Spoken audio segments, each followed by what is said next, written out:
All right, we are going to try something out. We are still, let me see, I want to see if we are still here. We are still being booted off of Facebook. So, all right, here we go. We're going to pin that up, pin post.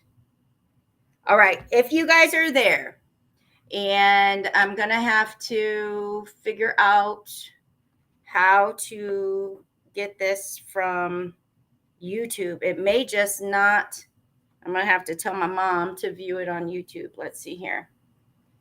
We're going to scroll back. We'll see. There we go. Let's see if that helps. Okay, so I can see myself there. Is anybody on the Facebook stream? If you're there, can you chime in? If not, I might have to just reset a couple things here completely because Facebook doesn't like us. They want to boot us off. Is anybody there? And can you give me some messages? Okay, so Jared at Tish is there. Okay, so it did just boot us off. Facebook. So we're going to bring Josh back up. What I'm going to have to do is send the new link. Actually, real quick, Josh, let's do this here. All right, we are back. So It's good to be back. We are actually back. So, Josh, what I'm going to do is give you full screen because even though I'm going to be listening, I actually have to message the next round of guests because they have to come in on a different link now since we had to reset. Okay. So, Okay, so you want to give me a question to start off with, give me full screen, do what you have to do, and then come back and we can continue the conversation.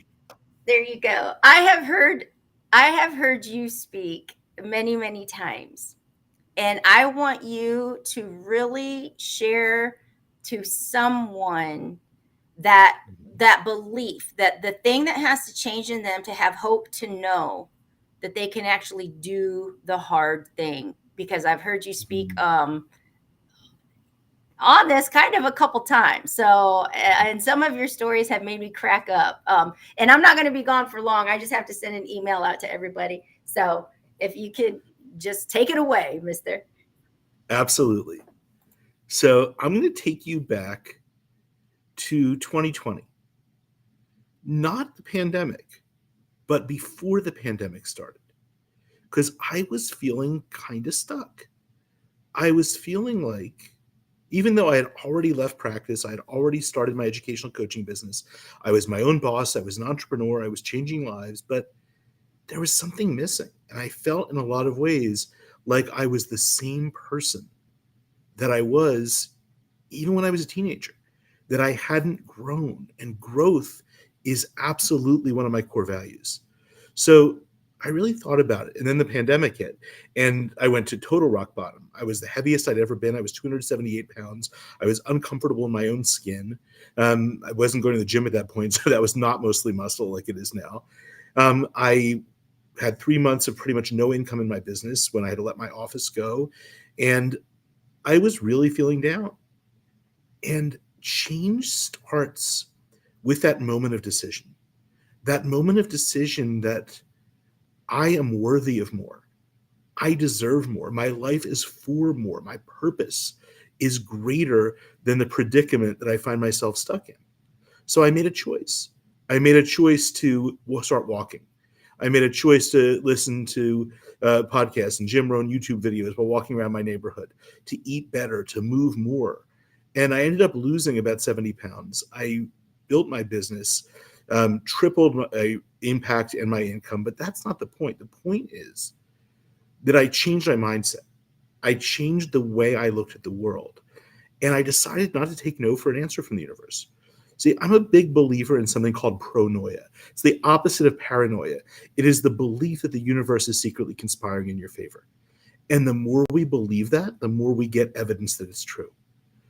Because here's the thing, people will say be positive, but you can't be positive if there's negative shit happening in your life.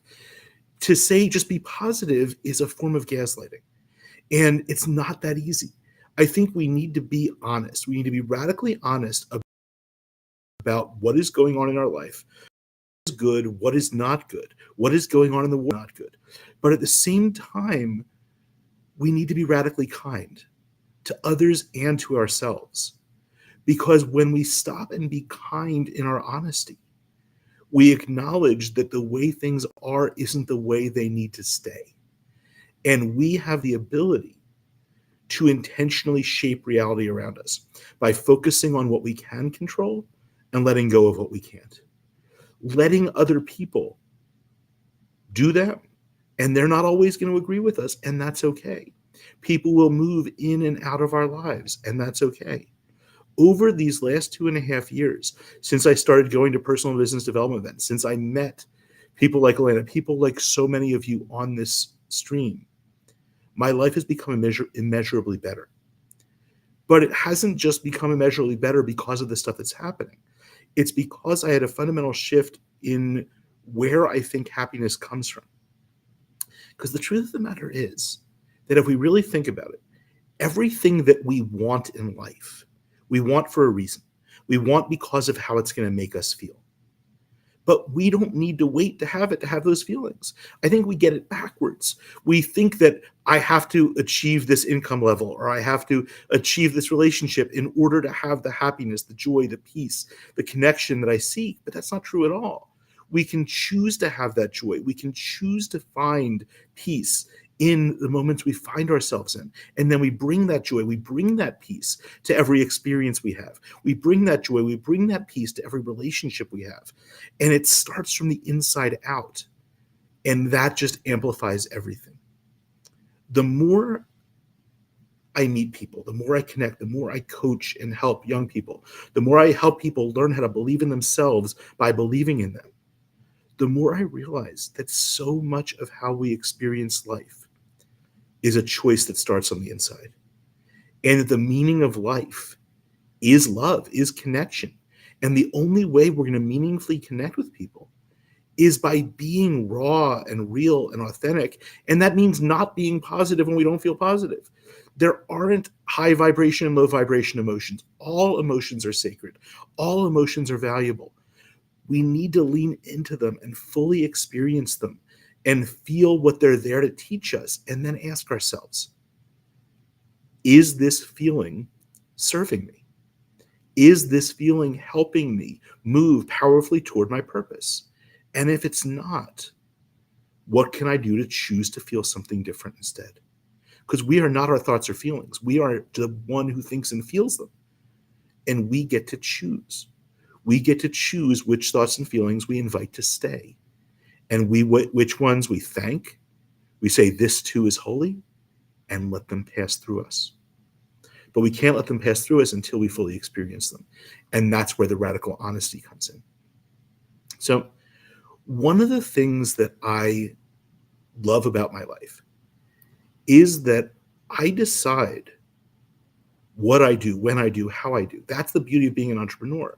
It's creating a business that fits around your life rather than forcing your life to fit around your business. It's realizing that everything is a choice.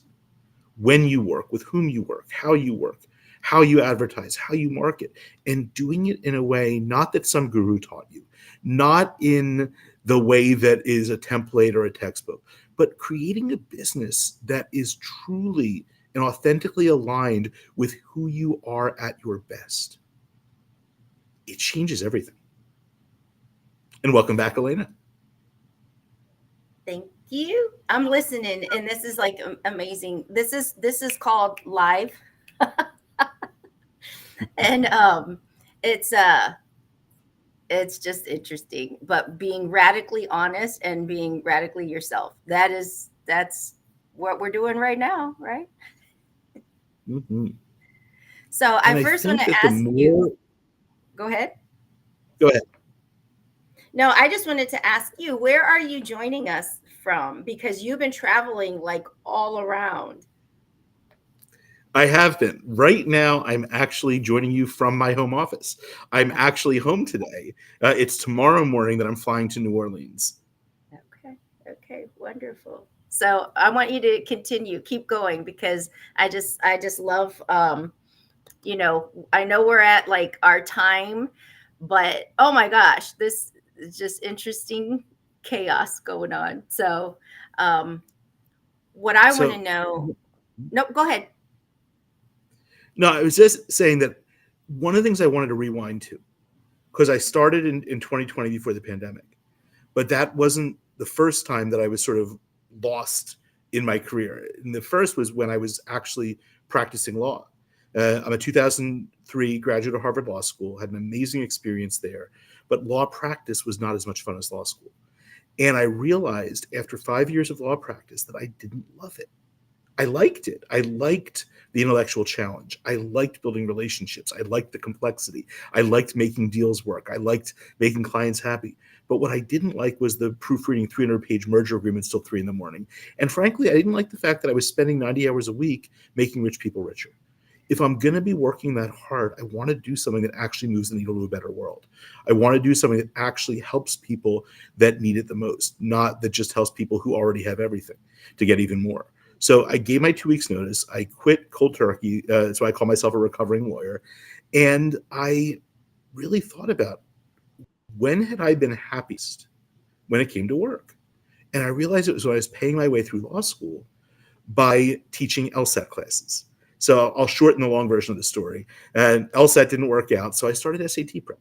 I started helping teenagers master the SATs so they can get into the college of their dreams. And I first did this with 3 kids around my 12th grade health teacher's dining room table with their daughter and 2 of her friends in 2008. Since then, I've grown that to over 1,950 teens, 20 somethings, and the young at heart for SAT prep, LSAT prep, other standardized test prep, life and career coaching, what I call path, purpose, passion coaching. But really, all of it, all the different ways that I coach people in different stages of their life boil down to the same thing. It's ultimately helping people, not to me empower them, but helping people learn how to empower themselves and to intentionally choose their growth. In the coaching space, a lot of times we talk about SMART goals and we talk about goals that are realistic. I think realistic goals is one of the biggest con jobs I've ever heard in my life because goals should not be realistic. Goals should be near impossible because a realistic goal doesn't have the ability to inspire you out of your comfort zone. A ridiculous, impossible goal that you want so bad you can taste it forces you to grow into someone capable of achieving the impossible. And even if you don't reach it, you still go so much further and help so many more people than if you hadn't been shooting for that impossible dream. Ultimately, the important thing about a goal is not reaching it.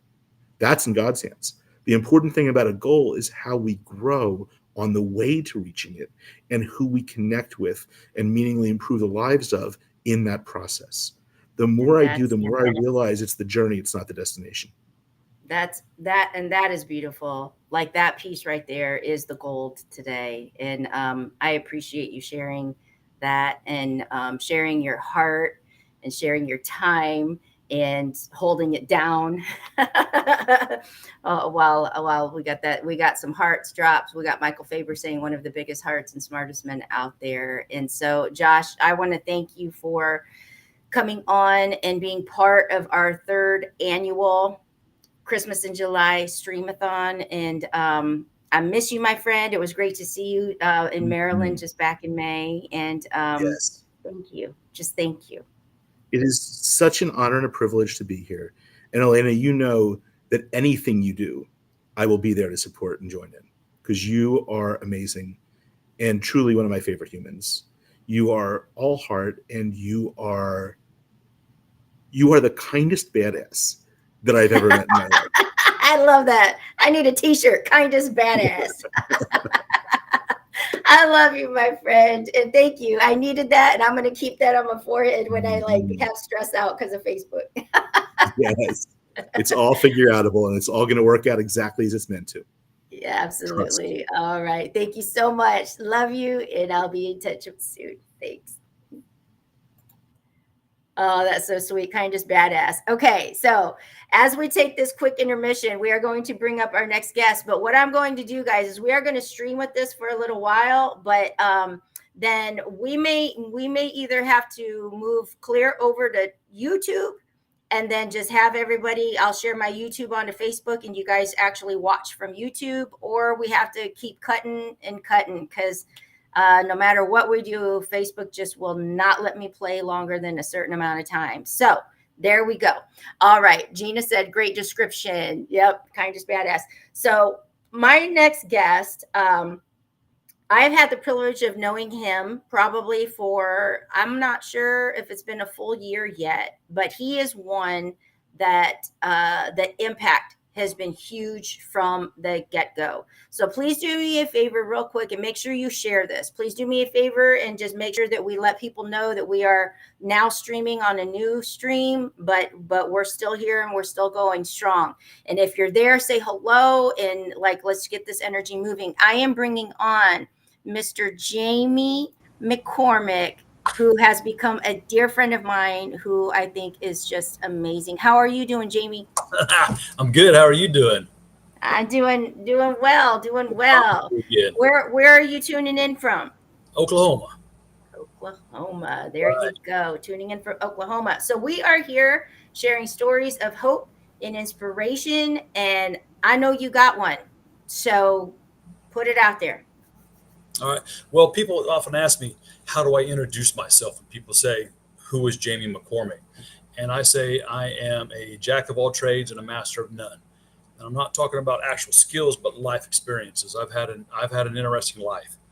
I've worn many hats and survived them all. My life has been up and down, and it's not, it's people have had a worse life. People have had a better life. This is my story of how I came through what I've been through. And I've been everything from the highest of highs to the lowest of lows. And here I am climbing back up that step. And what I notice is when you get to the mountain that you're climbing, what do you know? It keeps going. There's more up there. We don't ever reach the top. And I'm a second degree black belt in martial arts. I got that when I was 23, I believe. And when I turned 24, my instructor said, hey, I need you to think about representing America in the Olympics. In 96, he said, we have 2 years, we'll get you ready. And I was kind of like, whoa, that's big.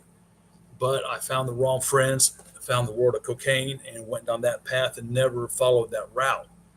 But the fact that someone asked me, thought I could be, was phenomenal to me. And that's probably the only thing in my life that I really, really, truly regret is not going. If I'd have come in 10th, there's only 9 guys in the world better than me. But Lena, what if I'd have came in first? What if? It leads me to that old saying, there's nothing more powerful than sword or pen except 4 mighty words, what might have been. But you can't live in the might have beens. You have to live in the future about what's going now. My past is my past. I hate when people say once an addict, always an addict. That's stupid. You don't live in recovery. You actually do get to a point where you are recovered and you're done. It's like if you take a test to become a mechanic, you're not always taking the test. Yeah, you're always learning, but you do eventually become a mechanic. So to say that you always are in recovery and never really get there, I don't think works at all. And through that, I ended up working at a psychiatric hospital for 10 years. And I would do groups with people who were depressed and thought themselves hopeless and worthless, and they didn't see a light at the end of a tunnel. And if they did see the light, they didn't know how to get to it. And so I started doing these groups with these people, and I didn't know what to say. So my first couple of groups, I was just kind of like, hi, I'm Jamie. You guys are cool. Have a good life. You're worth it. That's all I was, because I thought, who am I to tell anybody anything? And then I started realizing I'm in this position. I need to give these people more than just this. So I started telling them my story, and I told everything. And after about the 3rd or 4th group, someone said, hey, are you a motivational speaker? I said, no. And they said, well, you should be. And I went, I just kind of blew it off. And then another patient said it. And then a coworker said it. And then another patient said it. And then someone said if I put my words on a CD, she'd listen to it in her car. They said I should write a book. And I was just kind of blowing it off. And then it got to the point where I had a reputation of giving the best groups, even above therapists, above doctors. The patients were requesting me. They're like, that's the guy you need to do your groups. And that was never my goal, was to become the best. but it was my goal to reach people, to get them to think, to get them to change. That's the whole goal of my life, is to give it away to other people. So there's an elderly lady. She was probably late 70s, maybe mid 80s. And she came back. She had been there twice. And she came back a second time, and she pulled me to the side. And she said, I want you to know that your words saved my life. Wow. When I stepped back and I looked up to God, I said, okay, I've got something to say. And then she eventually told the whole group how that happened. When she got out, some things happened, and she told what they were, but I don't remember. But she said that she had a bottle of pills in her hands, and she was about to take the whole bottle, and then she remembered what I said. And what I said to her was, suicide is a permanent solution to a temporary problem. I don't believe anybody wants to die. I believe they want the pain to end. I believe they want the hurt to go away. They want the situation to change. They don't know how to get there, and that seems to be their only way out. Nobody wants, because suicide doesn't stop the pain. It just passes the pain onto your loved ones. Oh, wow. I don't think I've ever heard that. Suicide doesn't stop the pain. It just passes it on to your loved ones. Right. Wow. Right. Because then they have to deal with the pain you were going through, plus the pain of losing you. Yeah. You know, and Wow. That's why I say suicide is a selfish decision, because you're putting your loved ones through pain because of your choices. And it's a pain that just doesn't go away. It gets easier through time, but it doesn't go away. Yeah. So when she told me that, I backed up and decided I was going to write a book. So I wrote a book about all my experiences from my life, from birth to, I don't know, about a couple of years ago, I guess. And I was needing a name for the book. And a friend of mine walked up and he said, Jamie McCormick. And he went to shake my hand. And when he did, he said, A Man Rising. And I went, there's the name of the book. So I called it A Man Rising, which goes along with climbing the mountain. We're always climbing. We're always on the path. And the whole idea of the book is, now I know we need money to live, but my whole goal isn't to be rich. In fact, I started a company. I'll talk about, if we got time, about how I'm going to handle that. But the whole idea of the book is to get people to think that they're worthy, to think that they don't need to, that they're better than they think they are. You know, I don't care. I've been in rooms where I've had standing ovations. I've had people chant my name. I've had people applaud when I walk in the room. I don't care about that. I care when I'm done, people think. They go, ooh, that's good. I'm going to apply that to my life. I hope when I stand before God, I can go, I did something for you, not for me. And getting, doing stuff just to get rich, it's all about us. Yeah. And I think what Zig Ziglar said, the best way to get what you want is to help other people get what they want. Mm-hmm. And that is so true when you just take yourself out of it and do that. For somebody, we have a couple more minutes here. For somebody that is feeling a little bit low on their hope meter, what can you share with them to help them know that it will get better? I want them to know that beyond every pain, beyond every turn, beyond the end of the road, beyond every suffering, there lies hope. Yes. I forget who just said, I was watching, but he was talking about the scripture that says hardships causes us to get better. We grow in the hardship. It's like if you want pure gold, you got to smelt it. You got to get it hot. And then through that, the pure gold separates from the impurities. As we go through trials, it separates us from the bad stuff in our life. We start thinking, we start building, we start going together. And the whole reason that I started my business, which is called Skate Angry, it's a skateboard business. It's based on respect, integrity, and discipline. And it's respect for yourself, integrity for the sport, discipline to do what it takes to succeed. Now, through Skate Angry, after we pay our bills and our salary, we're giving everything back to the community. We're not going to have a big bank account. We're going to help supply homes for the homeless, food for the hungry, pay a car rent or car payment, whatever we need. If we can support it, we will. I believe that my life is to give away to other people. I love that. I love that. And if people want to get a hold of your book, where do they go? Amazon, Barnes & Noble. There are other places. Now, I want to put out, there's another book called A Rising Man. That's not me. Mine is A Man Rising. That is mine. I actually have yours. You know what? I gave it to my mom. If my mom is watching on YouTube, I was like, I always keep it right back here. But no, my mom has it on her her coffee table right now because she's a fan of yours. She saw you on my streaming show, and she's like, Yeah. So, Jamie, I want to just thank you so much for taking these 15 minutes out of your day to come My and be pleasure. part of our Streamathon, because we've got 60 guests that we're bringing on over these 24 hours, and it's just an honor of mine to have you here because I hold mad respect for you and your That. message. So Appreciate thank that. you. Yes, man. If you need anything, let me know. And if you need another speaker at another time throughout this 24-hour period, let me know. I'll get up. I don't care. Well, But we're going to be up on the overnight hours. So that's what I'm saying. So sometimes I backside, play like you said, recordings because, sure, but if you're up, then I'll message you and we'll bring you back on. So, absolutely. I would love to. I would love to. I appreciate you. I love you. all right. Love you, Jamie. Yes, Thanks. man. Have a good one. All right. You heard that here, folks. I might be messaging him and he'll be waking up in the overnight hours. There's always a couple people that can't make it. And so then they send videos and things like that. But if I can get people on live, I'm going to get people on live. So if you happen to be a night owl and you are up with me tonight, then we might just bring you on live. All right. This next guest. And then I also know that we're going to be, now that I know that we're back to it still cuts you off after so long, and we're going to have to reset. So we're going to do this in sections like we've done in the past, and it's all good, and we'll just rock and roll. But this next guest, I have had the privilege of knowing for quite a while now, and I saw him in speaking. He was speaking during a virtual event. I reached out to him and I said, you know what, like, you're amazing. You touched my heart. And it's wild over these past couple years that we've only been able to actually see each other in person like twice, but the impact is undeniable. Genuine energy knows genuine energy.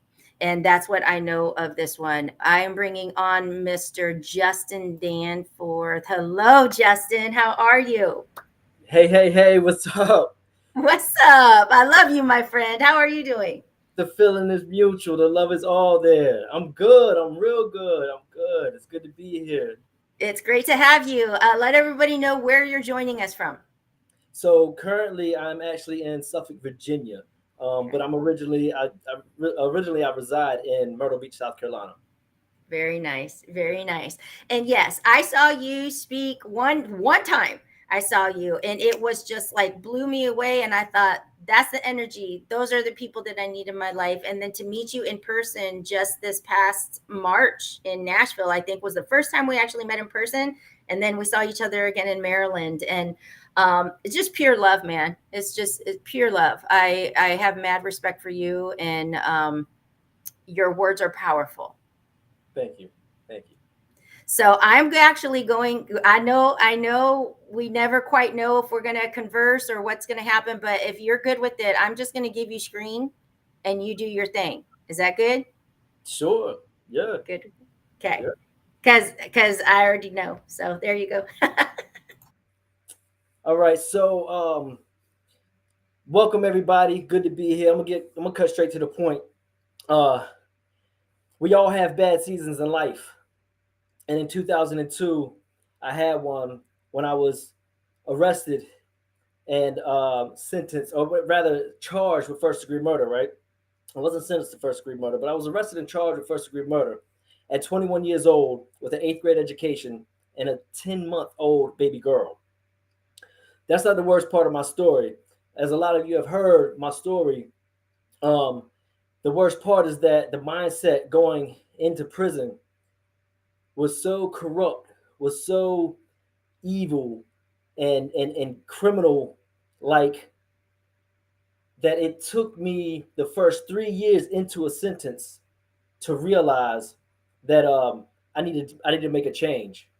And now, so you would have thought that sitting in jail for almost 2 years waiting to be tried on first-degree murder, facing a life sentence without the possibility of parole, meaning if I was convicted of this charge, I would have been sentenced and convicted of life without the possibility of parole. So there was no 20 years, 25 years, you come up for parole. There was no parole. I would have died in prison. None of that clicked. You would have thought that having a baby girl only 10 months old, whom I claimed to love dearly, right, at the time, would have clicked and changed my thought process to make me realize this ain't the life you want to live. All of that being said, everything I had at that time, I had my own small vinyl siding and repairs, home repairs business. I had my baby girl. I had things going on in my life that were all stripped away from me based on catching this first-degree murder charge. Now, for those that don't know me, I'm Justin Danforth, owner, founder, and creator of Danforth Fit, where we help individuals become the best version of themselves by overcoming the self-limiting beliefs and mastering the obstacles and vices that stand in their way. That being said, change didn't come easy. So going to prison was the greatest thing that ever happened for me. And as I always like to point out, on any platform I'm on, any stage that I get on, I always point out going to prison was the greatest thing that ever happened for me and not to me. So what is the difference there? The difference is in the mindset of a victim mentality or a victor mentality. See, the victim mentality is what a lot of people, as you'll see today, some of you may play the victim in a lot of the roles, not holding yourself accountable for the things that you're responsible for doing, committing, saying. However, the victor mentality knows that everything in life happens for us, especially those God-fearing people. Those who have a strong relationship with their Lord know that everything in life happens for us. There's no consequences. So going to prison was the greatest thing that ever happened for me. Why? Because it gave me a chance to sit with myself. And the longer I sat with myself, the more disgusted I became. The harder it was to look in the mirror and face the individual staring back at me. Why? Because the most difficult pill to swallow for anybody to swallow is to know that you screwed up and to face yourself and say it was your choice, your decision, your actions, your walk, your talk. Everything that you did leading up to this point is what got you here. Nobody else's. So as hard of a pill as that is to swallow, there comes a point in most of our lives, if not, I always pray that in everybody's lives, and we know those who would just never change, never happens for them. But there comes a point in your life where you decide that you do need to make a difference in your own life, because where you're at, where you're headed just ain't it.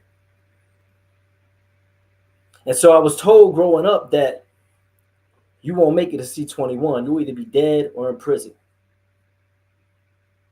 One of those is true, the other isn't. Prophesized. I made it to prison by the time I turned 21. And I was convicted of second-degree murder. Sentenced to 17 years and 9 months, of that which I served 14 years and 4 months of my life.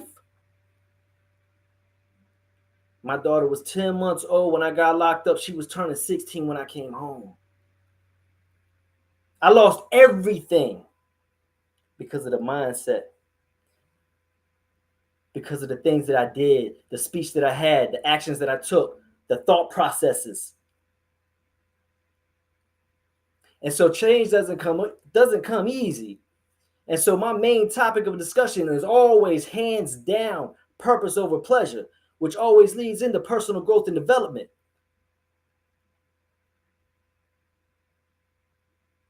Because that's where change takes place.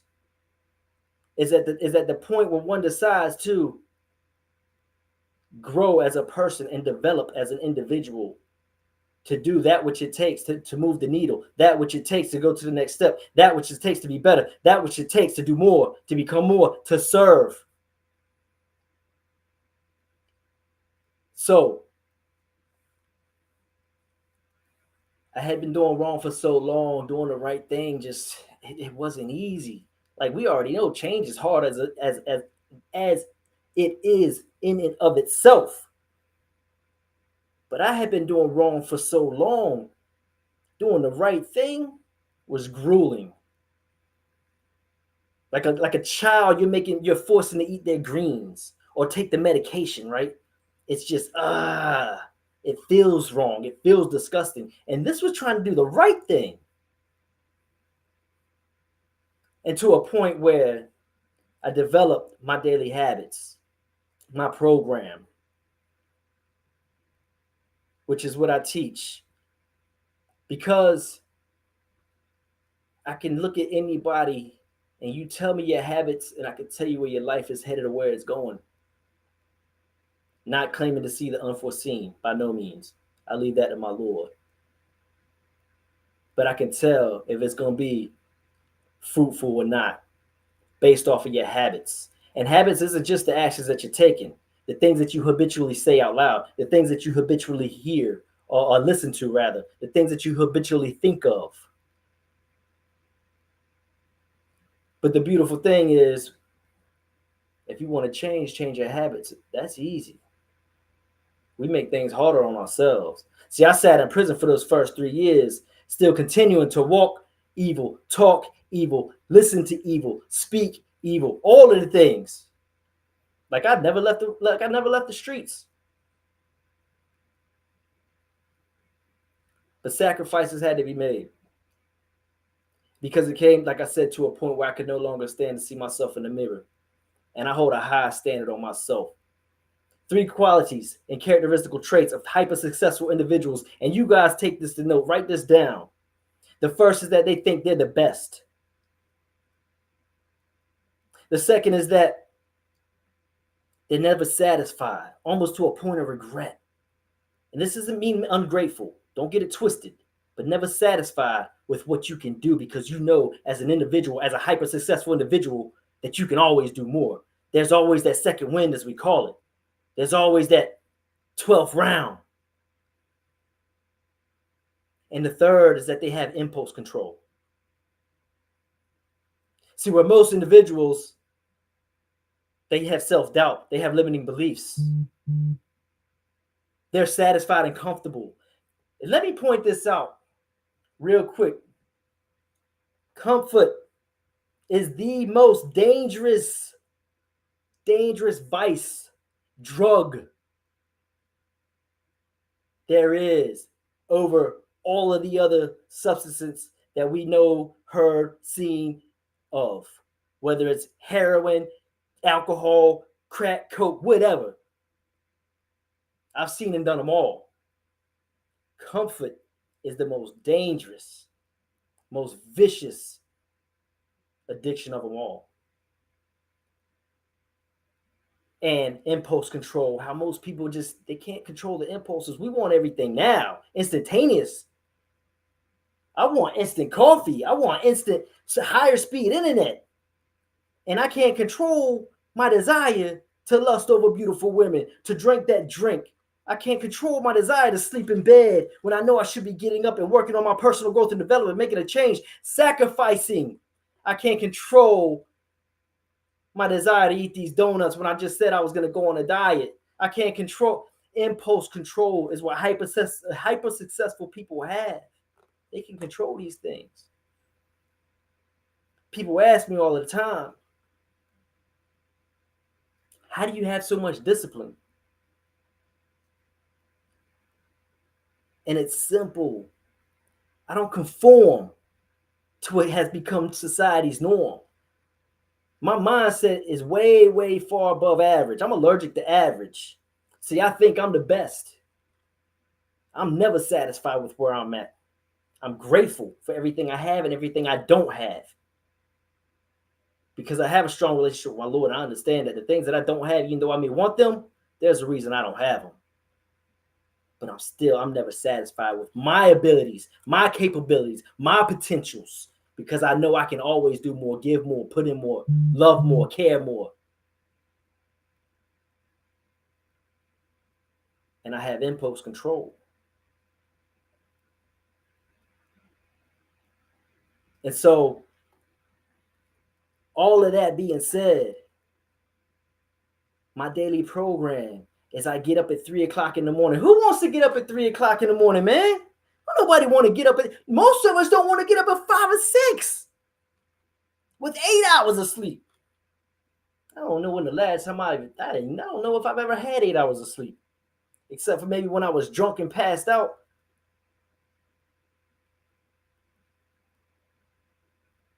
Every day, 7 days a week. I don't care if I'm traveling, on vacation. I don't care what. What time do you go to bed? They always ask me, Just, what time you go to bed? Man, you get up at 3 every morning? Man, what time you go to bed? I don't have a bedtime, man. What am I, 2? I go to bed when I'm tired.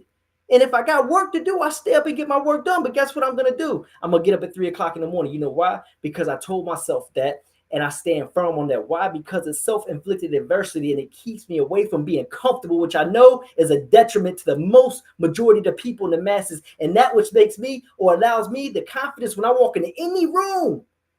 I walk into any room. I don't care if it's 2 people at Starbucks or 300 people at an event. My head is held high with the confidence that I'm one step ahead of almost 90% of the people in this room, because ain't nobody else here get up at 3 o'clock this morning. And I didn't get up at 3 o'clock this morning and just waste time. I took care of my health by drinking some water. I took care of my mind by studying, reading some beneficial quotes that's conducive to what I'm trying to get to, the growth in my life, personal growth and development. And then I got to the gym by 4 o'clock and I worked on my health. For those that want to say health is wealth.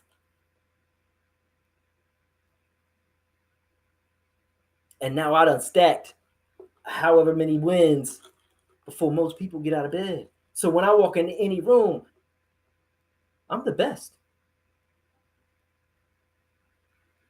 And it's not conceited, but it is confidence.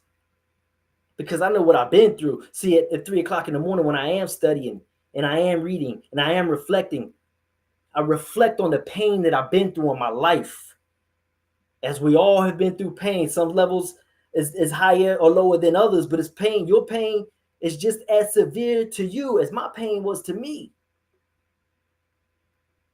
But guess what? That's the greatest source of power, is to know that I overcame that pain, and I stand here before you all today. So I know how to utilize that source of power, that energy, to make me drive and thrive through that day. And I focus on one day at a time. I don't need a 5-year plan, 20-year plan. I don't need to know what's going to happen 3 years from now, 3 months from now. As long as I stay within the moment, present, in the moment. Everybody's talking about being present, but they always got all these plan Bs and futuristical goals. As long as I master what I set out to master every single day, before I know it, I wake up and a whole month has passed, 2 months have passed, 3 months have passed of nothing but progression, nothing but growth. Even if I made a mistake, or even if what I was headed towards didn't work out the way that I thought it was going to work out that day, all I have to do is not break character. See, that's my greatest struggle. Most people who have made it from one place to the next for the betterment of themselves, for the betterment as a whole, for society, or society as a whole, the hardest part is never to break character, because we know where we came from. We know we had the potential. We know we had the capability. Jordan Peterson said it, and I'm paraphrasing because I don't know I can't quote it word for word, but he said, you have to have the mindset or the mentality of a vicious person who can rip a man's head off, but be able to control it. Because we all wake up negative. Nobody wants to get out of bed. We all wake up with these negativities, because life just ain't going that well. You have to act your way into positivity. And that's what I do at 4 o'clock in the morning when I hit that gym. I do an action that gets my heart rate pumping, my blood flowing,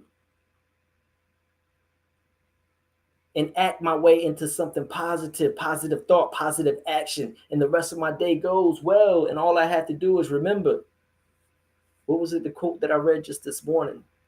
That's going to get me through this penis head at the stoplight, or this prick at Starbucks or Target or wherever. They're everywhere you go.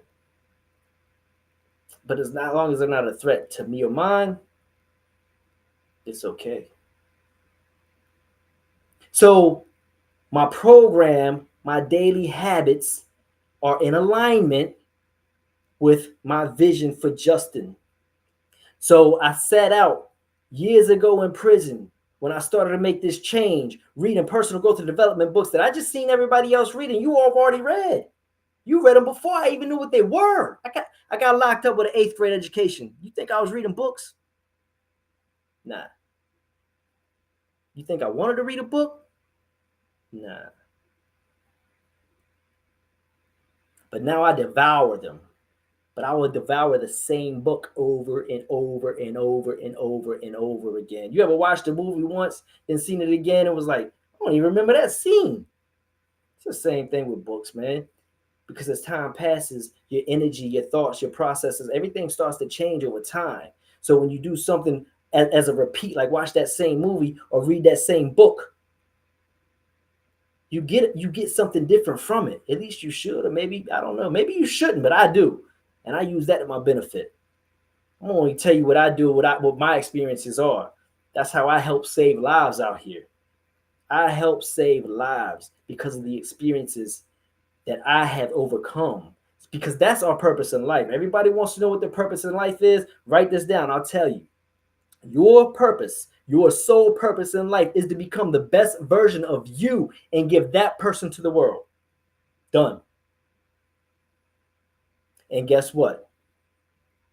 That is a lifelong process. There's no end date. It's not a stepping stone and you made it. You're not getting a graduation or whatever, a certificate. It's a lifelong journey. So for the rest of your life, all you have to focus on is becoming the best version of yourself and giving that to the world, because you overcame something, you learned something, you did something that other people need. And it's only right that you share that, that you give that. That's what we're here for. I love it. I'm sorry. I'm like, I just like, I'm sitting back here eating my almonds, and but I wanted to come on because I wanted to like chit chat for a little while too, because one of the things that I find just so that I respect the most is the heart and the strength that you are able to display. Like you feel it in your presence, and it, now that I know you, I feel it when you speak, I hear it in your words, but you radiate it in your energy. And this is one of the things that inspires me. It really does. And your story, I will never get tired of hearing. Like I just won't, because many people could have gone a completely different way and you chose not to. Yeah. And that's the key to most of the things we face in our life, is the choices that we make. Right? That's how you define who you are. You can't define yourself sitting in comfort with your feet propped up. A man is only defined by who he is during the times of trial and tribulation. So for somebody that is just getting started, maybe on a journey of knowing that, okay, it has to start with my mindset, it has to start somewhere. And what is a good place to start for somebody that's like, this whole personal growth development stuff, like I hear it's great, but what, they're just not disciplined yet. What's a good place for them to start? That's a great question. One of the best places to start is understanding that the work instills the worth, right? So in order to get to a place of discipline, you've got to understand that you've got to work, which most people don't want to do. So you take it and look at your daily habits. And most people are so routine and so stuck in that rut of just doing the same thing over and over. They don't see that their daily habits is what is causing them not to progress. So we change our daily habits. We do self-inflicted adversity. Like if you get up every day at 6 o'clock, now you need to get up at least an hour early, 2 hours early. If an hour early isn't hard for you, then make it 2 hours. You have to do what's hard for you, because that's what instills the worth.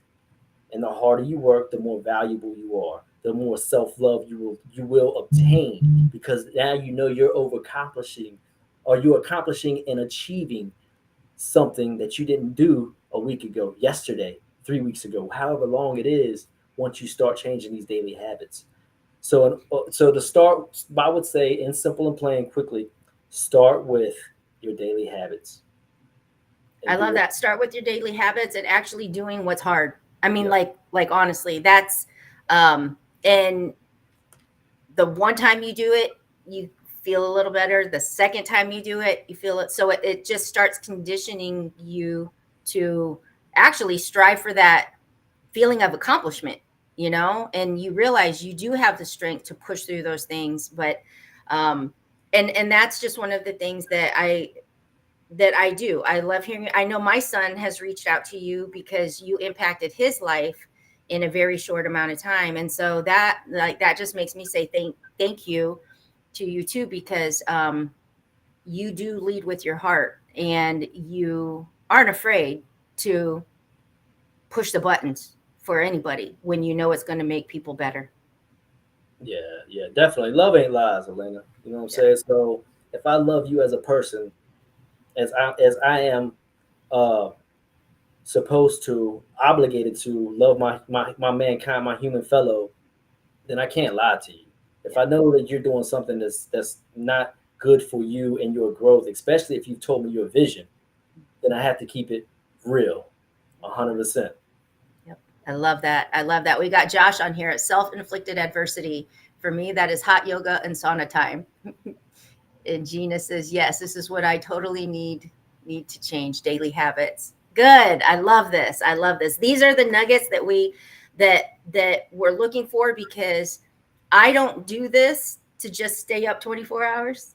I do this to truly bring your message, bring people from around to hear from people like you, the things that they're meant to hear, the things that they're meant to catch. So thank you so much, Justin, for sharing your time with me this evening and for sharing your heart. And I love listening to your story every time, because you are that reminder that there's just no freaking excuses, man.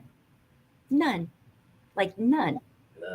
None. I love it. All right. Tell Nona I said hello and give all your dogs kisses for me and all the things. And thank you so much for being here with us today. Thanks for having me. All right. See you. Bye. All right. That's awesome. What is Spencer Jones? Gotta love Justin and all he does. Absolutely. And, it is. I said this just not too long ago. The people that I have been introduced to through this journey that God has me on, it's beautiful. And one of our next guests we share a birthday. And so we just had a birthday about a week ago. I think it'll be a week ago Sunday. And I actually just got his book. It's on the shelf over there. I got his book ordered and in the mail about a week and a half ago, I think. I am bringing on Mr. Joe Wilson. Hello, Joe. How are you?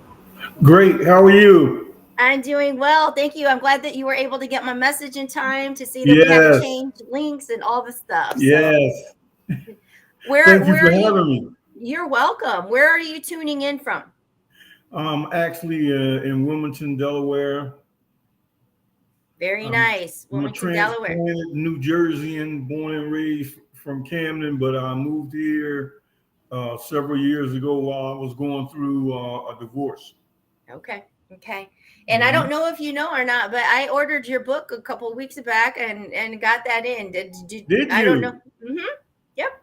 Well, thank you. You're welcome. In fact, I think I just got it last week in the mail because it was right before birthday. And I was like, I got to set it down and I got to go party. Right. So let's talk about that a little bit. Let's talk about what you do and how you actually share in you're a man of faith. And I think that's what's connected us in a mighty way. Right. Well, I had a lot of years to get my character worked on because I used to be on staff at a ministry in New Jersey, and that's where I got trained up in the word and such. And I had some time to do prison ministry while I was working there as a corrections officer in the Riverfront State Prison. I used to come in during the week wearing a uniform, and then on the weekend I would come in wearing a suit and preach in the chapel.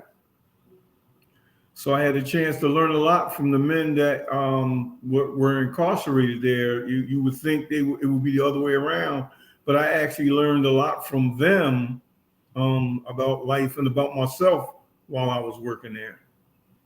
And I bet because well, even Justin just being on and he talked about his story, but there's a sense of hope that they have, Absolutely, absolutely. I tried to encourage the men because I used to run the loading dock and the meat processing plant. So I had like maybe 20 or 30 men that worked for me there on the dock, between the dock and the meat processing plant.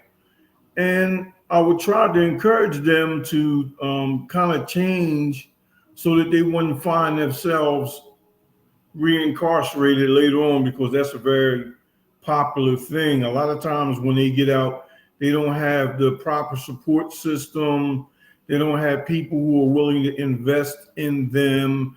Sometimes they may not be able to find a job, which is a requirement for them, to get out. A lot of times they'll be on parole. So they need people to, speak encouragement into them, and I would try to do that as often as possible. And what was encouraging to me is I had several guys that I ran into on the street once they got out. And my ex-wife used to say, well, it's a good thing you treated those guys right, because they would walk right up and hug me and she would be shocked that they would be actually, you mean they used to be? Yes, but I believed in treating a man the way I wanted to be treated.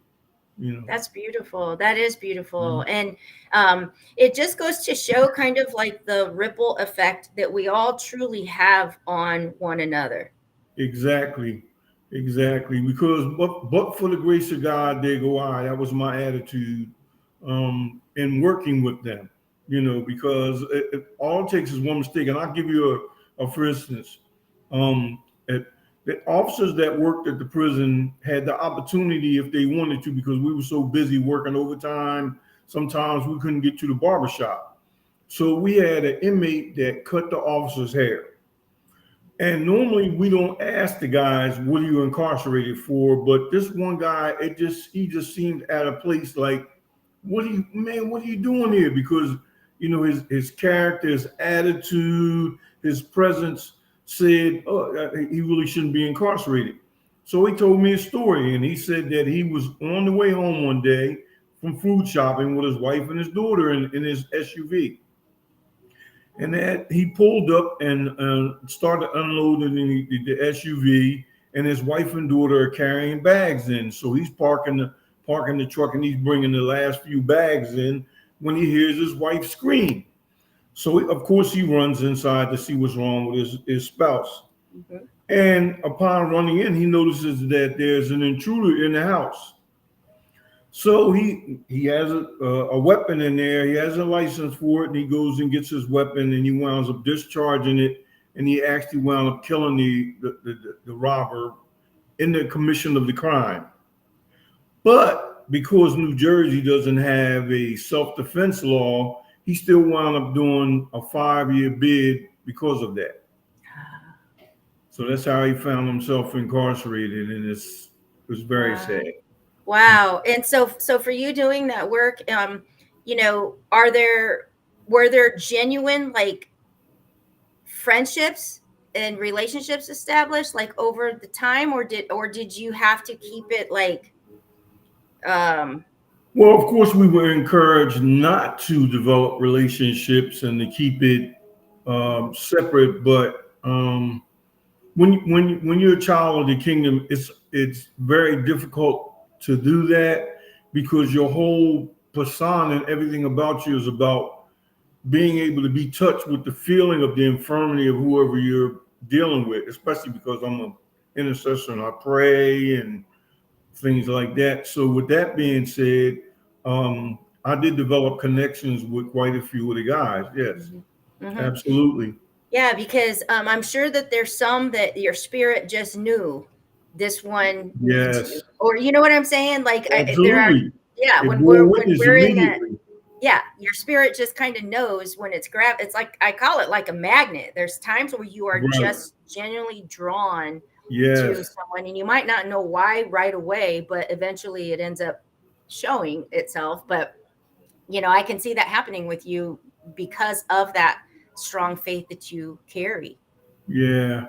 And there's so many guys that were in there that were so very talented, and they had a lot of insight and wisdom that they had gained through the years themselves. They just got onto a merry-go-round, so to speak, of making bad choices, and they needed some help in breaking the cycle so that they can make better choices and not find themselves reincarcerated again. I bet so. So I want to ask you, I want to kind of transition into your book a little bit here. Oh, sure. It's you write poetry. Yes. And Yeah. how did that come about? Like, is it just something you've always been passionate about, or did it kind of come at a later time? Like, share that. Well, here's with me. Early on, I started writing because it was an outlet for me, and I'll kind of give you a little background. I was born in '53. During the '50s, the guys that grew up in my generation, we were taught not to show emotion because it denotes weakness, to not be sensitive because it denotes weakness. So a lot of things we were taught to bottle up inside of ourselves when we really need to be able to express it. So because I wasn't able to be taught, because there weren't male role models that were proficient at teaching those type of skills, character skills for young men. I kind of like had to find my way, so to speak. And part of it had to do with me taking the time to sit down and write poetry as my outlet. Oh, we got a jam session. I'm sorry. That's all right. That's the beauty of live, folks. I'm kind of digging that tune right there.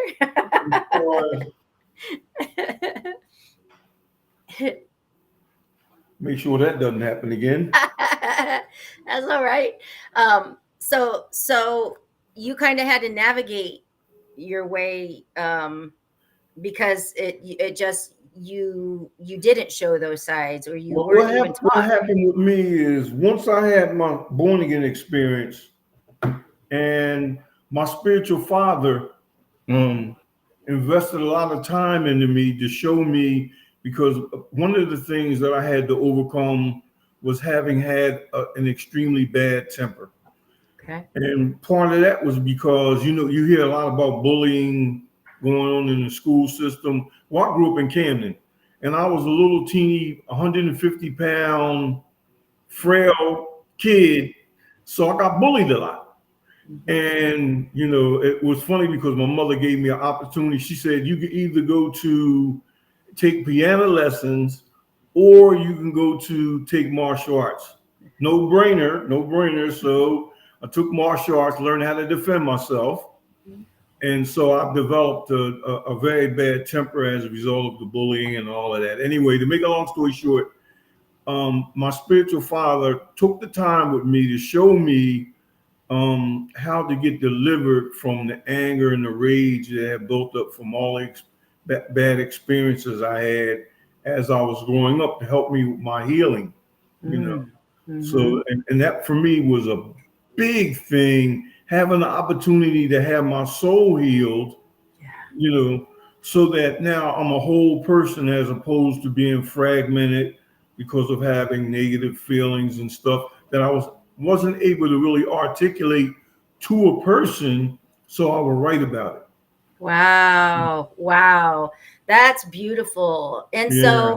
I guess you could kind of see that in some of the poems, how I was articulating a very deep felt emotions being expressed through word, And that's beautiful. I mean, it's beautiful to be able to put that down in print and Yes. it be captured. Yes. So is that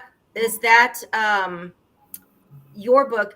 I was able to get mine on Amazon. Is that where you are directing most people to be able to go and get it, or can people order from Yes. you? Or Well, at one time I did have a site that was up, but that hasn't been functioning in a minute. I even checked it today and it's not up. So Amazon is basically where it can be grabbed a hold of right now, and I'll have to work on getting the site back up. But yes, Amazon definitely. nice. And so for somebody, especially let's talk about that for the men that were taught, don't show the emotion, don't show the weakness, or Mhm. what can you say to that person that is maybe feeling, again, we're here to talk about hope and in helping somebody, like, what is something you can share with them? Maybe they don't have that male figure, that mentor, that person to say that Mhm. it's okay. What can you share with them right now? Well, the best message I could probably get across to these guys is that don't allow the enemy to make you feel as though you're any less because you have certain feelings. I mean, we're giving them for a reason so that we can express, we can convey, and it's also to signal to us when things may not be right. When we That's maybe good too. Like, that's really big. I don't think people really put two and two together, that sometimes those right. feelings can be there to tell you something that's like not Exactly. right.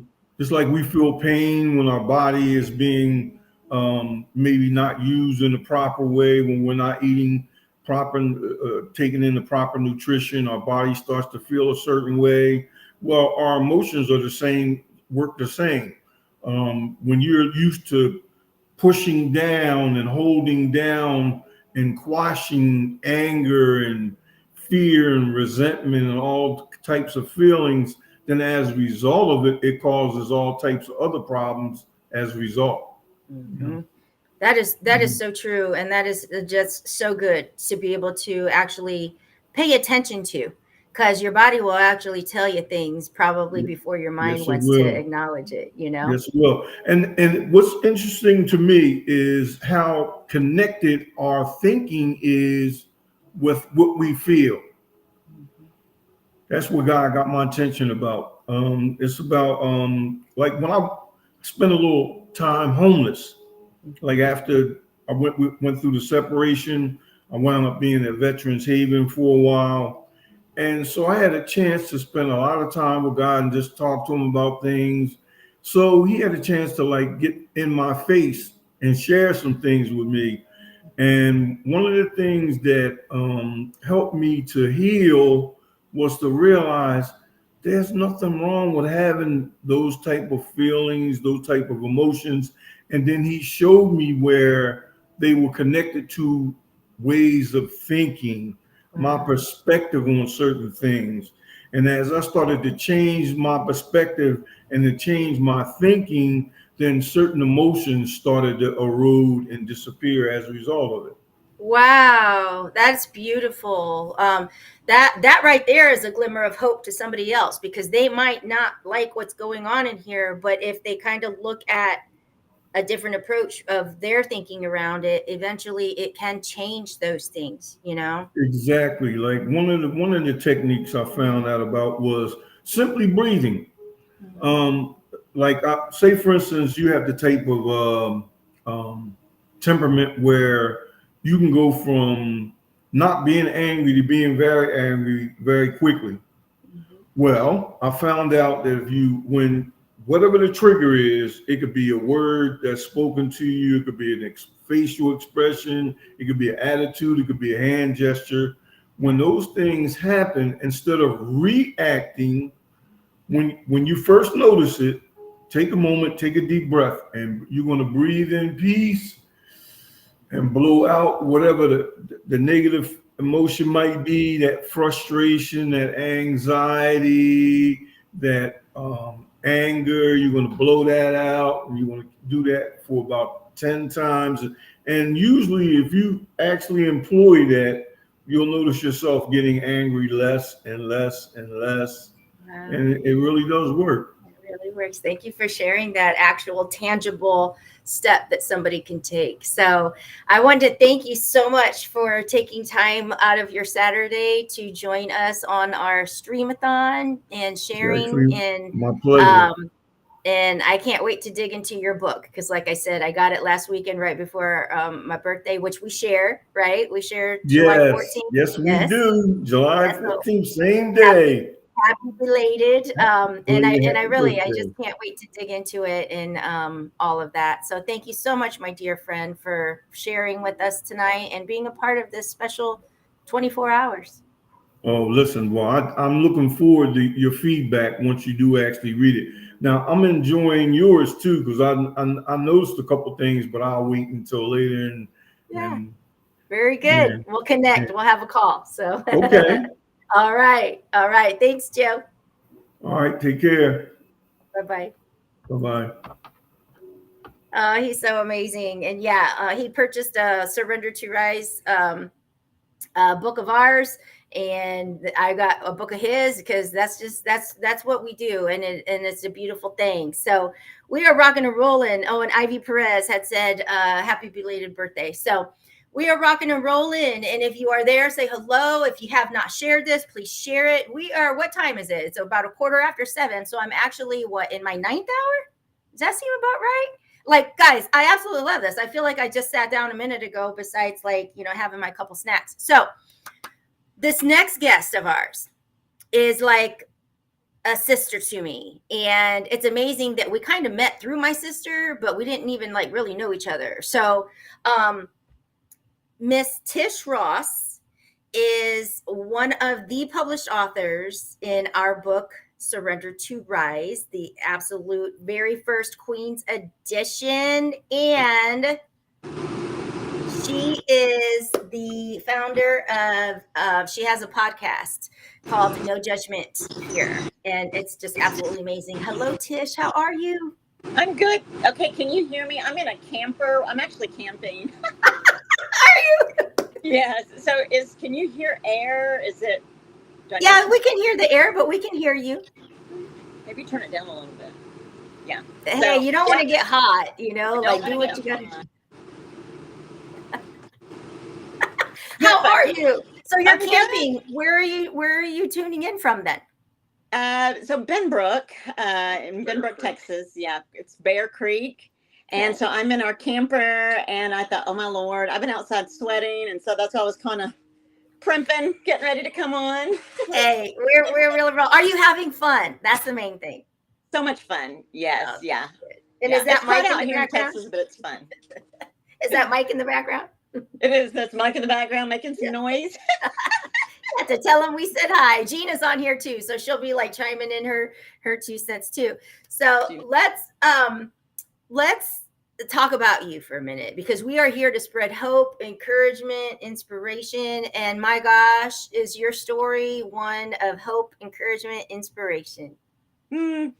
Well, I thank you. I thank you for that. I thank you so much, Elena, for allowing me to be part of a journey of yours, of vision, this Christmas in July, and your book and the series now. It's gone from you obviously being a published author and writing books that have helped so many women. And then, the Lord brought this vision to you. And now here we all are. And now a men's edition, a King's edition, which I cannot wait to read. But I applaud you. I admire you. I know that every guest that has been on here has just been phenomenal and have had so much incredible nuggets for people to grasp and hang on to, and have provided so much hope. Even for myself, I think I heard you say that there was a guest that had said something, and you said, you know what, I needed that nugget. And so it's incredible, and I'm so honored to be a part of this. So thank you so much. I think when you asked me what I thought about writing a chapter in your book, Surrender to Rise, at first it took me off guard a little bit, because I mean, who thinks about themselves other than people who set out to write books and to be published authors? I mean, who thinks of themselves as being one? And I certainly, the Lord had tossed the idea around in my head, but I think he knew that, well, I know he knew that I needed you to push that button, because he has it all mapped out, right? He has our lives planned and opportunities. If you will set aside your fear and just take, that's what hope is when you are down, you're feeling down or depressed, or there's something tragic in your life that has happened, or trauma. And the Lord has before you not just himself, which of course is the ultimate, but he uses people for you to, they're reaching out and for you to grasp their hand. And the minute you make that connection is when the Lord is like, yes, you guys are partnering together to honor me, to bring me glory, and for me to help lift you up. Like I said in my chapter, from the bottom of the barrel. So it's okay to be at the bottom of the barrel. It is. It's okay for us to sit in our pity for a little bit, but we can't stay there, because the minute you allow the enemy to keep you where you're at, that's where the chains start getting heavier and heavier, and it's a little harder to pull yourself up. It's not impossible though. So it's okay to be at the bottom of the barrel, but when someone reaches their hand out, just take it. Or if you need to reach your hand out and ask somebody for help, do it. There's no shame in being at the bottom of the barrel, because once you begin to take that first step, like I said in the book, then begins the rise, and you never know where that's going to lead you. And here I am. Yes, and here you are. And you know what? It is true, because it's amazing at when you look back at the journey and the path and the steps, and some were terrifying and some didn't seem like that big and exciting. And then, it's like when we can look at it as a whole, it really is amazing at what God will do if you just keep going with it, Yes. Mm-hmm. Yes. I see his hand. And sometimes we don't see it right in the midst of our trauma or our tribulations or our trials. We just don't see it. And sometimes we think, why is this happening to me? Where are you, God? But then for me, I'll speak for myself. When I thought about that, why is this happening to me? Why is this happening to my children and myself? But and how am I going to get out of this? What am I going to do? And then I can look back and see, there was this person that came into my life. Here's this person that came, and every single person was a stepping stone to where I am now, and who I am now. And thank God for community. I so love the Christmas in July and the rocking chair mementos as a remembrance, and the support that the people that do support this journey, this foundation. My husband and I lost our son Ben. He and his fiance were found dead in a ditch where he was living, and honestly, I didn't really know, first of all, how we were going to make it after losing a child. And then without our community, our church, our friends, our family, our God, we wouldn't have, because grief is there. When people say, snap out of it. That's not what I'm saying when I say, when you're at the bottom of the barrel, don't stay there. Just don't stay there forever. I mean, you have to process through and feel your feelings. And there is no right or wrong way to grieve. There's no time limit to grieve, because it comes in waves. But we have a little, we were gifted a lantern with a rocking chair that has Benjamin's name on it. And it has a Christmas tree in it. And it has a little Christmas light. And every Christmas we turn that on, and it gives us hope. We see his place in our lives. I mean, it'll never be, his place will never be gone. We are always constantly reminded of his presence in the daily things. But had we not felt and processed our emotions, had we not had community to walk with us and to hold our hands at times, because as a husband and wife, we were at different places in our grief.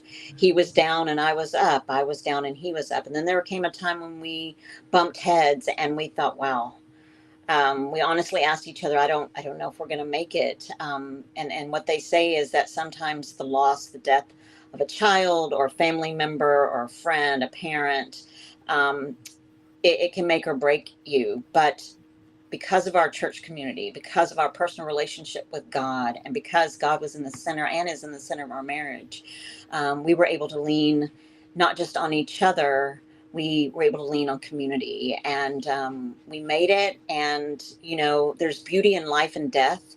I say that all the time. There is beauty in the birth of our Lord and Savior, and there was beauty and purpose behind his resurrection, his crucifixion and his resurrection. And that was for us.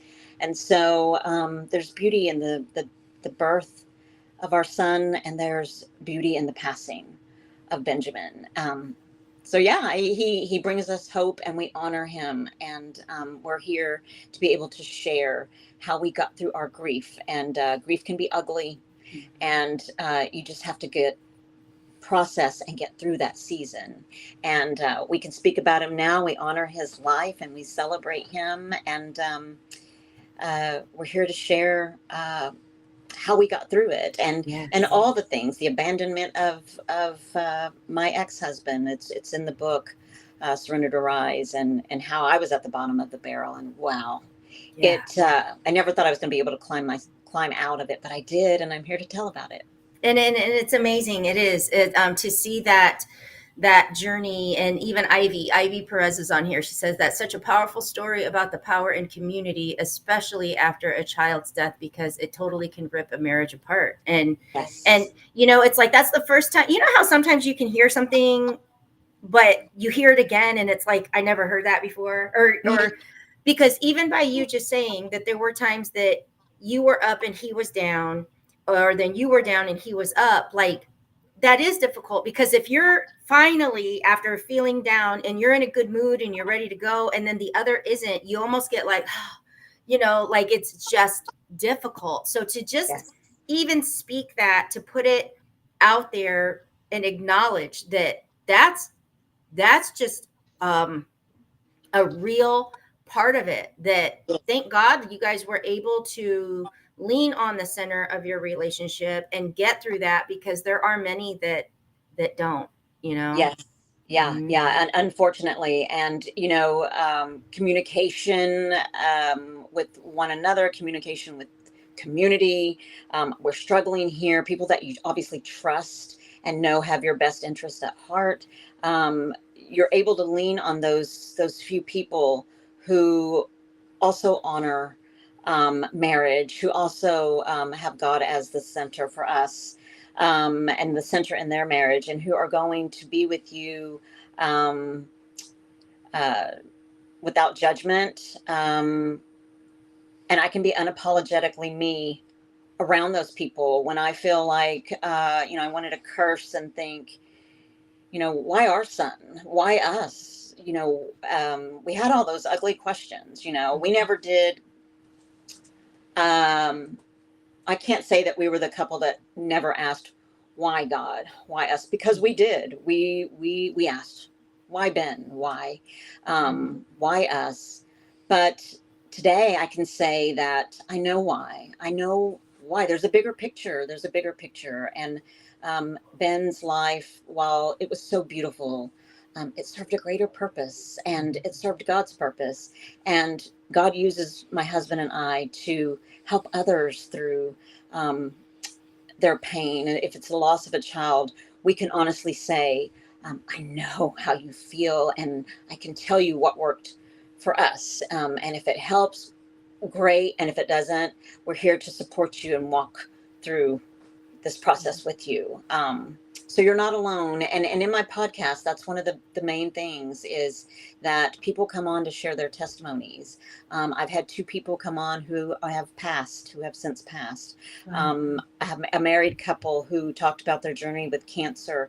The husband was an alcoholic, and then he became sober. He was sober for 7 years. He and his wife were finally empty nesters. And he started exercising, and then he started losing weight, and then he couldn't keep weight on. And then he found out that he had cancer. Wow. And he was at peace with God and his journey, and she was angry with God. And they came on and they were very transparent. And I think vulnerability is such a beautiful thing, and it is so needed. And that's what the podcast is about, that she wanted to share, I'm mad at God, and he wanted to share, I'm okay, I'm good. Wow. And it's powerful for people to come on and be vulnerable. And it's not an easy thing to do. But the minute that you can say, I think I'm ready, man, hit me up, because people need to hear that they're not alone. Yes, absolutely. And so please let people know, what is the podcast, and where can they, or, what's the best way to reach you if they want to talk through it and possibly even be a guest? Absolutely. So they can reach me. I have a Facebook page, just my regular Facebook page, Tish Ross. There's also No Judgment Here with Tish Ross. That's the name of the podcast. I have a Facebook page there. Or you can go to my YouTube podcast. It's No Judgment Here with Tish Ross, the podcast. And my email is there, but my email now, it's T, the letter T, T Ross 3296@gmail.com. You can find me anywhere. I check all of my social media platforms. And if you feel the need, the urge to share your story, please let me know. Or if you need to be lifted up, hop on and listen. There are so many people that have shared stories that some are in the midst of getting over the hump. Some have gotten to the other side, and some are just in the very beginnings of their journey and are sharing their story because they too want to know that they're not alone. So it has been an honor to have people come on and share their stories from, I don't want to say walks of life. I think from seasons of life, homelessness, addiction, abuse, sex trafficking, cancer, many astounding stories that they've been very open, honest, real, transparent, and have just down and out just said, this is where I am and this sucks. But I know where I hope to be. So I love it. I love it, girl. Thank you so much for taking time out of your camping trip to be here and be part of our 3rd annual Christmas in July Streamathon, because it means so much to me, because you mean so much to me. So thank you. Oh, you mean so much to me. And wow, you are just blessing so many people. And I'm so proud to know you. I'm so proud of you and what you're doing and the families that you're helping. The multiple families that you're helping in multiple ways. And I'm one of those people that you helped. And I honestly believe that had God not put you in my path, I would not be here where I am today. So I thank you so much. I love you. I love you too. God bless you. And can't wait to hear the rest of the speakers. Yes. All right. We'll see you soon. You too. Bye-bye. Bye. Oh, goodness. I just absolutely love her. And so we are rocking. We are rolling. We are coming up on the next guest. And this gentleman, we've been friends for quite a while. But I'll tell you, something in him has made a shift, and things are changing in his life. And I heard him speak really for the first time. I heard him speak in March in Nashville on the stage at the Movement Maker Live. And it's just an honor of mine to be able to give him this time. He is a sponsor of our Christmas in July Streamathon this year. And I want to bring on Javier Santana. Hello, mister. Hello. How are you? Good. How are you doing? Good to see you. Doing well. Where are you joining us from tonight? Delaware, outside Dover, Delaware.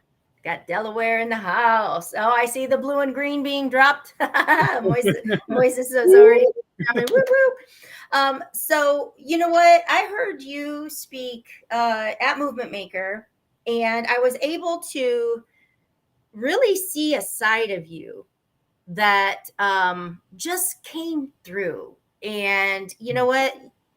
That to me resonates with this hope and inspiration, because we never know what someone's going through. And the way that you just shared from your heart was absolutely beautiful. And so I can't wait to hear what you have to share with us this evening. Wow. Yeah. Thank you so much for having me. How are you doing? I mean, you're not halfway yet, right? So you're feeling well? Yeah, feeling well. I think my only thing is, lessons learned as we go, but Facebook did boot us off again. So I had to reset. So I'm learning, and I think like we'll just probably be YouTube next time and just share it to Facebook so that we don't get booted off. But otherwise, I'm fabulous. Well, thank you for having me, for sure. Yeah, and you mentioned that about when I talked in Nashville. I'm fairly new in this space, and I've been part of Unleash You Now for over 2 years now, and it's quite an incredible journey for me personally, but a lot meeting folks like you and just this has been a journey of a mindset shift in regards to viewing my life in a different way. I'm 53, so I'm not old guy, but I'm not a young guy, and I'm having, I think we talked about this before, I'm having more, I'm not having a midlife crisis. I'm having a midlife awakening per se, because there's been, the last 18 months has been one of the hardest in my life, and one of them being the end of my marriage. But what's interesting about it is that I'm realizing a lot of things in regards to living. And there's these two quotes that they haven't become a value to me, but they've become a framework of how I want to live my life. And one of them is from the movie Braveheart, and it says, "All men die, few men ever really live." And there's a lot of people that are alive, but they're not living. And that was me. And then there's one from the play Hamilton, and it's like, what is a legacy? A legacy is planting a seed in a garden you never get to see, which is an interesting premise, right? I kind of changed that to, I have to be willing not to be able to see the fruit of what I plant, but still in faith continue to plant and leave trails and crumbs of my legacy with people I come into contact with. Impact. We say the word impact others, right? But you can impact them for the worse or for the better. So don't leave a trail of destruction behind you. Make impact in a good way. So there's this premise of self-care that we all talk about, and it sounds, it's not cliche-ish, but people make it cliche-ish. But for me, it's more soul care than it is self-care. Oh, I like that. Somebody dropped that down in the chat. Soul care more than self-care. Because that's a deeper level. There's, my emotional and my physical and my mental, all that stuff is very important.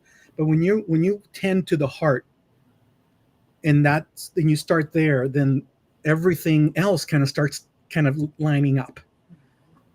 So I'm paraphrasing this, but and I don't remember where I heard it. But I heard this other quote: "The man that does not have and I can say the person that does not have live a life with passion, with heart, right, or a sense of meaning, or has the ability to play as hard as he or she works, is a person with emptiness, and this is a recipe that leads to all types of destructive behaviors." So when we get caught up in the grind and in the hustle, and as noble as it is, and don't back up to take care of our hearts and take care of our souls, all kinds of craziness start happening. So that awakening, that level of, I see that now. That doesn't mean I'm delivered or I'm now good. Now I have to enter into this and actually work and execute and do and live.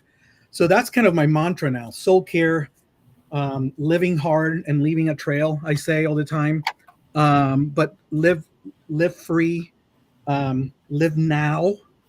You always looking at the long game. What am I leaving behind? But there's so many things we need to do now. Live hard, live harder, and also love deeper. So it all comes down to soul and depth. And that's and the last thing I'll say there is, it took this huge event in my life for me to kind of wake up, but it doesn't have to. That doesn't have to happen for other people for them to kind of wake up, you know. So that's kind of where I'm walking in these days, as far as my mindset and the way I operate with others and in my business and in life.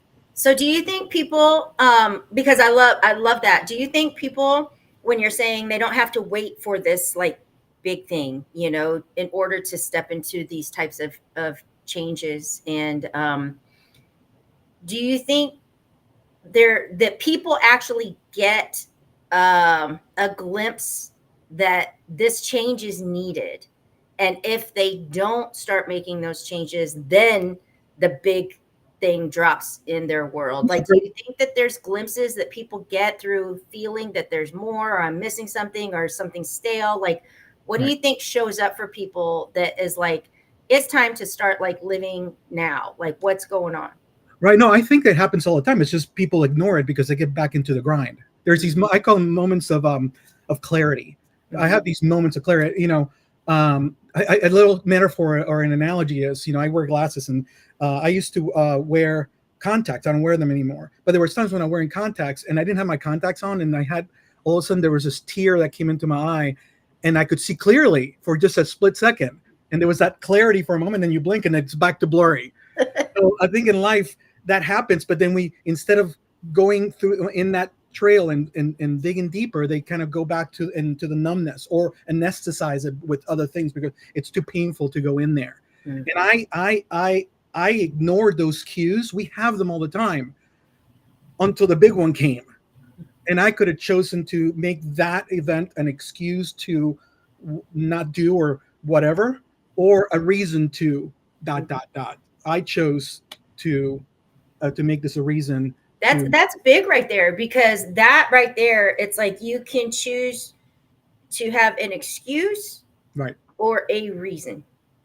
Like that, even that alone is, again, perspective on where you stand on this change that needs to happen. Like that's big right there. And seeing it, but seeing it's only the beginning. It's entering into it and starting to live it. And that's where the change was. It was like, what else do I have to lose? And the thing is, that's a big loss. So I was in there. I grieved that. There was, you know, and when I talked in Nashville, that was a big part of my healing, because preparing for that was the most excruciating, painful journey of my life, but it was necessary and healing to put that together. And how do you condense that much into 25 minutes, right? So that's very challenging, and that's where you have a coach to help you. We all know what we're talking about, Mr. Favor. But the thing is that I still had the choice to enter that journey or not. Yeah. I could have chosen something easier to speak about. I could have made that choice. So as much as it was for others, and I was so blessed about the response, that was very much for me and part of my healing process. And I love that you share that, because it is, you know, there was a time a couple years back where I wrote a lot right out there on Facebook about like all the stuff. And I did that. It became inspirational to other people, but I did it more for me, because it was a form of healing for myself. So it's important to find the things that work for you and do that, no matter what it does for anybody else. Do the things that are going to help your soul heal, so that you can live forward. Yes, live forward. That's a big one. I like that, how you say that. There's another mantra that I'm going these days, you know, being a marketing branding guy, I got to kind of put slogans into things. It's just the way my brain works. Yeah. But I care. So when I say that I care, Well, that's a term, but if you put quotes under the I, by the I, it's I care. Like I take care of me. And I understand now what that means. I heard everybody within these circles and within these communities talk about it from in the beginning when I got involved, and I didn't quite get it. But one of the things that is important is once we see that light or we have that clarity, when it goes from here to here, then that's when life changes. That's when things start changing, you know, for the better or for the worse. Just you still have that choice. You know, and that's where the healing is. And we, you know, healing is a choice. You have, you know, so is, you know, we still have that choice. So that's what takes courage. But when you're around people that have that mindset, and it rubs off, it's like, oh, okay, you know. And I talked about this in the little snip, you know, we talked earlier this week. But it was one of the things that I've learned is to lean on others when the hard parts of life happen, and it's easy to hide, and I don't want to be a bother, and let me just work through that. And I know there's a period for that. I do the same thing. I just don't do it the entire time. I retreat.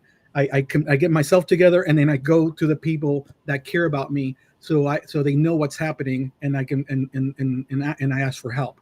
Yes. Yeah, that's a big deal.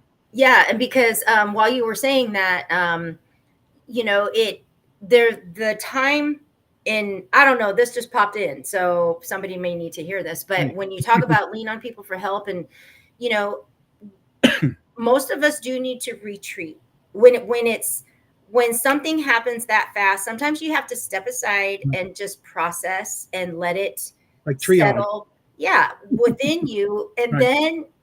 then you know Right. what to go ask for help and support in. But sometimes it's like, if you're still like all over, it's really hard to be, when people say just ask for help or just reach out. But if you haven't actually taken that time to sit with it for a moment and, Right. and process it, it makes it hard to ask for what you need if you don't take time to focus on yourself to Really good point. discover what you need, you know? Yep. And they also, and conversely too, you can put in they, whoever it is, and read our minds. No. So, and you said that when we talked the other day, and that's a big one, because it's like people have that mentality. Well, I shouldn't have to tell you what I need. Right. Well, yeah, you should. So it's interesting. But you're right. You know, there is a time of regroup, but leaning on others is a big part of things. Another thing that I'm really part of this new beginning or this second adulthood, as I said in my talk, is honoring my alone time, and finding sacred spaces to go to. In the past, I used to do things like I used to call them wilderness time. So I could go, you know, in the Bible, Jesus, anytime he needed to kind of recover, he would go into the wilderness to be with the Father, to spend time, to regroup, and come back to the multitudes where everybody was. So my wilderness time, I can go to the woods, I can go away, but finding those sacred spaces, it doesn't have to be some place in nature or take a long trip or something. It's finding these places of solitude where I can kind of regroup and kind of realign my heart and my soul, and being able to find and tap into these places from home or elsewhere is a very important part of my journey that I'm still working on. And then on the middle of that, the bigger ones is, doing more pilgrimage journeys, like for me to kind of go and find things in whether it's a one night overnight or just spend 3 hours away, take a long drive and come back. I'm finding those things very useful and very fruitful in my life to kind of realign. So I'm taking a big one in August 3rd. I'm going to go away for from August 3rd to the 10th on one of these journeys, and it's a lone trip by myself, and it's a well-needed kind of healing journey. No posts, nothing. I'm going to kind of disappear. Maybe afterwards I'll talk about it, but it's something I've been planning for over a year, and I'll be doing that soon. So exciting! I'm excited for you on that because, man, you just know so much good stuff is going to happen for you. Right. in that. You know, we've got a couple comments here. Ivy says, love your heart, Javier, and how you are sharing it, especially as a man. Oh, that's awesome. Thanks, That's Ivy. awesome. Austin Haynes says, great insight, Javier. Hey, Austin. Yeah. Yep. This is oh, Gina says outdoor landscaping is my soul care. I love that. Yeah, Coffee not is part of me. mine. Coffee. I'm like, yeah, outside landscape. No, that's not my thing. But one of the things that I wanted to say, I feel like I'm getting shiny forehead. One of the things I wanted to say is, because if somebody were just listening and they didn't get to see you, you had made a reference of when you lead with your, you said your heart over your head, you know, and I think that that's really important, because I know that you motioned it, but if anybody is like doing things and didn't see you, that you did, when you can start leading with your heart right over. How did you start stepping into that awareness and making that shift? Did it kind of just happen to you, or did you say, okay, I've got to make a shift here? No, I think it was started more listening to it. It's always been there, and I think we all have that. We just need to have a little more discernment to know, okay, what's this voice? Is this mine? Is it somebody else's? Is it something else? But the only way you can't discern that in the middle of like chaos and muck, especially internal chaos, you know, because you can have external chaos, but if you're at a place of peace with your, you know, and your soul is in a good place, you can manage that stuff around you. And I speak that not like I've arrived. I'm still in the middle of working through that, but I'm seeing the differences. So I've always been this passionate person, and you know, but I changed from my heart, like having following my heart, to more leading my heart, because it can be sometimes I could be misled by too much, you know, to getting too emotional about that. So it's not turning off my emotions. It's more analyzing it and kind of taking a step back and looking at it and seeing where what's happening here. What else could be happening here? Yes. I feel this way, but what else could be causing that? Yeah, you make a great point there. That really is. So I want to talk to, because we're all about giving hope and inspiration out there. So I just turned 50. So I'm in the 50 club. But for you, as you're stepping into this newness, you know, this part 2, you say, what is a piece of advice you can give? And I'm going to speak to the man that is not going through the midlife crisis, but that is actually awakening. Like, what advice can you give to him that he might be struggling with how it's always been, even though he knows that change is needed? Like, can you just speak into that person for a minute? Yeah, one of the things I've realized is to allow, and this is something I'm living now, is allowing my feelings to be felt, not suppressing them and shoving them under the rug, where that I historically have done that. And so in that, because I started doing that, so I found myself watching a commercial. I'm like, oh, why am I crying? I don't understand. I listened to a Taylor Swift song and I'm a wreck. Like, what the heck just happened to me? You know, and I used to think, well, I'm a wuss because of, no, wait a second. That's actually it's not a weakness. Yeah, when I used to think that was a weakness, you know? So that's a big thing for other men. It's like their society has these standards that are false. They're just kind of pigeonholed guys into this mold. And we talked the word vulnerability. Well, gosh, try it. It actually has a huge ROI. Just sharing your heart with others and how you really feel, not what you think they want to hear. And so if that's a lesson I'm learning, and I continue to get better at it, but I'm very aware of it on a daily basis. And then the other part is, instead of doing, I'm living. If that makes sense. Oh, that's a big one. Somebody needs to drop that one down. Instead of doing, you're living. Wow. Because that is a big difference. That's between your head, you do, and you live. When you live with, you know, with their heart. So instead of following your heart, lead it, but be aware of who you are.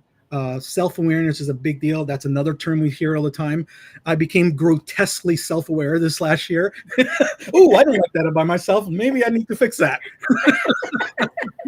But it's okay. And now we can kind of make adjustments. If you're like have blind spots and just are tone deaf to others, so how we are impacting others, good or bad, that's a problem. Yeah. Wow, this is good stuff. I am like so happy for you. And I really am. I'm happy for you for this awareness. And yes, it's taken a completely life, transition in all of that, but I can genuinely see the joy exude from you now, and it makes my heart happy to see that. Thank you, Elena. And I'm so happy seeing the success you're having. I remember those posts that you used to write several years ago, and the journey you've come. And I told you this the other day. I'm trying to keep up with you. So I love to lead the way with Latinos. We're just kind of doing our thing. There we go. There we go. Fiercely free. That's what we've become. And now let's go out and impact the world and make a difference for others. And starting with ourselves, because we can't give what we don't have. Exactly. And if there's anything that I've learned, and I love that soul care. Mm-hmm. Soul care. I mean, that to me, that needs to be on a t-shirt. I would wear that t-shirt too. Because it's true. I mean, we talk about self-care all the time, but truly the heart of who we are resides within our soul. And if we take care of that first and most, naturally the self comes with, it really, really does. Wow. I'm reading comments here. Gina says, yes, Marilyn, #Latinos. There we go. So there's these words that I live by now, and they're not necessarily values. I have my core values, and play is actually a new one this year added. But play, learn, love, teach, right? Master something, inspire, laugh, and coffee. Those are my words right there. Well, even just the mastery, because with divine awakening in that mastery, those 3 levels, it's to know, to do, and then to teach. Mm-hmm. And, that knowing part, that very first part, that's the hard one, because there's so much that we have to get to know about ourselves, that we have to get to know about, who we were, who we want to be, there's just so much packed in that very first piece. And then once we go through that, which is where we are, then that's when we actually live it and we do it. But then we got to go teach it. We got to go share it. We got to go pour it into others. And that's where we're at. And that's what's bringing us here. So it is. And it starts, being honest with ourselves. But that's the beginning. And then that leads to trusting ourselves. And when we truly trust ourselves, that's when life begins. Did you get that one? Javier Santana, when you truly trust yourself, that's when life begins. I absolutely love it. Thank you so much, my dear friend, for being here. Thank you for having me. It's a pleasure. And thank you for being a sponsor this year. It is because of people like you supporting what we're doing that we are able to be here for our next 24 hours. And we've got 60 guests. Wow. That's stamina. I don't know. If this would be me, like if I was doing this telethon about 1 a.m. Where's Harvey? Like, woo, we'll see. I'm 50 now, so we'll see what happens. No, but okay. So a couple more comments. Gina says, that is my huge nugget takeaway: soul care over self-care. There you go. There, I knew that one was going to be gold. And Marilyn, hello, Marilyn, David. What's up? Yep. We're all here. All righty, my friend. Thank you so much. Absolutely love you. And safe little getaway. Because that'll be it sounds like a couple of weeks, the beginning of August. Yeah, I'm excited, very excited. Thank you so much. And it was a pleasure to talk to you. You're welcome. All right. Love you. All right. See you soon. All righty. Okay. What did Gina say? I can't wait to listen to this again on playback. Thank you, Gina. We are kind of checking messages here. we actually have a guest that is scheduled to come on. Let me see where she might be because I don't see her yet. However, she is joining us from a convention out of town. And so she was able to receive the message. So we'll see if she joins us here soon. In the meantime, who do we got still on there? If you are there, please say hello. Let us know where you are tuning in from.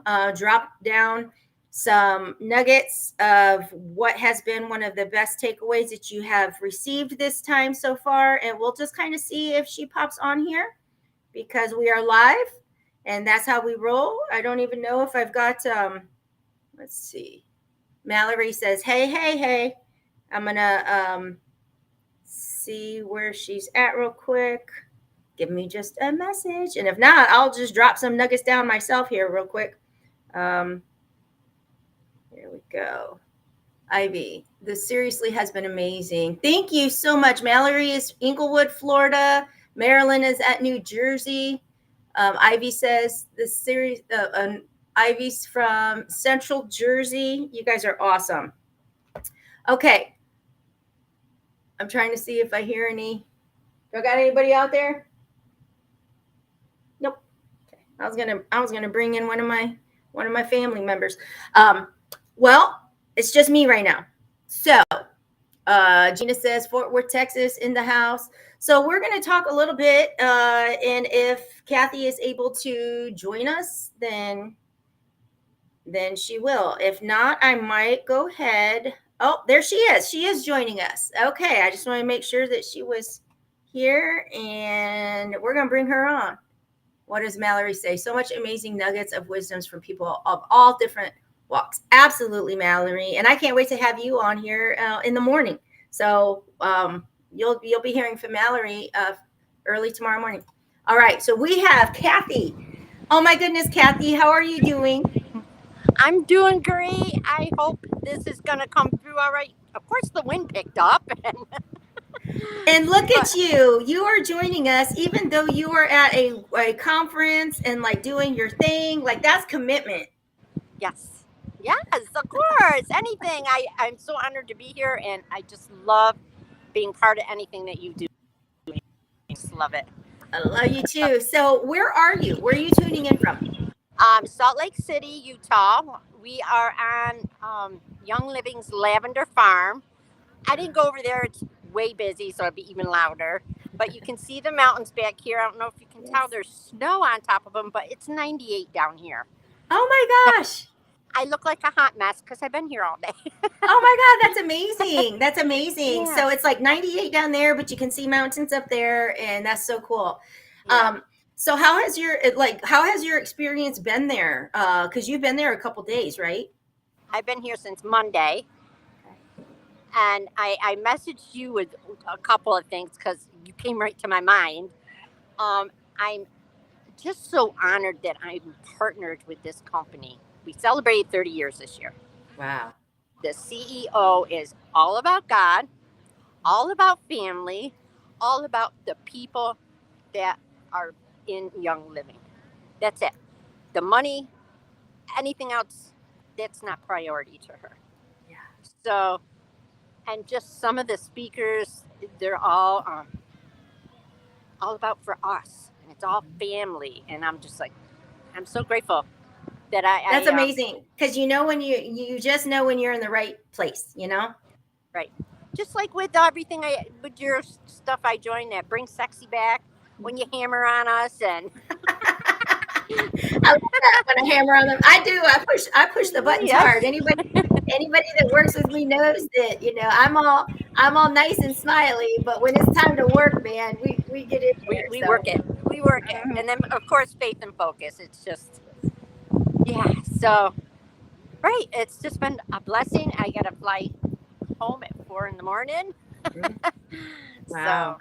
Wow. So, okay. So then I want to tap into, because we're here talking about hope and inspiration for those. And I see you just overflowing with joy, gratitude, knowing you're in the right place, but you weren't always there. No. You No. weren't always there. So No. can you talk a little bit about where you started that has brought you on this journey? I first was in a relationship that was very abusive, verbally and physically, and I needed a way out. I had 3 children. That's 40 years ago. So back then there was no place for a woman and children. So I had gone out and I met this guy, and he's like, "Oh, come on." So it was a getaway. Unbeknownst to me, that started my alcohol journey with this other guy. So, yeah, a lot of drinking, a lot of stupid stuff, a lot of didn't care about money, didn't pay bills, none of that. And finally, I got it. Once I was in a hospital bed. It took me to hit that bottom. And then on October 1st, 2011, when I was lying in that bed, an elderly gentleman stopped, didn't know him. He had the AA book, and he just stared at me. And God sent me that angel. I call him my angel. I don't know who he was, but he saved my life that day. And I have to share, because I know. never putting like 2 and 2 together or anything, but when Kathy had said that, and I'm like, and we've known each other for a while now, and she talked about the angel, this man that she didn't know that was holding an AA book as she hit rock bottom in the hospital, and my mouth like dropped when I heard this again, because that's the day my dad died. My dad died on October 1st, 2011, and he was an alcoholic. And I can't help but I choose to believe that he became an angel that day. And I do too. And touched you that day. As soon as you said that, I'm glad I was sitting down, because I just got chills and this like, wow, over my whole body. And your dad was my angel. That's the way I am taking that. Yeah, for sure. Yeah. So was it easy? I'm going to tell people, no, it's not easy going through sobriety at all. But you've got to do it for you, nobody else. Do it for yourself. Leave all that negative. I had a lot of it. I created a God box, and everyone's name went in there, and I just threw them over to God. So, because I had to worry about me, and I still had babies, younger children, and so I just took it one day at a time. Journaling was my scapegoat. Get it out, get it out, get it out. Because if you left it up here, that just will stir. It will create a trigger. Because if you sit on it too long, about it's going to cause a trigger, and you're just going to say, the hell with it, and go have a drink. So that was that, and I still worked full time. I still did all that. About a year into my sobriety, I got introduced to Young Living. Now, when you stop putting all that poison in your body, the things that come up, it just medically issues. So I was introduced to this company where I am. I've been with them for 13 years now. And for breathing, it was just peppermint. So, and just the background of the company and what me and my husband were working at to build a better life, have a better journey, be financial, much better with finances. It just fit, and it just worked into our life. And God was on us with our journey of drinking, and then God was with this, because it came from the plants. So, but we just kept going, and every day, we knew as long as we kept doing the right thing, whether easy or hard, you'll have easy days, you'll have hard days. Yeah. But you keep doing it, and God will bless you. That's what we learned through this whole experience. We created a vision board. We wanted to be debt-free. And we did it in 4 years. Wow. We just hammered that one out. I mean, we worked hard. And we hammered that one out. We hammered that out. And we just knew God was with us. He's seen us working hard. He was giving us the finances to do what we wanted to do. And we were staying sober and living a healthy lifestyle. And we just, hammered it out. Yeah. Wow. And that's what your business today has now grown from, your own personal journey of using Young Living to feel better yourself. And then it did all these other things for you guys. Yeah. And when you take, like we took the alcohol poison out of us. Think about all the poisons in your home. You know, and that's where we started too. We're like, okay, wait a minute. We're doing this for our health. But what are we doing in our home for our health? It made a drastic difference, just drastic. And a week and a half after our last debt was paid off, we had a log home, and we wanted it in 5 acres. We had a realtor who built the dream things with me. She was part of my team, and she found this, and she emailed me. She says, "This is yours. Make sure you look at the last picture." Wow. I'm just shaking. It was a hunting cabin in the middle of 5 acres with a stained glass butterfly window, and butterflies are my mom. Wow. Wow. Yeah, that was yours. Hello. Oh my goodness. That like gives me the goosebumps. So if I share anything here about hope, it's just listen to your heart and do things for yourself. Don't listen to all this. You have to move straight forward for yourself, because if you're not taking care of yourself, you can't take care of others. You're number one, always. And I want to put it out there. Anyone that's hearing this and needs help, reach out. That's for sure. And Kathy means that. Kathy means Yes. that. Thank you. We got Barbara Beckley on here saying, "Hey, Queen Kathy." And Hi, Barbara. and my sister Gina's like, wow, wow, wow. Because you know what? She actually picked up on the 10-1-11 before I even said my part about that I know that my dad was your angel. So Oh, wow. it's amazing. Nice. Amazing. Nice. So what's next? So you're getting on you're heading home at like 4 a.m. Is that what you said? Yeah. Yeah. So, yep, I got to get back to my other passion. I've been doing a little bit of work from here. But a funny thing is, I was doing the scheduling from here because that's my part. And my boss emailed me. She's like, "What is up with all these times?" They were 2 hours off because I'm in Utah. So I was like, I'm done doing that. But to share a little about my other passion, shortly in the beginning of my journey, I was asked to help care for an elderly person. I've never done that. I had a problem taking care of myself, back then. But I said yes. And it's the best yes I ever said. I, till this day, care for the elderly. I've done couples in their homes. I've done hospice care. And it's just a passion. I love caring for them and helping them with different things, different avenues that they may. Everyone was different. And the stories these people have, it's just amazing. So recently I lost my client I had for 8 years. I laid next to her and she was in home hospice.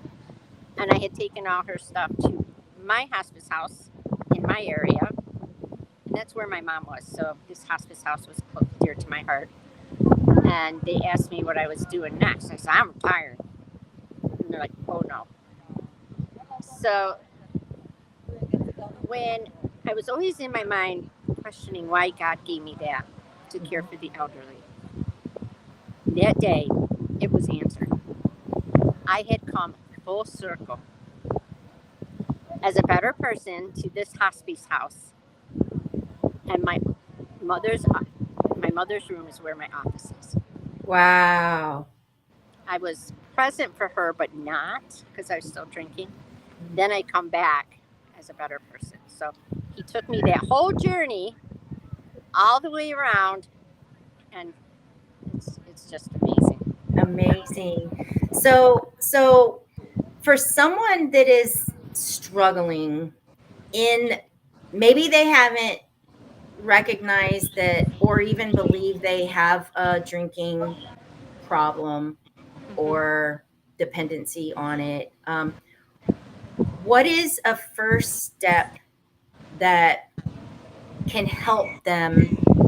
Like, you don't does it take hitting rock bottom, or what do you think somebody needs to take that step to say, I need to make this change? It's you can't tell someone they need to. They've got to recognize it themselves. Once they do, then you can help. Some people won't recognize it. Some people do have to hit bottom, like I did. But just sit. If you think you do, just sit and look at your life. And like, is that really worth it? Is it going out that many times and doing all that stuff? Is that what I want for my life? And start there. And some people it does take to hit rock bottom. Maybe once, maybe twice. Yeah. It all depends on the person. It only took me once. That was enough. Enough.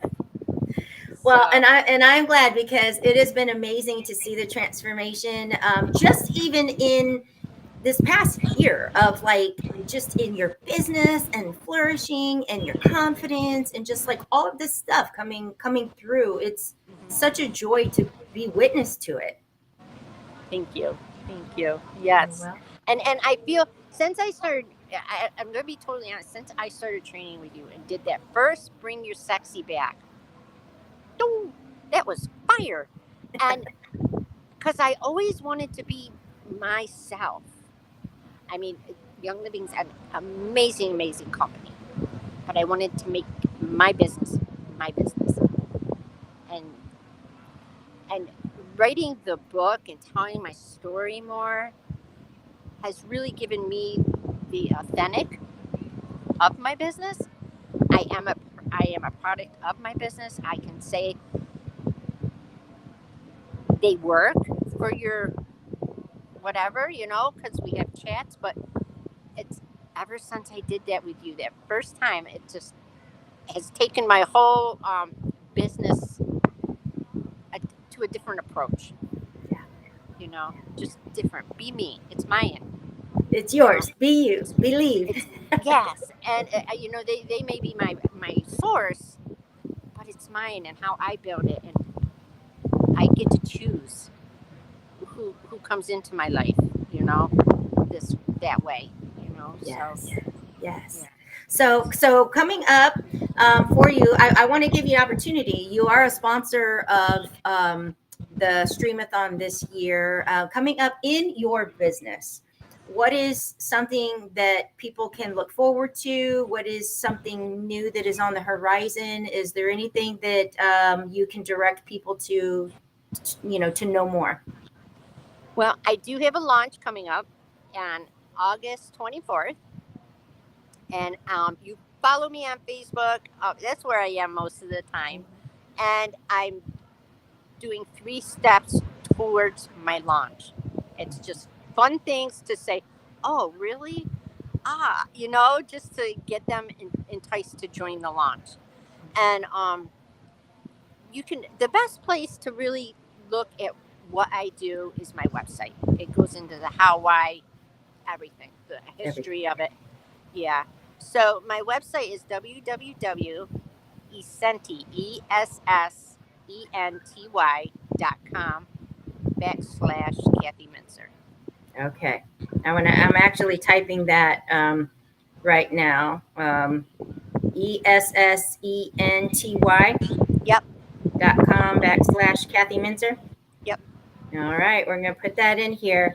And I just want to tell you, thank you so much for taking time out of your conference that I'm sure you're surrounded with all kinds of people and schedules and activities and all of that. And yet here you are tucked in a corner here with us. And that Yes, of means course. so much. Yes, because I want to share hope with you. It's help a person every day. Yes. And to believe it or not, that came up in our conference, and I'm just like, I was floored. I'm like, no way. So I said to myself, I can't tell Elena. Well, I just told you. So I love it. And I can just feel your excitement. I can feel that you are exactly where you are meant to be, like in life, like all the way around. I absolutely love it. yeah. Yeah. And just to share another little nugget I didn't is through this journey, okay, my husband and I got divorced. We started dating. We got remarried. We got baptized together. And this life is like no other. He is my biggest supporter. First God, then my husband. That is absolutely amazing. I didn't know that little piece. Like somewhere I missed that, but oh my gosh, how beautiful. Like that's total growth together. Like Yes. all the way around. You've had the good, the hard, I mean, it's like you've had it all and you've gone through it together. Yep. When we were looking on that couch, at that vision board, we were doing it together because this girl never paid a bill. I'd rather go party. But that's how it changed my life to stop drinking and like, hey, I really want something out of my life. So we did it together. We stared at it and we did it. Power of the vision, man. You gotta have vision, and then you gotta stay focused. Like it's right there. Wow. That is beautiful. I mean, even for you to be able to say that, like I never paid a bill. I was too busy partying. That was just like my life. And like here you are now, you built your dream home and you live a simple life and you're living clean and you're feel like it's just awesome. Yeah. With my chickens. Love it. Well, thank you so much, my beautiful friend. I'm going to let you get back to your activities, but I thank you so much for tuning in and being part of this Streamathon with us this year, and safe travels home. Yes. And I'm going to leave 3 words. It's your life. It's your health. Be empowered. Thank you, Elena. Love you. Thanks, Kathy. Bye-bye. Oh my gosh, she is totally awesome. Mallory, I didn't even read that. Said, holy cow, couples retreat. That's great. And then Gina says, yeah, she totally gets it. I love it so much. Okay. Girl, you need to teach a seminar on that. There's so many things. And I just have to say, we are still moving and we are rolling and we are going with it. We have our next guest coming on here. Now, this gentleman, guys, I may be giving him his own screen time if he's okay with it. I'll have to ask him. But the reason is relationships, marriages, all like they need him. All right. They need him. So I'm going to bring on Jeremy Roadruck. Jeremy, hello, my friend. How are you? I am fantastic, Elena. How are you holding up? You are so far through. Do you have like a little monkey under the table massaging your feet to just keep you invigorated? No, but I did dress comfy this time. I got my Christmas pajama pants on. Nice. We went running earlier, so I've got compression socks on right now. Yeah. I love it. Gotta do what we gotta do. There we go. And so before we move on, tell everyone, where are you joining us from? I am in Fort Lauderdale, Florida. Nice. It felt like 103 or 106 today. It was like a heat advisory. But luckily there's a pool right across the street. So we just crash out, get wet, come back in. We're good. There you go. I love it. Now, I know because we've known each other for a while now that the work that you do is so needed in this world. It's needed for adults, it's needed for children, it's needed for families, it's needed for relationships. Like, I love the work that you do. And if you're okay with it, I would love to be able to just give you full screen time because I know the value of what you have to share. And I don't want to interrupt that. I want you to actually pour into people, because if this lands on the ears that need to hear it, lives will change. So are you good with that? Absolutely. Okay. And just, Okay. I'll make sure I'm respectful of time and schedule. 15 minutes, 10 minutes. You have until 8:45. Okay. So Okay. I'm going to set my timer for about we'll do 17 minutes and 5 seconds like this. There it And that works. way I'll just go, and you can take a break for a second and get some water and all the Yep. things you need. Yeah, it'd be my And pleasure. honestly, couples, you guys need to share this. You need to like his work. I absolutely love it. Okay. Thank you, Jeremy. All right. Well, let's get to it, ladies and gentlemen. So hello, I am Jeremy Roadruck, sometimes known as the Kung Fu Guy, and I am here to help. I'm here to serve. And the work that I do is around mindset, mastery, and peak performance relationships. It's about getting that BS out of our head and change the BS, the belief systems that are not getting us where we want to go. See, in my world, there's action and there's impact and there's feedback. And if you're not getting a loving response, then you're getting a cry for help. That other person is not in a resourceful, warm, big, and happy place. So today, what I'd like to do is take about 15 minutes and just share with you this idea about how do we create certainty in uncertain times, right? Now, I know Elena today is talking about hope, HOPE, help one person every day. And I love that concept. I love that idea, because when we go out and give, when we go out and light other people up, when we make sure they are feeling warm, big, and happy, then what do they have to flow back into us? See, if you go out every day with your wife, with your husband, with your kids, with your career, your coworkers, your students, your clients, your peers, your whatever you got, but if you go out and do your best to help them to feel warm, big, and happy inside, then what do they have available to flow back into you? If you just demand they treat you with respect and they treat you with sincerity and they treat you with X and Y and Z, well, I have a question for that. Did they have that inside to give in the first place? But if you make sure you give it to them, then you know you have it, and at least there's a chance they can flow it back into you. So how do we create certainty in uncertain times? It starts with us. It starts with our BS, our belief system. And are we living the faith that we espouse? Whatever belief system we have, do our actions match the words?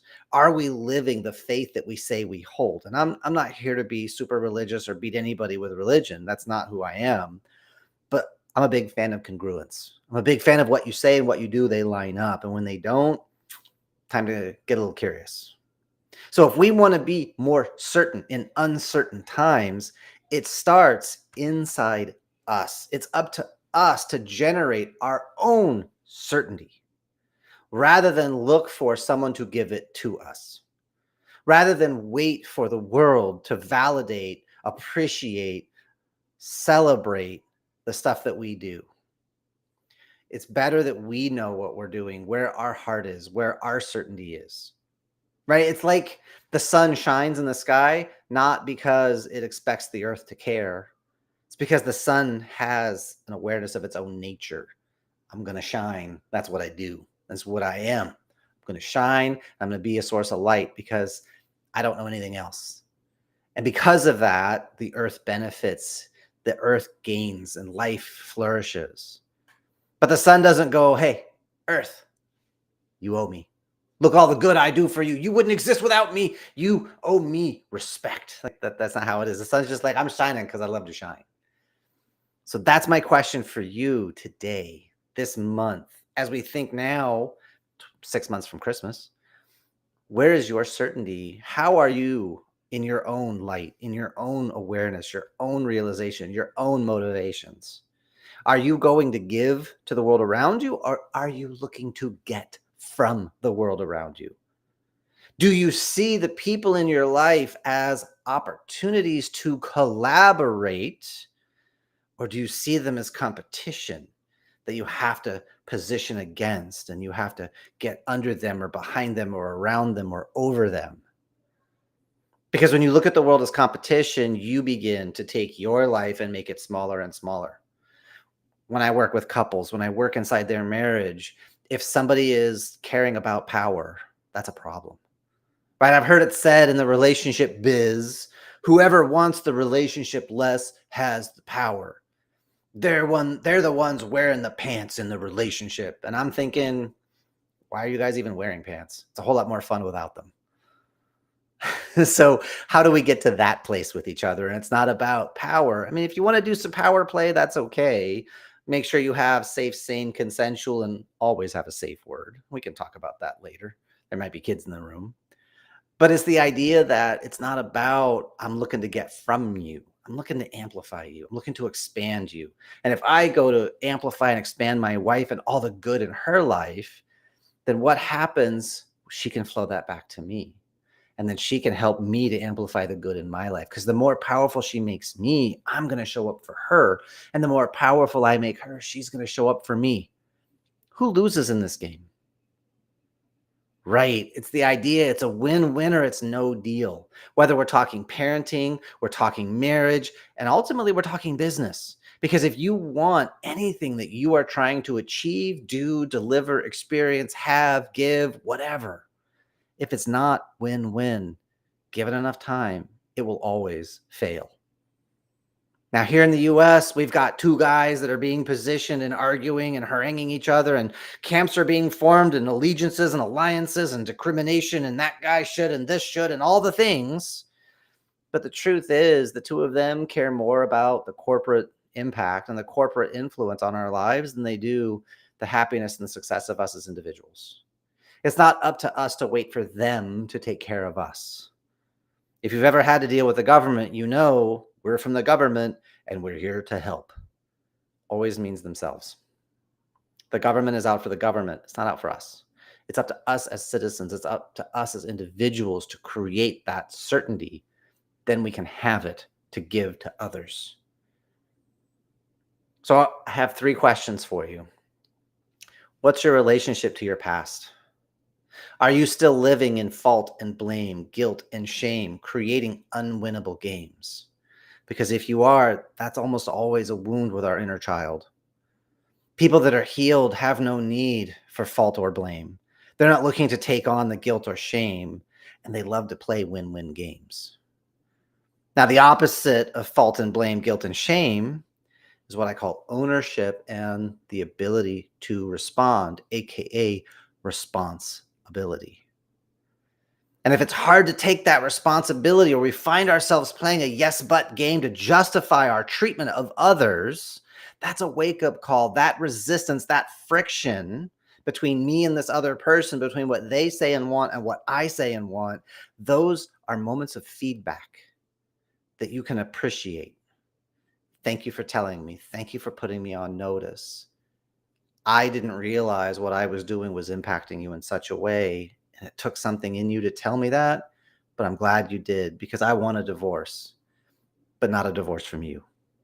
I want a divorce from my past way of being with you. I want a divorce from that previous version of myself, because I am a new person getting better every day. And when you can say that to your partner, that inner child is healed and available. Think about how much politics, drama, impact there is in marriages, that there is in families, withholding, stonewalling, criticism, emasculation, passive-aggressive, sabotage. It doesn't need to happen, but that's people living in their fear. That's people feeling like, I can't say what I need or want or dream or desire because my partner will cut me off. They will cut me down. And if I tell them what I truly need and truly want to thrive, what if they say no? And then I have nowhere else to go. So I'm not going to ask. I'm not going to step into that place. It's easier to just play small and just hope and just pray things are going to change one day. And faith is a beautiful thing. But I'm here to tell you, God will not tie your shoelaces without you. You have to be a participant in your life in your rescue, in your redemption, in your whatever, you have to show up. You have to be willing to be accountable. You have to be willing to take new steps to move in a new direction. So my first question was, what is your relationship to your past? To the fault, the blame, the guilt, the shame, and creating unwinnable games. And if that feels good, then the next question we go up, and as we know, hope is not a strategy. Ivy, hope is absolutely not a strategy. It is a very beneficial place. It's so much better than despair, but hope is not enough. It's not enough to just say, if, maybe, it could. No, that's why we need certainty. If it is to be, it is up to me. I will take the action. God's delays are not God's denials, but I got to show up each day. I got to take the action. I got to plant the seeds if I want to have a harvest. And I can't control what other people do, but I can control what I do. And I can control my story. You can control what you do. You can control your story because you are the only one who can tell your story. There was once upon a time, Tony Robbins got invited to Experts Academy with Brendon Burchard. Experts Academy. And Tony Robbins goes up on stage. He was there kind of as a participant going, this is really cool. He wanted to see what it was all about. He charged $1 million to show up someplace. Showed up at Brandon's event for free. I want to see what's going on. Was invited on stage. Absolutely. He goes up on stage at Experts Academy and he says, don't be an expert. Experts Academy, don't be an expert. The room is silent. Everyone leans forward. And Tony says, I can speed read. I can go get the top 30 books in your industry. I can read them all this month and I will out expert you. And I have a marketing team and I have a business machine behind me. I will crush you. Don't be an expert. Instead, be an authority. Because only you are qualified to tell your story. Only you are qualified to speak your lived experience. There is nobody from the dawn of time to the end of creation that's you other than you. No pressure. But only you can tell your story. Only you can give us the example of what it's like to be you for the rest of us to learn and embrace and grow. And so the second question, what's your relationship to your present? When you wake up, are you green and growing? Are you ripe and rotting? When you wake up, is it complaints about the economy and those people and this, that, and the other? And it's, oh, my body, oh, my shoulder, oh, my neck. Because there are people that are not waking up today. They went to bed last night and that was the end. So are you waking up to complain or are you waking up in gratitude? Are you waking up with a sense of vision, mission, purpose? So that's the second question is, what's your reality today? Where are you present? Where do you stand? What are your priorities? What matters today? What's going on with your health? What's going on with your vitality? What's going on with your current relationships? Are you investing time with the people you say matter to you the most? Because your actions speak so loud, I can't hear a thing you're saying. And our actions speak. Grandmaster Jun Rhee, martial arts expert, very famous man, once said, if a picture is worth 1,000 words, an action is worth 1,000 pictures. An action is worth 1,000,000 words. Maya Angelou said, when somebody shows you their character, believe them the first time. If only we would listen to that more. If only we would believe people more when they show us who they are, not to judge them or make them wrong or look down on them, but to understand they're in a certain place going a certain direction. Is that in alignment with us? And these are the questions around this second relationship to present. And the last question, what is your relationship to your future? What is your relationship to your legacy? Whether that's your kids or your career, your business, what are you going to leave in this world beyond you once you shuffle off this mortal coil? Those are the three relationships that matter. Your relationship to your past, to your present, and your future. Everything else gets chunked into that in some way, shape, or form. The work I do with men, I say the boy, the man, the king.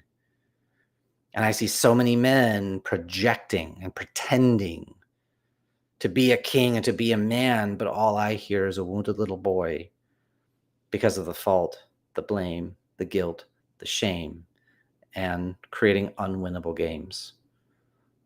He's putting himself in positions to get punished. He's putting himself in positions to get criticized, emasculated, torn down because he doesn't believe he deserves to thrive. And that needs to change.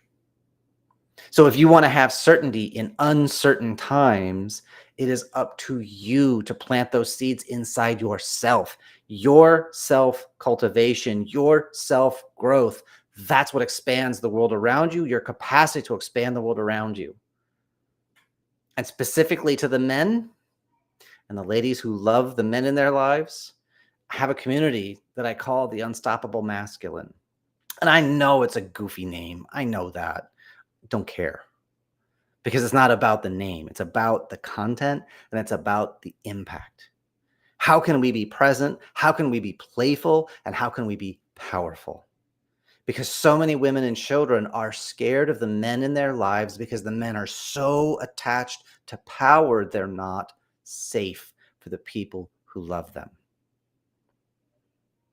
And so many men are confused because they're pushed and pulled and twisted and turned by society, by the world. They don't know how to trust their own voice. They don't know how to trust their own standards and boundaries. They just want to be a good man, but they keep being told so many different examples of what it means to be a good man or to be a great man. And I'm not here to give you answers. I'm not here to tell you what to be or who to be, but I have some really great questions to help you find that truth inside yourself and frickin' own it. Because when you stand in your truth, when you deal with the fear in your life, you gain a power nobody can give you and nobody can take from you. You've been through the fires and you know who you are and what you are. So the last thought I'll leave you with is this. We talk about white knights. A white knight cannot be trusted because he is a boy whose armor has not been tested. He's out in his shining armor. He's never faced battle. But once the battle is joined, we have to be careful about the red knights, the men who are about the destruction and the chaos, about the fight and the glory and the violence and themselves. Red knights are insatiable. They are destructive, domineering, dismissive, controlling, all the wrong things about men. But sometimes that's a necessary journey for men. We find where our edge is. And finally, we come home to the Black Knight, to the king, the man who truly knows himself and owns himself, what he is in the light and the dark. He is the white knight who has come full circle. He's been through the battles. And he knows how far he's willing to go for the people he loves and protects. That cannot be given. It must be earned. And that's my invitation. Come join us in the Unstoppable Masculine community and let's go on a journey together. Mr. Man, wow. I was sitting here as I'm like snacking on foods and everything. Powerful. I love this. Like, this is where I love to be, is in this space, because it's there's so much confusion, and I'm not saying I'm right in any of this. I'm just certain because I'm open to feedback and adjustment. Wow. I absolutely love it. So where can people contact you? What can we do to support this conversation? I'm all about it. Yeah, the easiest thing to do is just direct message me. I have a 7-day free trial. Come check out the UMC 369. 3 relationships, past, present, future. 6 dimensions of growth: physical, mental, emotional, spiritual, financial, relationshipal. And then the 9 steps of the roadmap to relationship mastery for men. It's 3 for the boy, 3 for the man, 3 for the king. And once you gain clarity, you own it. Like, I want to plug more guys in because leaders create more leaders, not followers. I don't want followers. I want more peers. I want guys using my stuff against me and kicking my butt with my own stuff. Because I'm like, you're right. Hey, together we all become better, you know? Yes, together ma'am. we all become better. So 1000%. Yes. Thank you. Oh my God. Thank you so much. It is such an honor to be able to have you be part of this for the second year in a row. And to just be a support to each other. So I want to thank you for sharing your time with us this evening. I love what you were doing. And I did a podcast earlier today, and I got to talk about you and your event with my host and some of the work you do with women and body positivity and like the boudoir and like learning how to own themselves, find their inner goddess type stuff. And he was like, that's a beautiful thing. And I'm like, hell yes, it is. You should come check out the event tonight. Thank you so much. So I'll be making sure he gets in your orbit, because he does a podcast for mostly men, how to be good dads. But I think a lot of the insight that you have with women and where women get hurt would be beneficial for guys to hear. Sometimes it's the thoughtless impact we make as men, because we're so triangle sometimes, we're so dialed in, and there's this beautiful thing that I want to share with you, and it's like we cut it off, and it's like, oh well, yeah, then I guess I won't share anything. And that's the beginning of where the love fades. And it didn't have to be that way if guys were a little more sensitive. Well, and coming from the perspective of, as women, we got to love ourselves as is today, right now, first. And so, part of that from our end is, and we'll just get real and raw here, desire your men. They're not worried about the roll over your waistline. They're not worried, feel confident and sexy in the skin that you have, because that's such a beautiful exchange. And so from the women's perspective, sometimes we need to just get over having to look like the model on the magazine cover and realize that our men love us, like us right now, and share that with each other. So much beautiful work can be done around this topic. There's like a hack of just, you go and grab him by the tender regions and say, I'm going to enjoy this. You're welcome to come along. There you go. And that confidence, he's like, hello, ma'am. Let's do that. Yeah, it's true. It's true. So thank you so much, Jeremy, for sharing your nuggets. We will connect. Let's because we're actually starting more of a panel discussion for my TV streaming show that we're going to bring men and women talking on things together. So definitely I see a show for us having that conversation. I have a friend to connect you with, Alex Merritt, the love engineer. You need to have her on too. She's brilliant. Awesome. Well, thank you so much. I love what you're doing, and Merry Christmas 6 months early. There you go. I'll take it. I love it. Thanks, my friend. See you later. Bye-bye. Bye-bye. Oh, so awesome. So awesome. Okay, so we are going to move.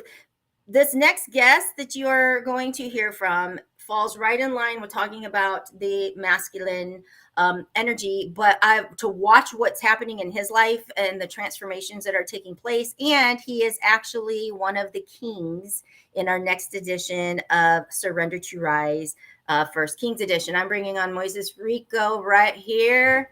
Hello, my friend. Hello. I see what you did there. I see why you put me right next to.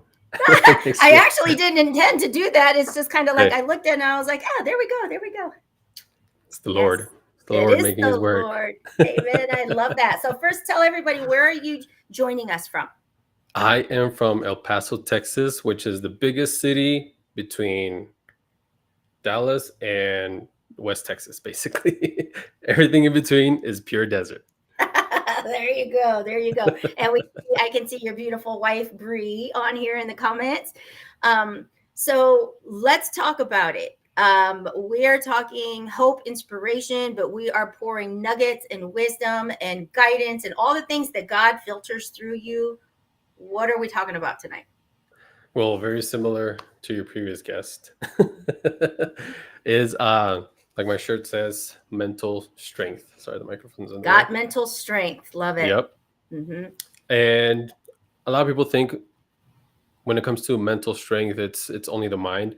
To me, it's just kind of like the surface level kind of thing. But that's where a lot of men start with, I need to be mentally stronger.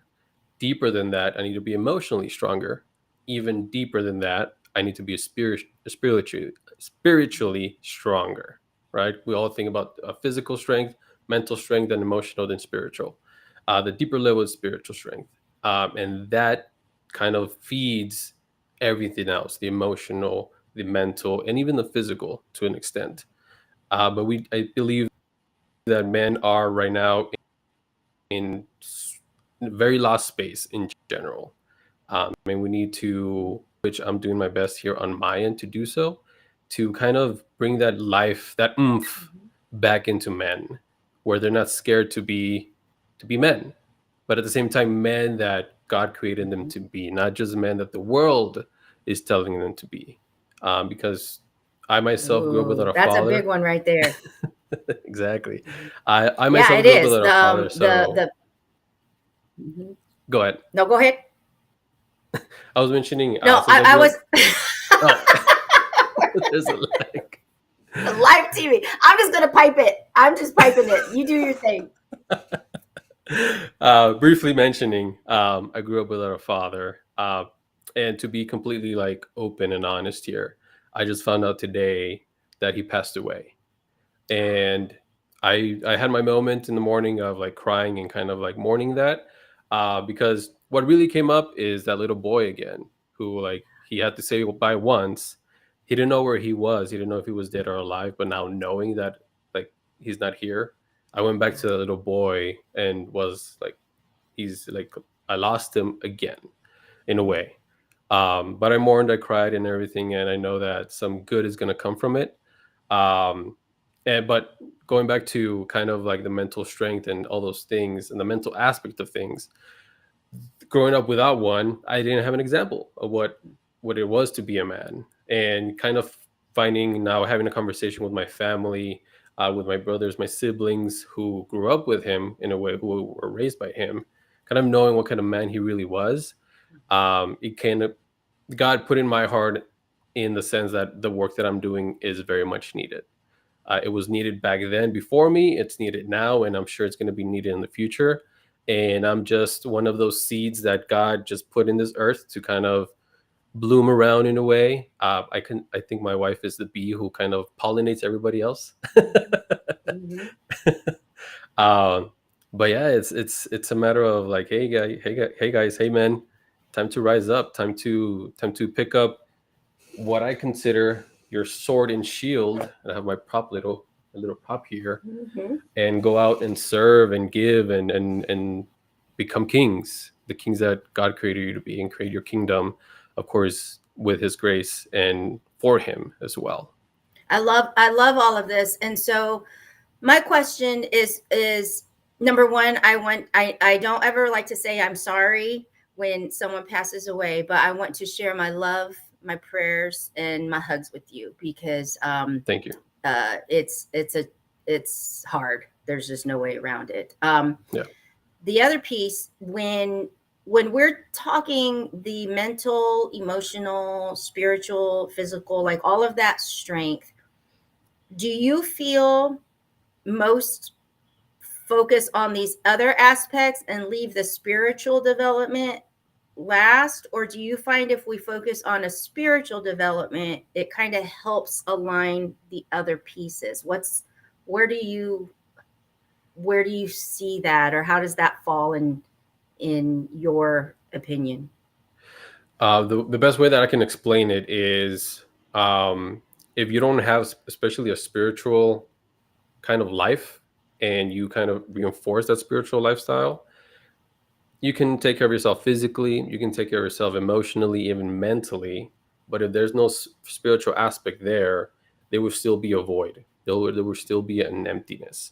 And the reason I say that is because I was there very a lot of times before I had a spiritual foundation.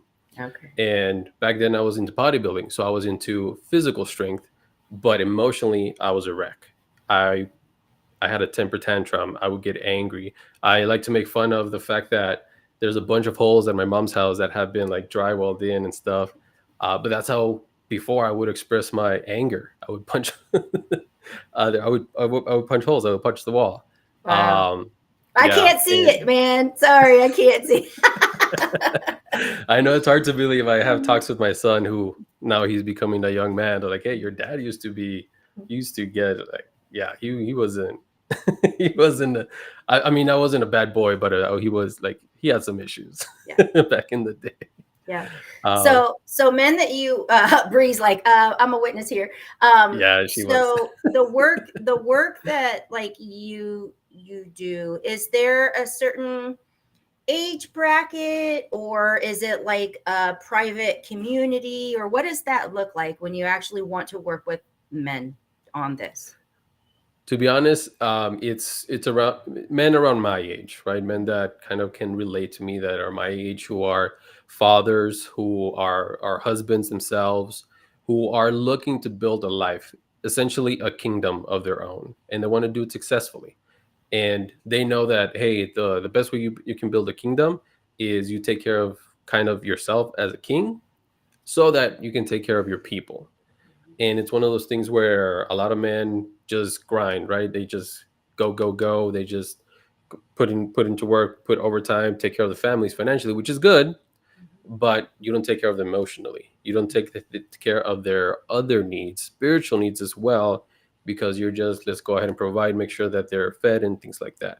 When in a kingdom, you need to take care of all aspects of the kingdom, not just the fact that, not just to keep the house or a roof over their head. It's like, hey, that's why you see all those posts on Facebook where, like, hey, dude, I know your kids will remember you not being there more than they remember the toys that you gave them for Christmas. Mhm. It's like, you need to be present, you need to be there.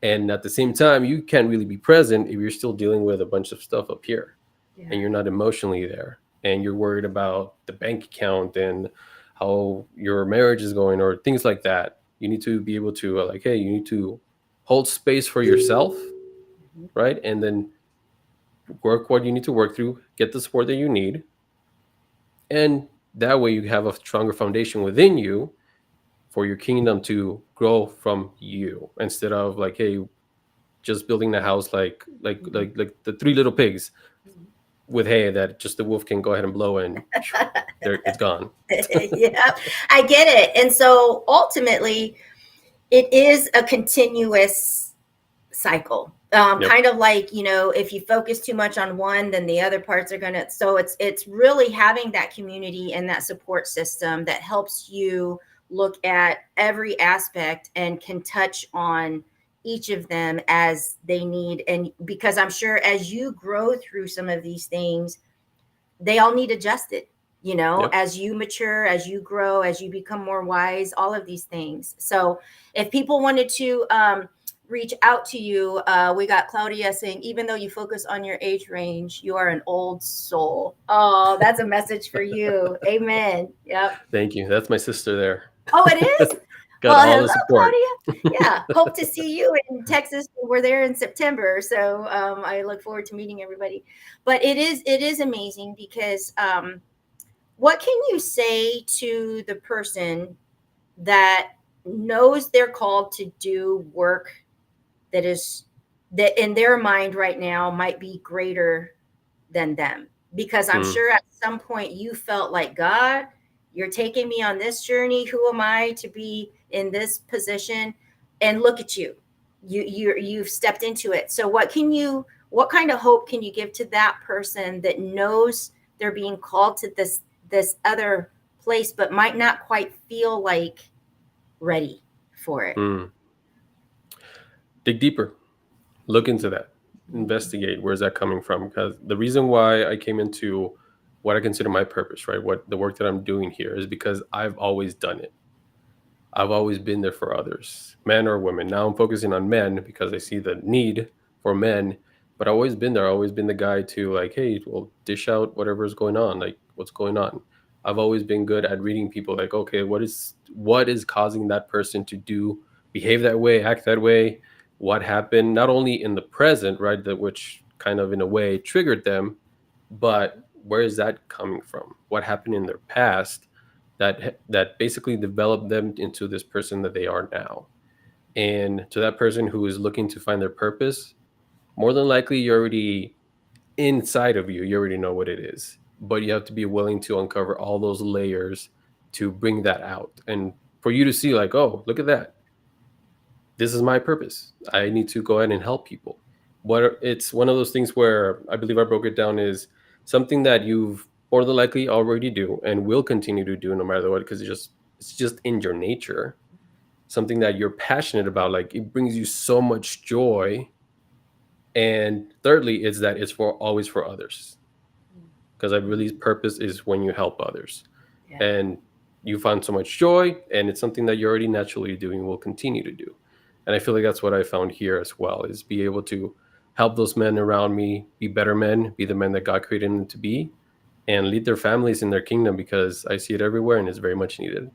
Yes, I love that. I love the way you broke it down into simple, like, things, and that you will continue to do. And it's just it's kind of like an extension of who you are, because that's what you've been created for. So I am so excited to have you be a part of this 24-hour Streamathon. We are 60 guests strong this year. So I am honored to have you have joined us from El Paso, and also to publicly congratulate and welcome you for being one of the kings in our next book coming out in the series, Surrender to Rise. I am so cranked and excited for that, and what that just is going to do through God, because that's all it has been. Is I'm just walking in faith, and I love when spirits connect that I know God is like pulling together. So thank you for that.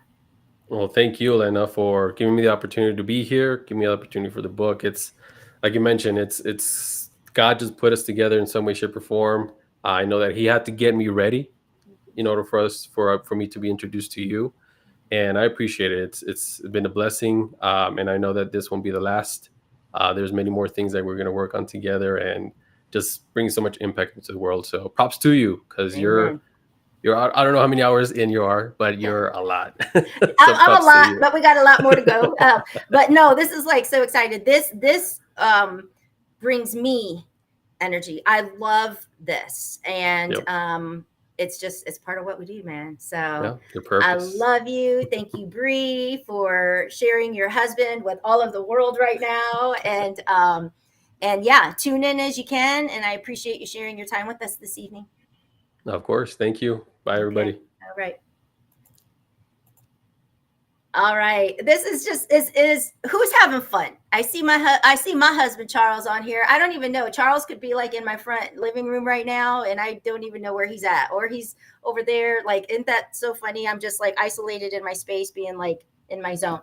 But thank you, Bree. So we are moving right along, and can we talk about how God shows up in our lives? Because this next guest, he saw me speak at Movement Maker and just kind of came up and said, I have to meet you. And now he is actually going to be at my event, Surrender to Rise, in Texas in September. And it's all G-O-D. Okay. It's, oh my God. His name is Jonathan Emery, and I am bringing him up here next. Hello, mister. How are you, John? Great. Yourself? I'm doing wonderful. Why don't you tell everyone where you're joining us from? Yeah, so I'm from Pennsylvania. So you got me like right when I would probably be going to bed. Well, we'll keep you up for like 15 more minutes. So yeah, we happened to just meet each other like back in March. Yes. Yeah. I don't remember exactly what you said, but it was something enough to spark me to go and speak with you. You were behind me, I think, at the table, and we just had a brief conversation, and then we stayed in contact since then. Yes. And yeah, it was. Something was powerful that you said. Yeah. Well, thank you. And you have a podcast called Life's Checkmark. Is that correct? Yes, that is correct. Mm-hmm. And what kind of things do you talk on? Because I've yet to, I still need to finish my form and get on there. But what kind of conversations do you cover, or what topics do you cover on that? Yeah, so I have people come on and share their journey in life, and it's whatever that is to you guys, as long as they're open, honest, authentic, vulnerable, whatever words you want to use, that's what I'm looking for. So I hit my rock bottom that I believed was my rock bottom, and all these other people are going through something I would think so much worse, right? Because I could not imagine how they went through whatever it is and became so much better on the other side.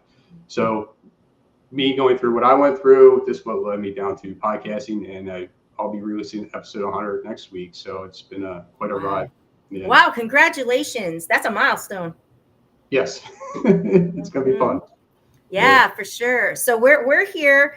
This is your first Christmas in July Streamathon, and really it's about just pouring nuggets of wisdom, some of your own life lessons, but just a message that you can give to somebody that's maybe running a little bit low on hope.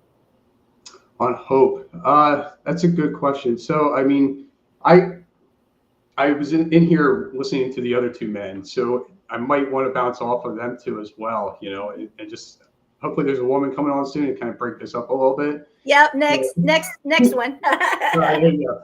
So, I mean, for me personally, I went through a divorce and lost a job after 20 years in the same year. Wow. And it was just that kind of like knocked me down emotionally and trying to figure everything out because I didn't see anything coming.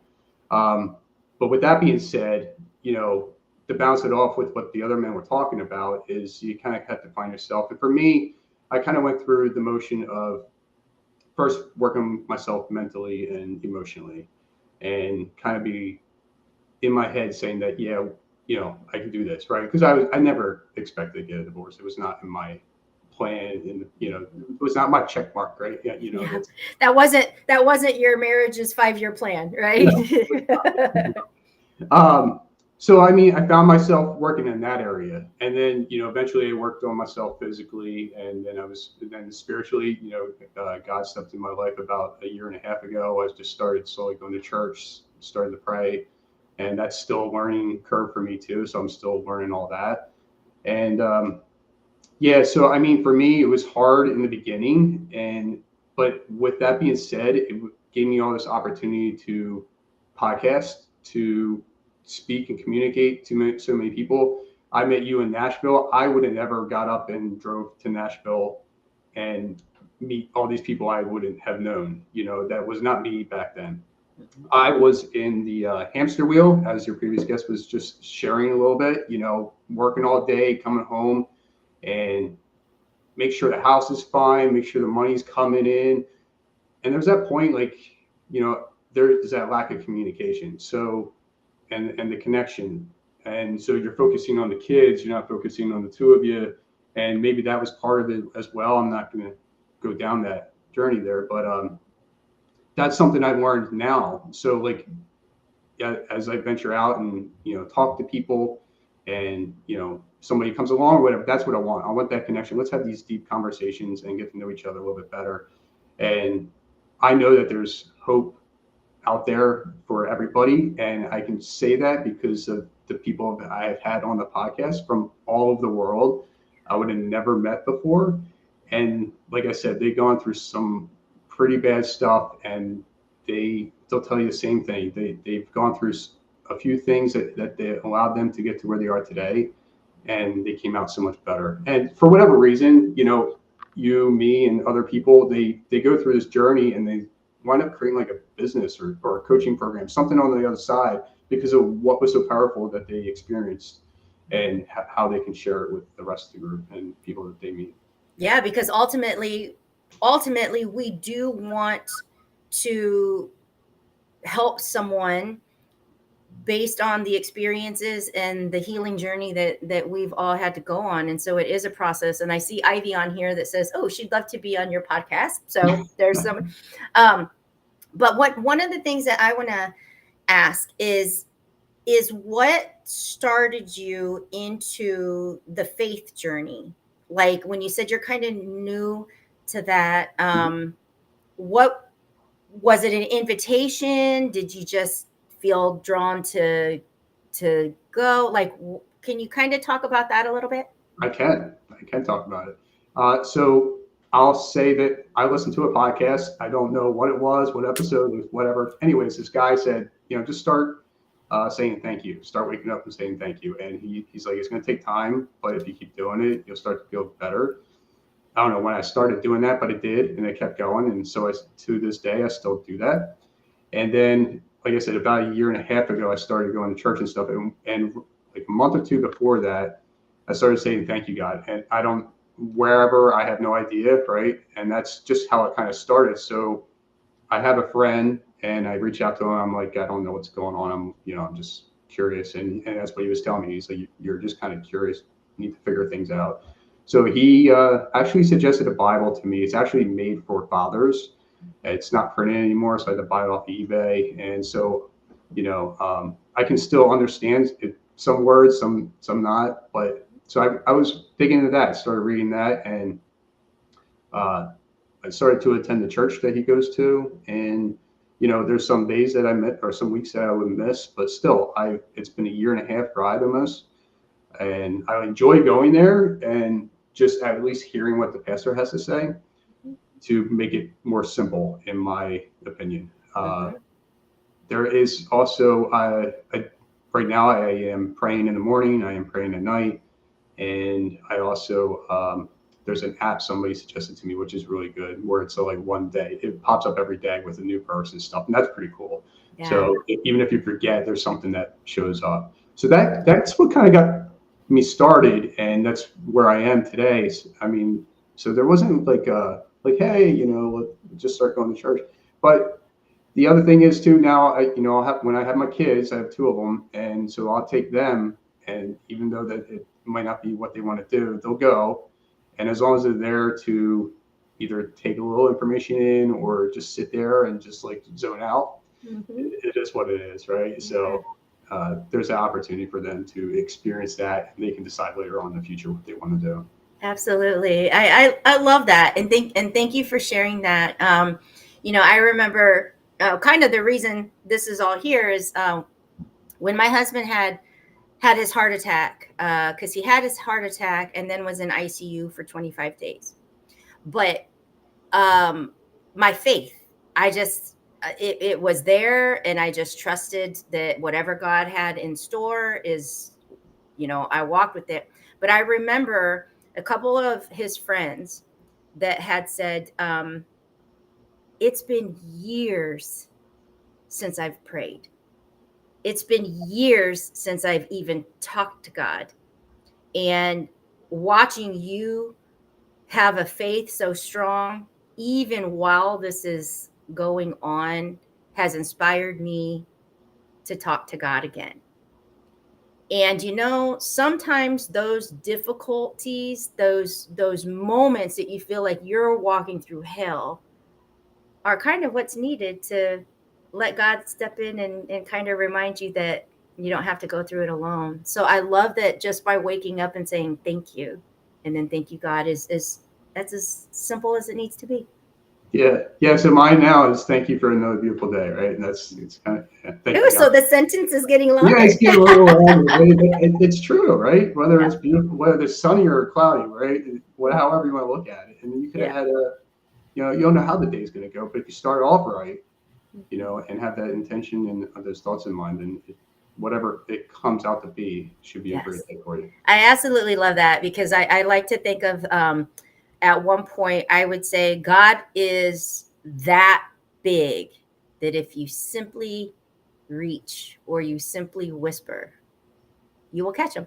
He will get you, and so I'm honored to be on this journey of connection with you. It's fairly new. I don't know why. I just felt gravitated, towards you. I think sometimes work is being done that we're just kind of going with the flow, but we obviously connected.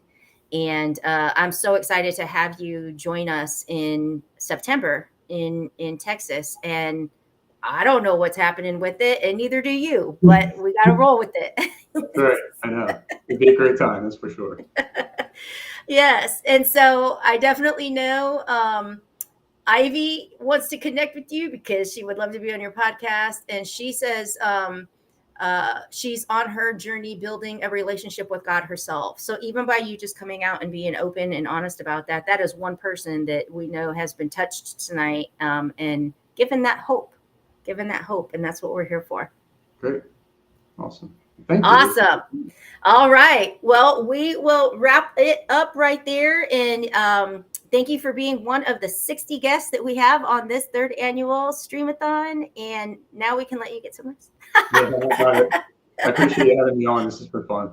You're welcome. All right. We'll talk to you soon. See you. Thanks. That's so awesome. And so, yeah, it is amazing at things that they just happen like that. I spoke we were sitting near each other. We got into conversation. We ended up, having just a chat afterwards. And he's just amazing. And so God laid it on my heart to like, here's what we're doing in Texas, and he will be there. So beautiful. So now, yes, we are balancing out and bringing one of my dear friends. We're bringing a female on to like, balance us out. Giselle has been a joy to have met a couple years ago. And then it's amazing because you could tell she was doing her thing and I was over here, because you know how you kind of like lose track of somebody and then like, boom, now I see her and it's like, who is this woman? And she'll know what I'm talking about. I'm going to bring her on here. Hello, beautiful. Hello. How are you? Oh my gosh. I am so honored. I'm so honored. You know, this is my favorite time of year. I tell it to you every year. I'm like, I can't wait for Christmas in July. Yes. So tell everybody, where are you joining us from? I'm in New Jersey. New Jersey. I am Awesome. in New Jersey. Well, you girl have like gone through, where do we start, right?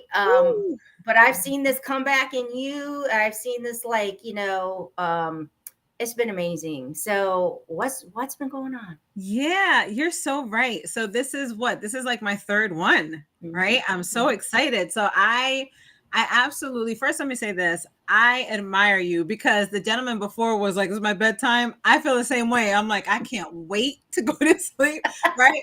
But here's the thing, I love your passion, right? For this initiative, it's what you do. It fuels me. So thank you for having us on here. The people have been amazing. Yeah. So I was doing my thing and I want to say God kind of had me in this space of, all right, go sit down somewhere, right? And I wasn't quite ready to tell my story. So I say this all the time, because people know me on here and I'm like, I wasn't really ready. Like, Emilio Roman, right? He's always like, what's your story? What's your story? And I would talk a lot about my corporate story because that was the story that I was most comfortable with. And then late last year, God just was like, it's time. Like now you got to talk about, the other story. Right. Mm-hmm. And so I just launched my book. Congratulations. The Pain Plan. Yes. Thank you so much. The Pain Plan. I have it right here. Nice. And this book, is really my raw and real story of what happened to me during the pandemic. Right. And some of the challenges that I went through in my marriage that people really didn't know about. So, when people met me back then, they knew I was divorced, newly divorced, kind of going, but they didn't really know the challenges, the reprogramming of my mind, the healing that I was going through, right? All the stuff where like it was the dark days, the days I didn't want to get up from bed, the days that I was like dragging, right? And I had to show up for my kids and I had to show up for other people and I had to show up for somebody who didn't deserve for me to show up for them, but I still had to show up. And so, so this book really talks about that journey and the path I had to take with God to get my healing. So now you see this year, Elena, what you're seeing is you're seeing that residue. You're seeing now the harvest of those, seeds, the tears that I sowed, right? And now you're seeing the harvest and me just really out here with a message of hope, a message of the divorce is not your death, right? It's not unto death. It's not, the final say on your life. The person who hurt you, they don't get to decide where you go from here, Oh, somebody needs to drop that one down. The person that hurt you doesn't get to decide where you go from here. Where you go, no. And the choice is ours. The choice is ours. And I had to make a choice and I'm grateful. I'm grateful. So this is where I'm at. I am so proud of you because, it's one of those things that you don't know what people are going through. And to see that resilience in you and to see that I know it wasn't easy, it wasn't easy, but man, I see it in you. Yes. Yeah, it definitely wasn't easy. And I will tell you this, it wasn't easy and it wasn't my choice. Mhm. Right? Because if it were up to me, I would have stayed married. This is the father of my children. You know what I mean? Like I would have stayed married. I would have, fought. I would have done whatever I had to do, but it wasn't in God's plan for my life. Yes. And that accepting that part of it and then really trusting him through it. That was growth. That's huge. Just trusting him, like it wasn't your plan, and trusting him through it. Let's talk about that for a minute. Trusting him through it.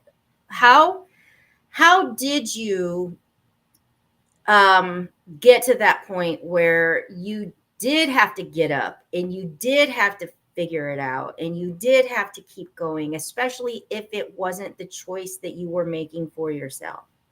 Yeah. Oh, so I really had to come to terms with just my trust, right, in God. So when everything happened and I realized, what he had done and the hurt that I was experiencing, I'm gonna be honest, and I write about this. I cried for 3 straight days. Like 3 straight days. When I tell you, so here's the thing, right? Because we talk about hope, and there is hope. There's always hope. But what we don't understand is you also need that breaking. You need the breaking point. You need the pain. It sucks. I'm not saying we enjoy it and we love it and we should, hey, pain, Bring come me some here. pain.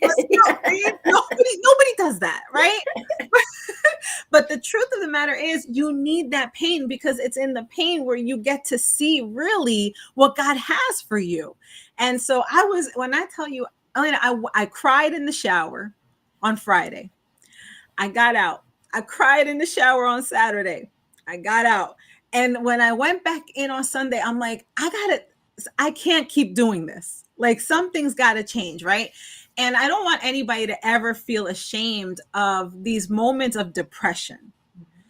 Don't feel ashamed of your feelings when you're sad. You need the sadness because it does something on the inside of you. And so inside of me, I'm like, I can't keep doing this. Something's got to give. So I cried and then I prayed.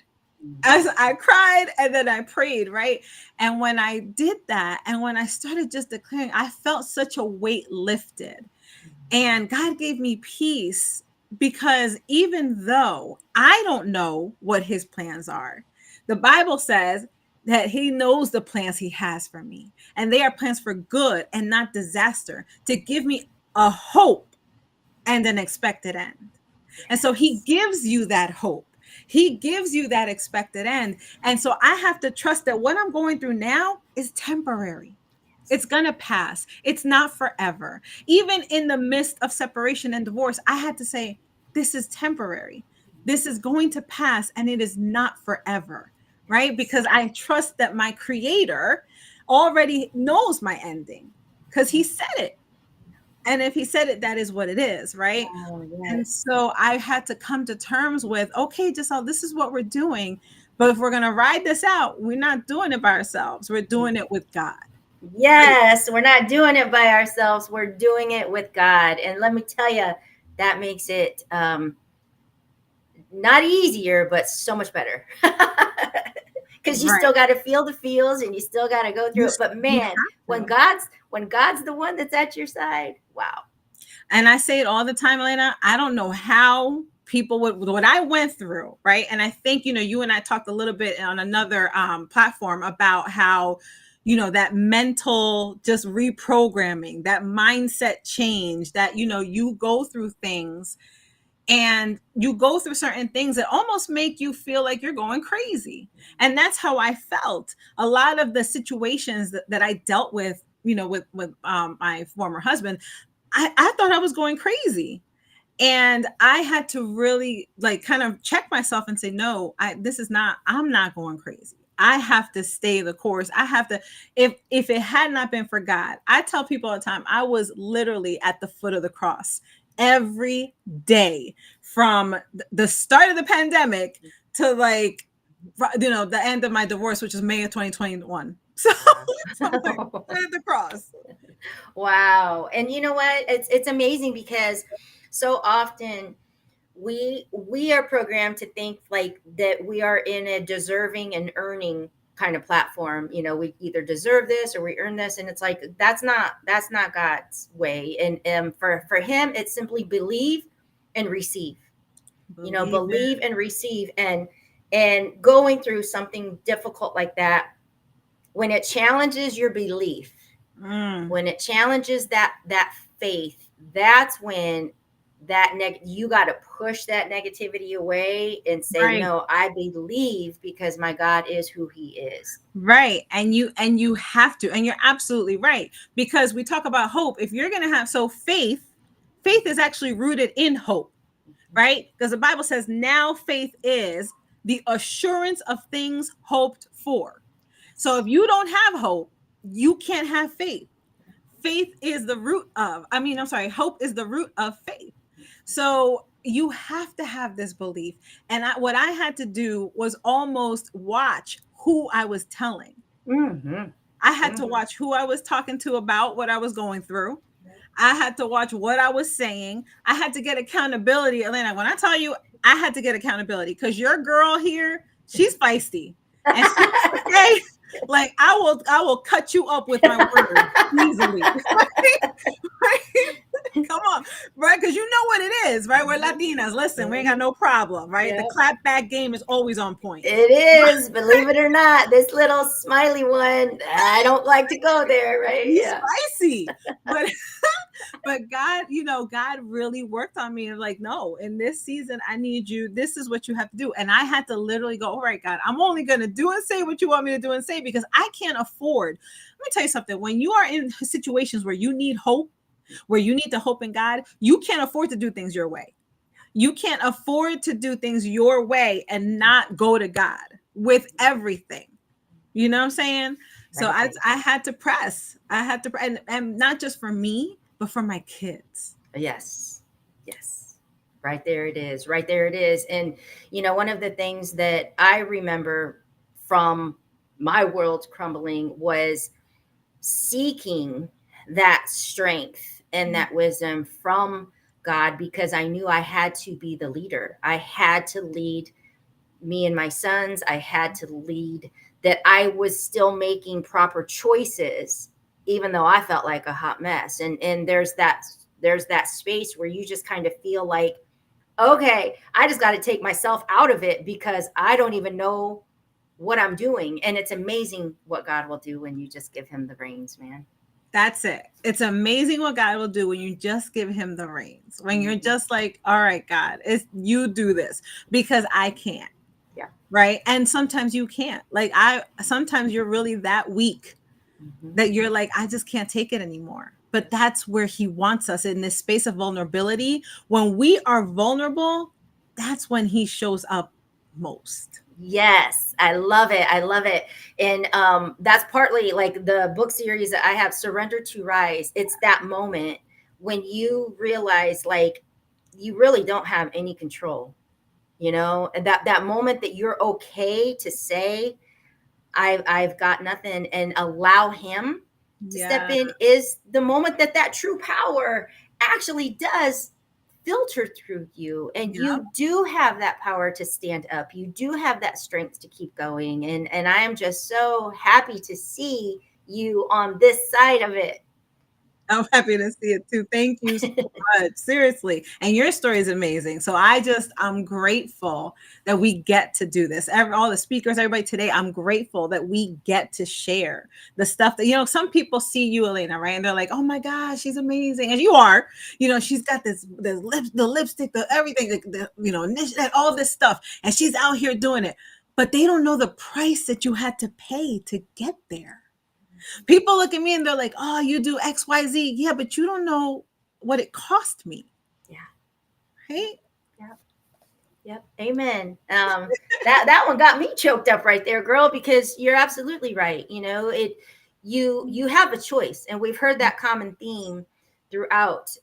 There is hope and there is that faith, but you ultimately have a choice. Yes. Because you don't have to walk in faith, and you don't have to, you don't have to do anything. And so when we've taken those beat downs, when we've taken those trials, those moments that buckled us to our knees, that put us at the base of that cross, like when we've taken that and you see all of this good stuff, it still ultimately came down to a choice. That we had to make for ourselves to say, this is not okay, and I won't stay here, and I don't know why I got here or how I got here, but I'm making a choice to do this forward. So thank you for that. Like, wow. That's the beauty of a God who loves us, right? That he gives us the gift of choice. He's not going to make us. He will give us the gift of choice. So for anybody on here, when you make that choice, I promise when you go on the other side and you will understand and you will see it was worth it. It was worth it. I love it. That's a gold right there. You will see that it was worth it. And you know what? I couldn't say it any more better myself, because I look at, that's why I said, no, I think I'm one of the weird ones that likes pain, like brings pain, because you know what? You walk in faith and it was worth it. It was worth it. So thank you, my beautiful friend. Thank you so much. It's so great to see you and have you be a part of this again this year and everything. Thank you. I can't wait to listen to your other amazing speakers. Thank you so much for having me. I love you. Love you. Bye. Oh man, see, that's why these times just like go by, man. I'm like fired up all over again. So if you are there, say hello. Let us know where you're tuning in from. This next guest, Austin James Haynes, is amazing. And he's actually got kind of like a special, I'm not going to say presentation, but what he's going to share with us is kind of special, because for those that are ready to like start winding it down, he's going to bring that to us. I, on the other hand, are going to crank it back up. However, let's bring him on. Hello, Austin. Hello. Thank you. First of all, let's get a sound check. Can you hear me? I can, yes. Okay. We're dialing in. I am looking at all the speakers you've had on. I've been tuning in throughout the day and just watching the lineup that you put together. While I don't know everybody, I am so impressed with people showing up, giving their time, sharing their heart-centered stories, sharing knowledge that has taken them years and thousands upon thousands of dollars and some hard lessons to get here, to be on your platform for Christmas in July. And I'm just amazed by it. I'm humbled. I'm honored to be here. And I'm honored that you've been able to do this, to go live for 24 hours. I don't think people can fathom that. And I just want to do, is it okay if I just do a quick call to action for everybody here? Absolutely. Because this has been on my heart, my soul. I just watch what's going on right now. And I want people to share this, because even if you don't have to share it out to the masses, but if you share it with one person, I can't tell you how many stories I hear and conversations I have of people that are struggling in isolation. They're watching the media, they're watching the news. And I've had conversations with friends. They're all charged up right now. Can we agree? So just to be relevant and real with you in this moment, I know if I'm overstepping my bounds, I don't apologize. Share this with one person, because this message, whatever someone said here today, or I'm going to say, could radically change someone's life. And there's a line that I heard from David White: one line of poetry can change someone's life. Incredible. So I got chills all over. I'm grateful to be here. I see the comments coming in. So Elena, I just want to applaud you. If you're in the chat, please just throw some hearts and you got to understand what this takes. So I just want to give you some love here and applaud you for what you're doing to get a message out here. So thank you. Thank you. And that's what it is. We are just getting a message out. I'm just the vessel and allowing the love and the positivity and just all of it, because we do need this, and it's up to us to do it, right? We've got to do it. And I know that you want to read us. Are you going to share some poetry with us this evening?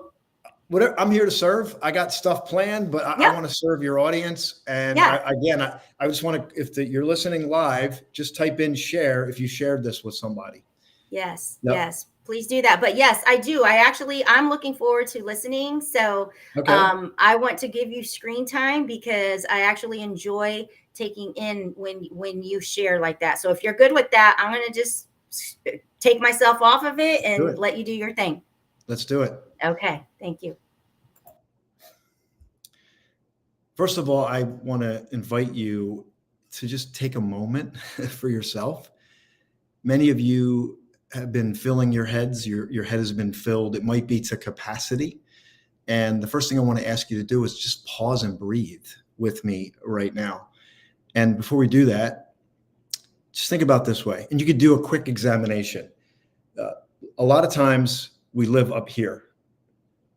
And what do I mean? If you're breathing right now, is your mouth open or closed? If your mouth is open, sometimes we have a shallow breath.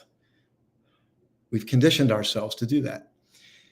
And we don't breathe deep. We live up here when we're not thinking about it. And when we live up here, typically what happens, your thought machine is going 1,000 miles an hour. You might be worrying about the future. You might be thinking about a mistake you had yesterday. And you might even be judging, because the judgmental mind, I'm guilty, anybody guilty? Yet the judgmental mind, the mind just kind of, it just, sometimes you're like, whoa, how did I get over here? And then you're like here, and then you're then all of a sudden you're angry at something, right? So can we just take a moment? So what I want us to do is to breathe deep. So if you could do this with your hands and imagine you're up here, and now you're going to go deep. You're going to go deep. And then what happens is when you go deep, there's no limit, because what is deep is pure. So let's take a moment. We're just going to pause. And what I want to invite you to do, I'm not going to get into any breathing techniques here tonight, but what we're going to do is we're just going to breathe deep through the nose. Okay, I'm going to close my eyes with you. As you breathe deep through the nose, close your eyes. Let your belly expand as your lungs fill up. We're just going to do a couple breaths, and I want you to participate. Elena, I want you to participate too, especially Elena. So take a moment. Just acknowledge where you're sitting. If you're sitting comfortable, put your feet down on the floor. You can put your hands on top of your thighs. You can, if you want to ground yourself, if you feel like you're a little anxious, put your palms down on top of your thighs. If you are wanting to receive, you're like, I need to receive, put your palms up. And we're just going to do this for a few seconds here. So in through the nose,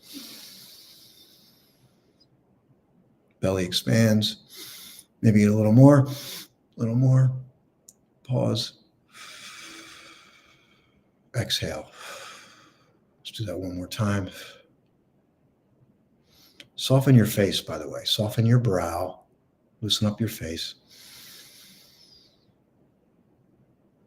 Okay. Now, just find a comfortable breath through your nose. Keep your eyes closed. We have a gift, a pure gift. A pure gift, rarely received. A gift rarely received, but given all the time. A gift so sublime, it echoes the divine. Once accepted, you truly feel instantly connected to what's real. Layers from your past slowly fade away. Future worries dissolve. What remains is this day. Your soul sparks from deep inside. Universal energies rise and collide, revealing your true essence. The gift you received is pure presence. Trust, feel, allow, and sense.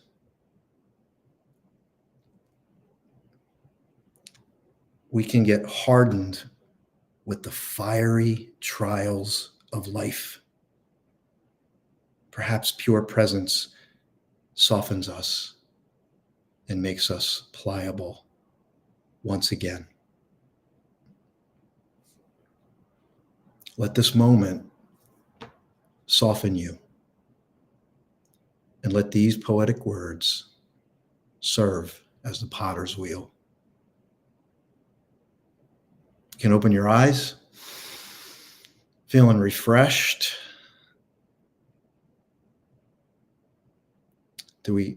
That's a poem that's going to be in my upcoming book called Seeds of Infinitude, Raw and Unplanted. It's called The Pure Gift. Do we have any midlifers out there? I want this to feed and free your midlife heart and soul. Feed and free your midlife heart and soul. What is deep within you is pure. And all we need to do is connect to that. And I want to give you a visual. I want you to think about the roots of a tree. And I want you to think that we're here tonight. You're here tonight to nourish those roots. We're going to feed those roots. We're going to nourish those roots. We're going to free them to expand out. Because what happens with the tree rises. What's going to happen? The storms are going to come. The wind is going to kick up. The hurricanes are going to come through. The stimulus of the world is going to swirl. But you are going to deepen your roots, and you're going to withstand the most intense storm. Some of you have already endured. How many of you have already endured some incredible storms in your life so far? And you didn't even know about this root thing. Presence is a grounding thing, to ground down, to spread your roots, deep roots. We need it. And I want you to think of character. Think about character. Remember that word character? The world is into manipulation, domination, and control in business relationships. But character, think about it. What are words of character? Integrity, honesty, temperance, prudence, justice, moderation. These are the pillars that we've forgotten about. So think about the roots, think about the foundation, think about the buildings and the trees that grow. They have an incredible foundation. And that's what we're doing here tonight. We're going to grow those roots. I was anxious recently. I was living in the future. I'm putting my home up for sale. I'm navigating some very difficult storms, and my home didn't sell. It was supposed to sell fast. It didn't, because I'm doing a world tour.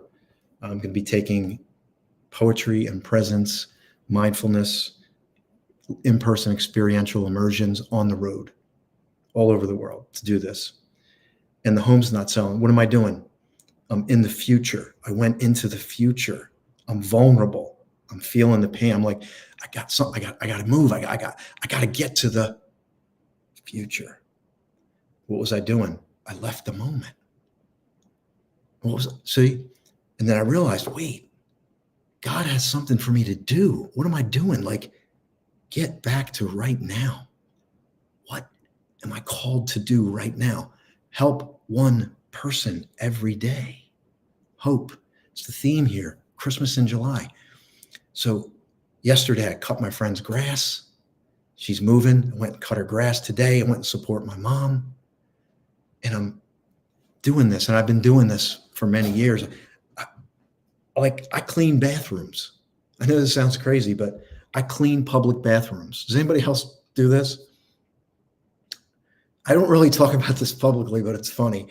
And I mentioned to people, are you serious? I'm like, yeah, because when I go into a bathroom, I want to leave it better than I found it. And nobody knows what bathrooms I've been in, but it's just a small thing to do that makes a big difference. Type in what the small things you do if you want to. We're not, but I do want to honor you. I really do. So if you're live on a playback, I want you to type in the smallest act of kindness you did. Opened a door, you paid a toll, you gave somebody $10 donation, you smiled at a stranger and you got the smile back, and it made a difference. I want to know what your acts of kindness are. Ivy does that too. Sorry. That's really good.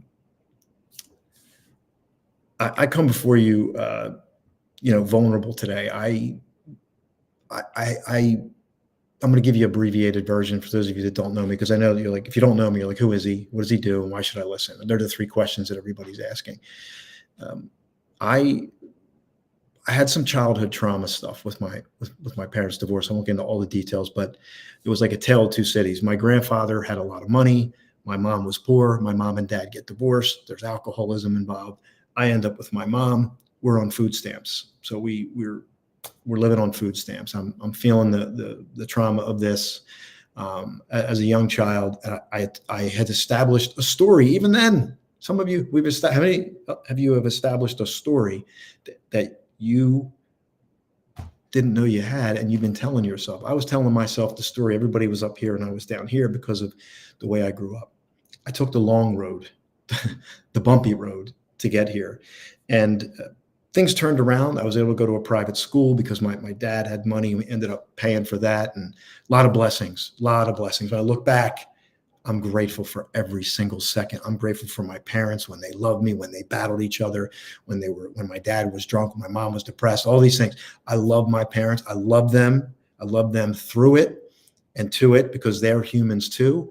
And I have to learn what not to do. I have to have grace with them, because if I don't have grace with them, I'm not going to have grace with myself.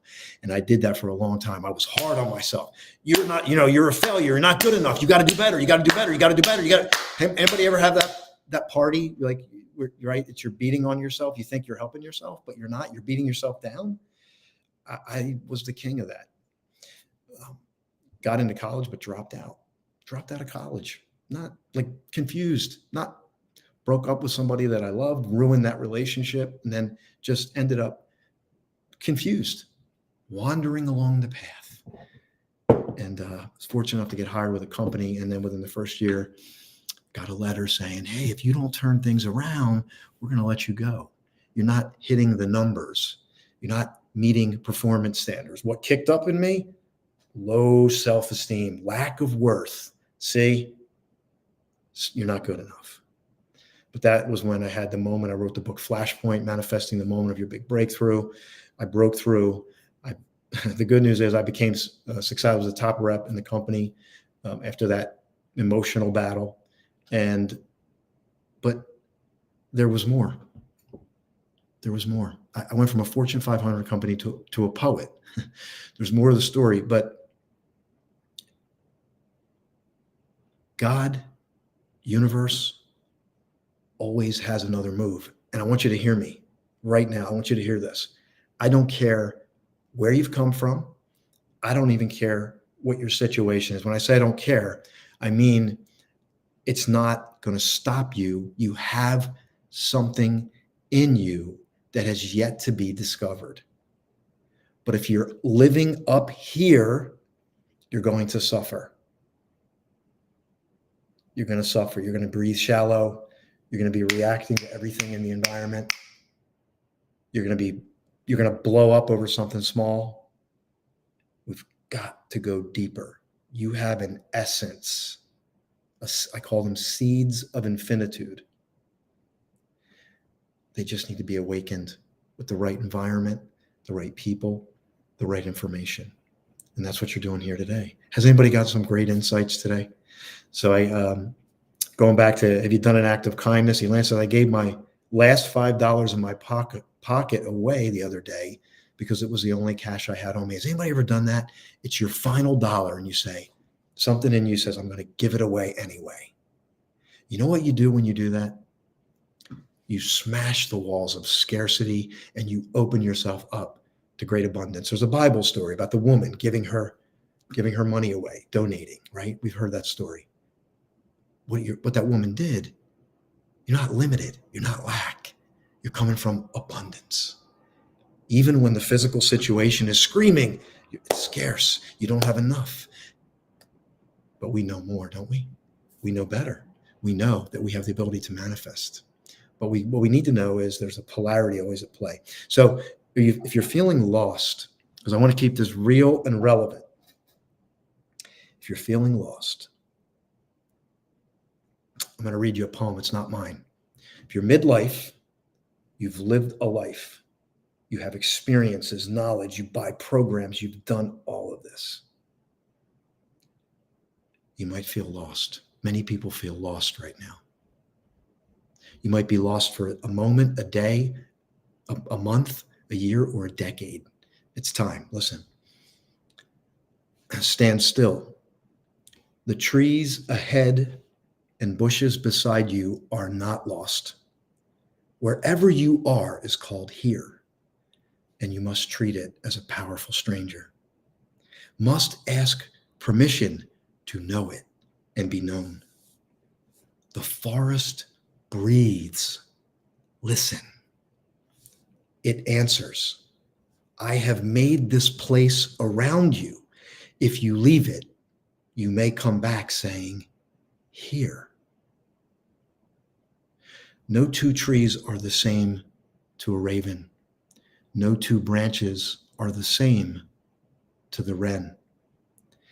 If what a tree or a bush does is lost on you, you are surely lost. Stand still. The forest knows where you are. You must let it find you. Another way to say this, be still and know. Be still and know. The most difficult thing, you want to know the most difficult thing that many of you are facing right now? I know because I face it. The most difficult thing you'll do in midlife is to not go down the path that you've known. In other words, be still and do not go down the same path as you did before, the same reactions, the same people, the same limited thinking. When you're stressed, when we are stressed, we resort to certainty, and we're acting from stress to go down the same roads. It's to find the non-ado. The Tao Te Ching calls it the non-ado. Nothing where it's everything is finished, but nothing needs to be done. Because it's happening inside of you. It doesn't mean you're not acting. It means you found a depth that was elusive to you before. And when you found it and you begin to live from that place, life changes. Everything gets richer. Whatever comes your way, you are what? Grounded with deeper roots.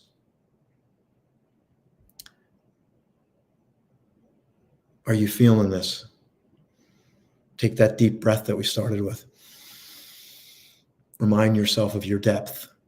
You're powerful and beyond what you can fathom in this moment. And that's for a reason. That's for a reason. You may say, okay, for some reason, it's time, for some of you, it's time to be still and know. Be in this moment with me. Be in the here and now. Live in the moment and expand from here. And guess what?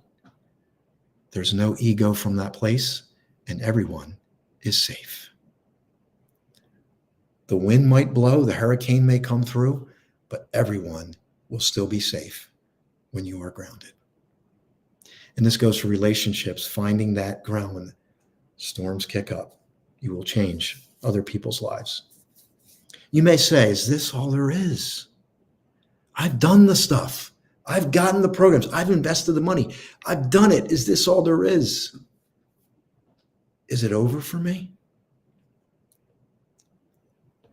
Can I rise again? I'm going to give you a gift right now. It's a poem I wrote recently, and I just recited it with a harp behind it. If you subscribe to my newsletter, you'll get this recording with me reciting this with the harp. It's called, Yet You Ask, Can I Rise Again? Snowdrop bulbs flowering, visibly rebellious, poking through the late winter snow. Yet you ask, can I rise again? The honeybee awakened from a dark winter slumber, wings abuzz. Yet you ask, can I rise again? Songbirds returning with a sweeter song from thousands of miles. Yet you ask, can I rise again? Once gray, dead-looking trees, now adorned with satin green leaves. Yet you ask, can I rise again? A seedling sprouts between a crack in the city sidewalk. Yet you ask, can I rise again? Daffodils spring forth, trumpeting a vibrant yellow to your eye. Yet you ask, can I rise again? Ocean waters warmed by a miraculous change in current. Yet you ask, can I rise again? Monarch butterflies fill the air, returning to a home they've never been, landing on the same tree as their ancestors. Yet you ask, can I rise again? The answer to that is yes. And if you want to hear that poem again, you can subscribe to my newsletter. It's austinjhaynes.com/connect. There's options there to stay connected. And I just want to leave you with this before Elena comes back on. Yep. Pause and breathe. Just take the time to pause and breathe through your nose. There's oceans of science behind this. We can get deeper into that. If you want to be in my world, I'm going to be doing more of this. I'm thinking of this name. Maybe you like it. It's called Pathways into Presence. What do you think of that? Pathways into Presence. Pause and breathe. Be still and know. Be still and know. For my faith-based people, be still and know. Be still and know that I am God. Be still and know. Discover your depth, and you will discover your path. And the path is yours alone. It's not for me to tell you. It's for you to discover. How exciting is that? What is deep is pure. Apply presence to your relationships. And here's what I want to leave you with. What is your next logical step? I honor you for being here tonight. Thank you, Elena. That was awesome. And yes, I did participate. I did breathe with you. So thank Good. you. That was amazing. It was to hear you say, like, to be present, because when I contacted you again, I was just like, oh, because I thought you were supposed to be here and not here and all of that. And now here you are, here you are. And we are better for it. So I know that you mentioned a newsletter. Do you want to share with the viewers, where is that? How do they sign up for that? Yeah, I have one link. It's austinjhaynes.com/connect. I sent it to you in your messenger. Okay. I'll be sure to get that out here. And you can see I have I'm doing in-person events. I'm going on a world tour. I'm going to be in Philly again on October 19th it's a Poetry and Presence reprise. Just think mindfulness, experiential immersion, but it's got poetry and these moments wrapped around it, these conscious moments where we just awaken, and it's just beautiful. And that's at the Art Street Meeting House. And there's a bunch of other ways to connect to me. There's an itinerary there. You can if you get the newsletter, you'll get that poem. Yet You Ask, Can I Rise Again? It's a private video, but I got a harp. I got a live harpist playing behind. It's just absolutely beautiful and moving. And I just want to give that as a gift for anybody who signs up to the newsletter. You'll really enjoy it. And there's a bunch of other things there too. Very nice. I put that. I put the link in there, and Thank it you. is always just such an honor to have you and to share your gift, because the gift of words through in your poetry is truly, and you have an awesome voice too. I just have to. Everybody says that, and that's why I really appreciate that. I really do, because I'm working on that. I want to put my voice behind more things like this. And I actually got something for you here real quick, but this is for you. Elena Rodriguez, the comeback confident queen, building confidence in all the people she sees. I love that. Thank you. And by the way, I want to let you know, I'm on TikTok right now. I got about 2,300 followers, and I got people from Seattle. I got Rosella from Seattle. So this is Elena Rodriguez. It's called Christmas in July. Make sure you look her up. I'm not sure if you're on TikTok, but you can find her on all the social media. I am on TikTok. I'm at Show Your Crown. Show Your Crown. Okay. This is Elena Rodriguez, everybody. There she is. Oh, look at me. I'm trying to lean over. Hey, It's hey, okay. hey. Show Your Crown is what you want to look up on TikTok, and I'll try to find you and tag you on it. Well, This isn't going to be replayed, but I'll do something. Yeah, that's awesome. Thank you so much for sharing your time. Love and blessings, everybody. I'm honored. Thank you so much, Elena. You're the best. Lots of love. Thank you, Austin. Bye-bye. Bye-bye. Okay, that's amazing, guys. We have an amazing lineup. We've got Tiffany Harris, actually, is going to be joining us for the next 15 minutes. Tiffany, Queen Tiffany. And now I know Tiffany. Elena, how are you? I'm doing well. From our very first speaking competition from like a couple years ago, man, we just like came at it together and we walked out together with our trophies. And so where are you tuning in from? Wow. So I'm tuning in from Philadelphia, Pennsylvania. Yay. You are the motivator. You are a powerhouse. Can I just give you the screen time for you to just pour into our listeners? Oh, absolutely. All right. Absolutely. Hello, everybody. Thank you so much for being here. Thank you for watching this Streamathon. And first and foremost, let me just thank Elena. She is absolutely amazing.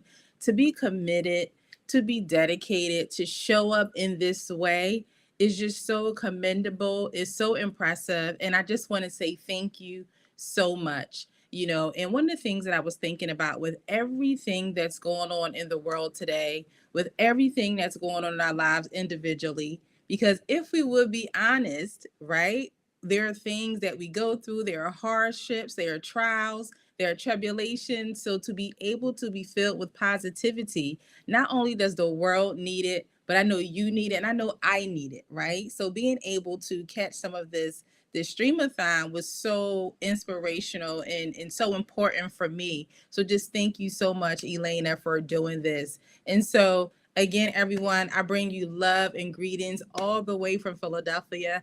I'm so excited to be here. Most of you know me as someone who shows up and I'm able to speak to people and be an inspiration. Some people know that I'm a mindset coach. So you know that my core belief is that when you shift your mindset, there will be a shift in the trajectory of your life. And some people know that I'm a speaker coach and I help individuals find their voice. I help individuals speak with confidence. But what most people don't know is that I have not always been in that place. And for me, it's so important to share that message of positivity on today, because I know that there are entrepreneurs on here. I know that there are other speakers on here. I know that there are other business owners on here. I know that you are on here and there are things that you're trying to do, and you look at other people and all you see are the wins. You never see the trials. You never see the obstacles. And so for me, I wasn't always at the place where I'm at now. There was a time where I doubted myself. There was a time when I questioned myself. There was a time where I thought that I wasn't good enough. There was a time when I thought that my voice did not deserve to be heard. There was a time where my gifts was locked up, right? Key was on, the lock was on, and I needed to do something to break free and to break through. Right? So I didn't always show up and be so confident. I didn't always show up and speak and help other peoples and travel the world and be on stages in over 20 different countries. And what it took, I want to share that with you because I believe it if it helped me to shift my mindset from I give up to giving up is not an option, I believe that it's going to help you. Because if we would be honest, right? We all can use a little help. We all stumble and fall short sometimes, right? And so real quick, I want you to write this down. I want to give you my acronym for faith. And I love that we are talking about faith because when I went through my abusive relationship, when I went through giving up on the business idea, when I went through not having any income to feed my daughter, when I went through grieving the loss of my father, I had to sit back and think and say, Tiffany, what was the common denominator that helped me get through? And it was faith. And so again, this just is in an alignment with what it is that Elena is talking about on tonight. And so faith, F, stands for faith, right? It doesn't get any simpler than that. F stands for faith. So wherever you are, whatever it is that you're trying to do, it can be even trying to mend a broken relationship, whether with your spouse, with your children, with your business partner, right? You're trying to forgive yourself, whatever it is, you're trying to start something, it's going to start with having faith. Right? And I tell people, faith doesn't necessarily mean that things will become easy, but faith will make it easier for you to get through that journey. Right? Faith means that while you're in the place that you're in, faith means that while you're waiting to transition, faith means that while you're waiting to ascend, faith means that while you're in it and you cannot yet see the finish line, you can't see yourself on the other side of it, faith means that you're still going to press and you believe that it's going to happen anyway, right? And I know a lot of you know what the Bible says about faith is the substance of things, okay? Listen, that you haven't even seen yet, that you haven't even experienced yet, but you know that it's going to happen. That's what faith means, all right? So that's your F. Make sure you're writing this down. And if you feel like, oh no, Tiffany, I got it together, I don't need nothing to know about faith, well, somebody else needs to know it, all right? And that's why I show up, because I'm a servant first, because I know somebody else needs to know what I didn't know and what I had to learn along the way. So that's faith, okay? And then you have A, ask for help. I tell people all the time, it is okay to not be okay. Ask for help. What is it that you need? Who is it who you can go to? Who can solve your problem, right? Who can answer that prayer? Ask for help. My mother used to always say, a closed mouth don't get fed. Like, people don't know what you need, right? Ask for help. It's okay. You know, I remember a time when I first started my clothing line called Be Inspired Apparel brand.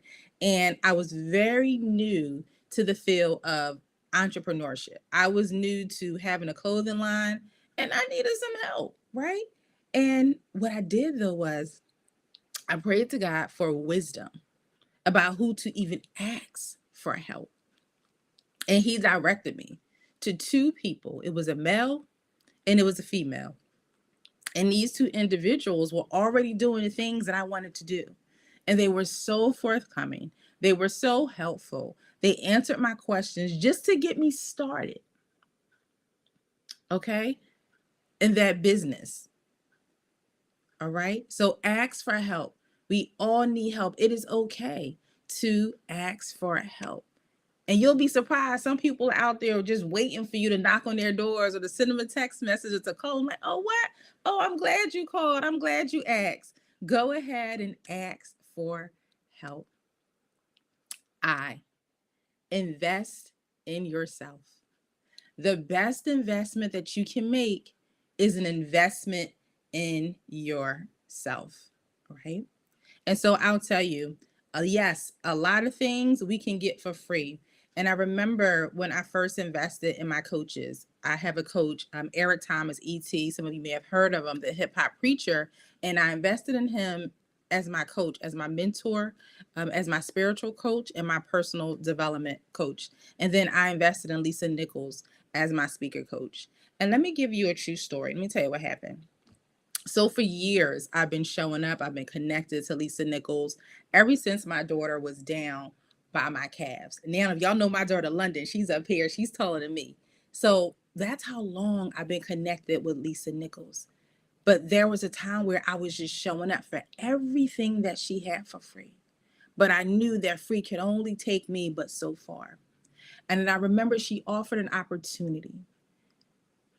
And as I was going back and forth in my mind about whether or not I should take advantage of this opportunity, I heard my mentor's voice, Eric Thomas, because that same morning on his coaching call, one of the things he said was, and y'all write this down, put this in the comments, this is a whole sidebar. God will give you more than what you paid for. And I was like, oh, wait, that really hit me. God will give you more than what you paid for. So here it is now. It's time to move from free to really investing in myself now with Lisa Nichols. And again, like I said, I was wrestling back and forth in my mind. And I once heard Sean Smith say, this another, y'all getting a lot of bonuses. There's another bonus. I heard someone, his name is Sean Smith. He said, the biggest wrestling match that you will have is in your mind. Biggest wrestling match. So I was having this wrestling match in my mind about whether or not I was going to move from free to invested in myself with Lisa Nichols. And in that moment, I heard God's voice say, don't forget what you heard this morning. I will give you more than what you paid for. I'm like, okay. So I went ahead and I invested in myself. And literally within less than 5 minutes of investing in one coaching program with Lisa Nichols, she said, oh, and guess what? Everybody who invested in this program, you get to join this program for free. God will give you more than what you paid for. So go ahead and get out of that wrestling match that is in your mind and invest in yourself. And from investing in myself and being part of both those communities, I have built so many meaningful relationships. I have been able to 10x every area of my life just from investing in myself. And I want you to say, I am ready to 10x my life. Right? And people always ask me, Tiffany, how do you get on stage and speak? How are you on stage with Lisa Nichols? How are you on stages in Lesotho? How are you going and speaking on these stages in New Jersey and in New York and North Carolina? Because I invested in myself. You have to invest in yourself. All right? Okay, so here we go. So recap. F was for faith. A was ask for help. I is invest in yourself. And T, y'all, that this is going to be hard for some of y'all, but it's necessary. Trust the process and trust God. Come on, y'all, say it with me. Say it out loud wherever you are. Say trust the process and trust God. I want you to go ahead and make it personal and say your name. Tiffany, trust the process and trust God. Say your name, right?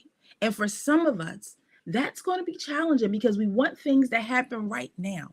And we don't want to allow God to continue to shape us, to mold us, to get us ready for what it is that we're supposed to have, to get us ready for the final destination, to get us ready to go out here and change the minds and the atmosphere of every single room that we step in. So I need you to trust the process and trust God. I need you to trust God, and I need you to trust the process. All right? And then there is T, hope. And you got to have hope. That's what this is all about, spreading the message of positivity, of inspiration, of hope. And somebody might say, well, hope, Tiffany, well, you already told us faith. Well, in Tiffany's book, there's a difference, right? Faith is your assurance. Faith is you believe without a shadow of a doubt, although you can't see that thing, it's going to happen. You standing on it. Hope is, oh, well, please, God, let it happen. Oh, well, if it happens, I'll start doing, well, maybe it would. That's hope, right? But I get it. Some of us aren't there yet when we have that complete faith, when we have that blind faith, we have that without a shadow of a doubt faith. I get it. Some of us aren't there yet.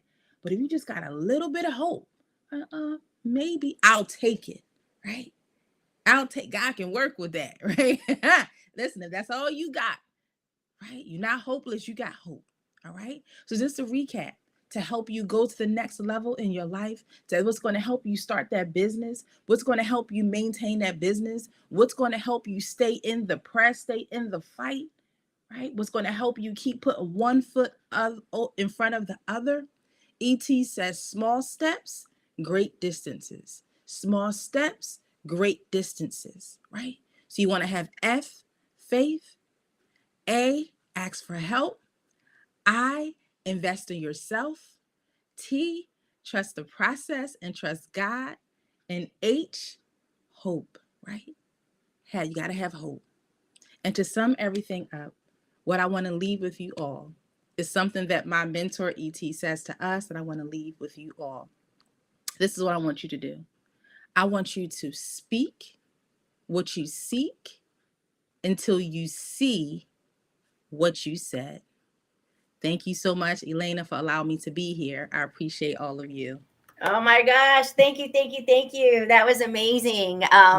Just beautiful. And I am just so happy to see just everything transforming in your life, and congratulations on your marriage. Thank Because it's, you. it's just so beautiful to just watch everything. So thank you for sharing and pouring into us and being part of the 3rd annual Christmas in July Streamathon, my friend. Wow. Thank you, my friend. I appreciate you. Continue to do the great work that you're doing. Amen. All right. Thank you, hon. Right. You're welcome. Bye-bye. Man, she is a powerhouse, and we met each other in New Jersey back in 2022, and what an amazing journey it has been since. So I'm filling up on my warm coffee. Yes, I am. That my husband came over and made a pot for me. So we are ready to move on to one of our kings. All right. And he is a dear friend that, has been part of family for years. And he is one of the authors that is going to be featured in Surrender to Rise, the King's Edition. And I don't know if he's there. We got Jose Soto. Are you there? Can you hear me? I can hear you. Okay. There you are. Hello. How are you? Good. Welcome. So tell everybody where you're tuning in from. Jose Soto from Fort Wayne, Indiana. Fort Wayne, Indiana. You're like right. Yep. You're right here, my friend. So this is brand new. Like you're like, what is Christmas in July? Like what are we doing here? Right? It's all brand new. Correct. To you.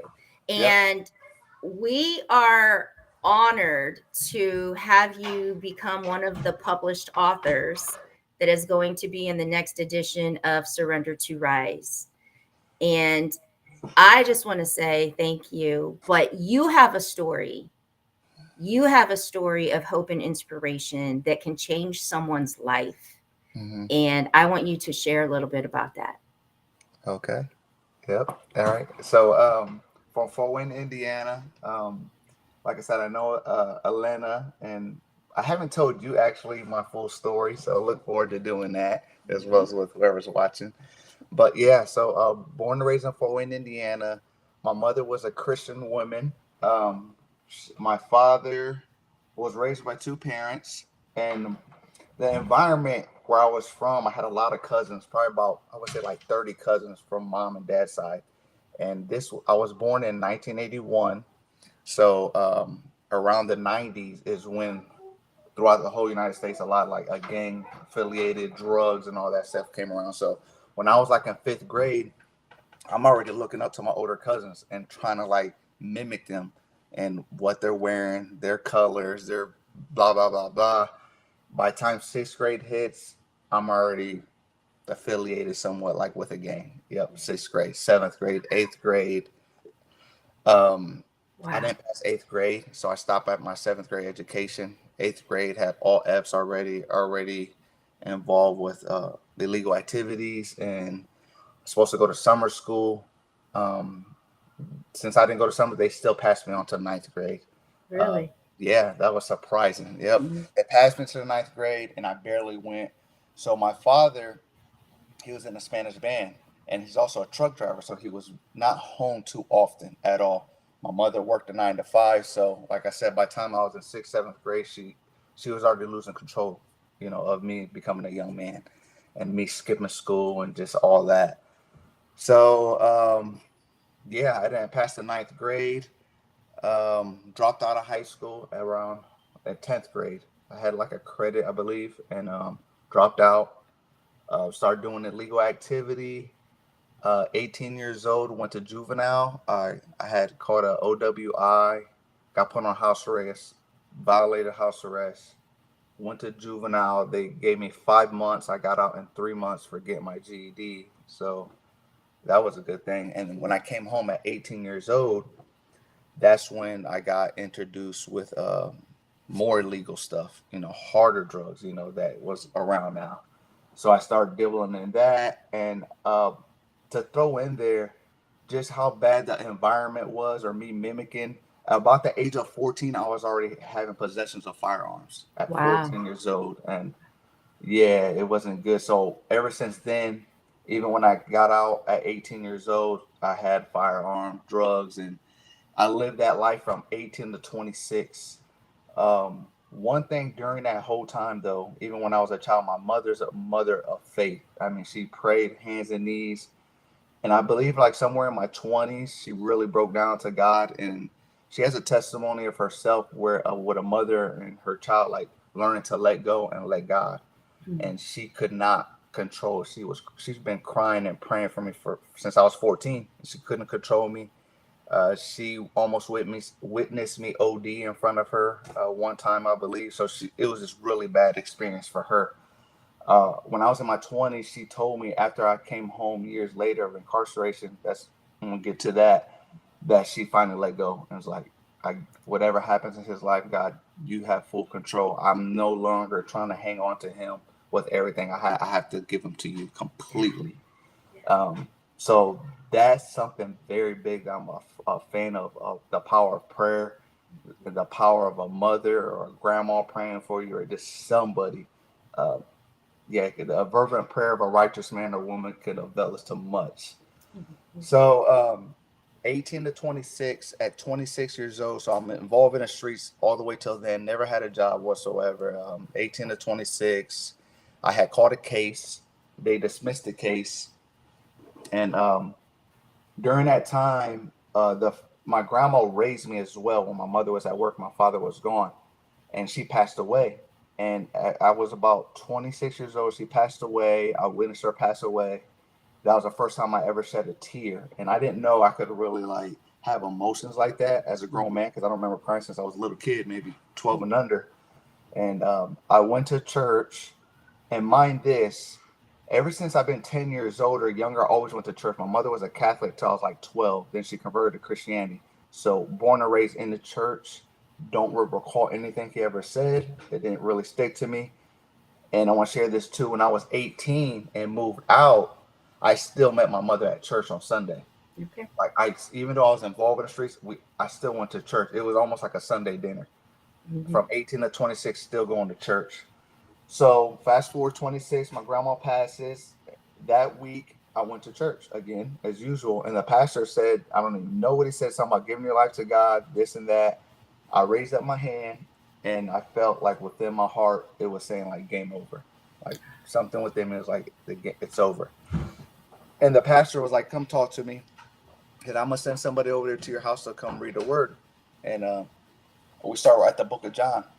We start reading it, and he said, I'll come back in a few more weeks. So I start reading it by myself, the book of John.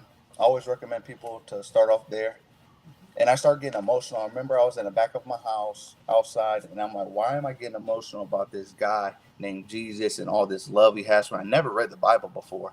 And I'm reading the book of John, and I'm getting this emotional, teary-eyed feeling that I had with my grandma, a few weeks prior. And I'm like, am I still recovering from that? I don't know. But my heart is broke, and he's just showing me this love. And I'm like, okay. So I went to the gym. I started working out. And when I came out of the gym, Speaks Fieldhouse, that's when the federal and government came up to me and said, we've been watching you over the last 6 months. You're under federal indictment. We're locking you up. Wow. So that was that right there. Went to the county jail. I went to the county maybe on like drinking and like a bullpen. Never stayed the night there. Yeah, I went to there. They told me I was facing a minimum of 10 years. And after a couple weeks there, I seen the Bible, and I was like, well, I might as well pick up where I left off. And, I was in the book of John, and I picked it up, and that's when he really started working on me. And within 3 months, I got baptized in 2008. I got baptized in the county jail, and he literally like put this Bible, like to my face, like, this is a mirror, and you're dirty. You need cleaned up. And man, it was how I explain it to people. To me, and still to this day, it's a miracle what happened to me, because my mind was so. I love the street so much. Like, I love the hip hop music. I loved all of it. I used drugs, cocaine, alcohol, carrying guns, just all the stuff that the streets have to offer. I was involved in all that, robbing, stealing, you name it. Seeing people get shot, all that nasty, ugly stuff. And for him to transform my mind and my heart to really like let me see the light and turn me was the biggest thing anybody could ever do. My mother couldn't do it, no pastor, nobody. Like, he literally showed me myself. And how I explain that to people, I was like, I heard a guy mention it this way, that I was like a pig, and a pig, it loves to be in the mud and the alley and all the dirt. It could care less about anything else. That's just his mind is focused on that. And when God like put this word to me, he like sat me outside of my body onto like an elegant king table and presented to me like, this is what I have for you. This is who you're called to be. If you will follow me, this is you. And I looked back at myself and at the pig, and I was like, I don't want that no more. And I was able to see that my old nature, and like, wow, like, this is what I want. I want to serve you, and I want your inheritance, and I want all that you have to offer, your love, your peace, and everything. And I just saluted him and jumped into the word. I did that for 5 years. And I was very fortunate and blessed to have those 5 years of doing Bible study every day. Wow. Like, you got me, like, I got tears. Like, you're choking me up right now. This is absolutely beautiful. So I didn't mean to interrupt, but No, it's like, I'm literally feeling his presence over you, me, us, like Amen. Whatever. It's just like, whoa, because no, I did not know this. Yeah. I did not know this. And so it's beautiful how he can take something so messy that you loved it, Loved it, yeah. and you were good there, man. Yep. Like, and I was gonna he die that still way. says, no, but I have this, and you still greater. had a choice to make, right? And Yeah. so just keep going, because I'm over here like, wow.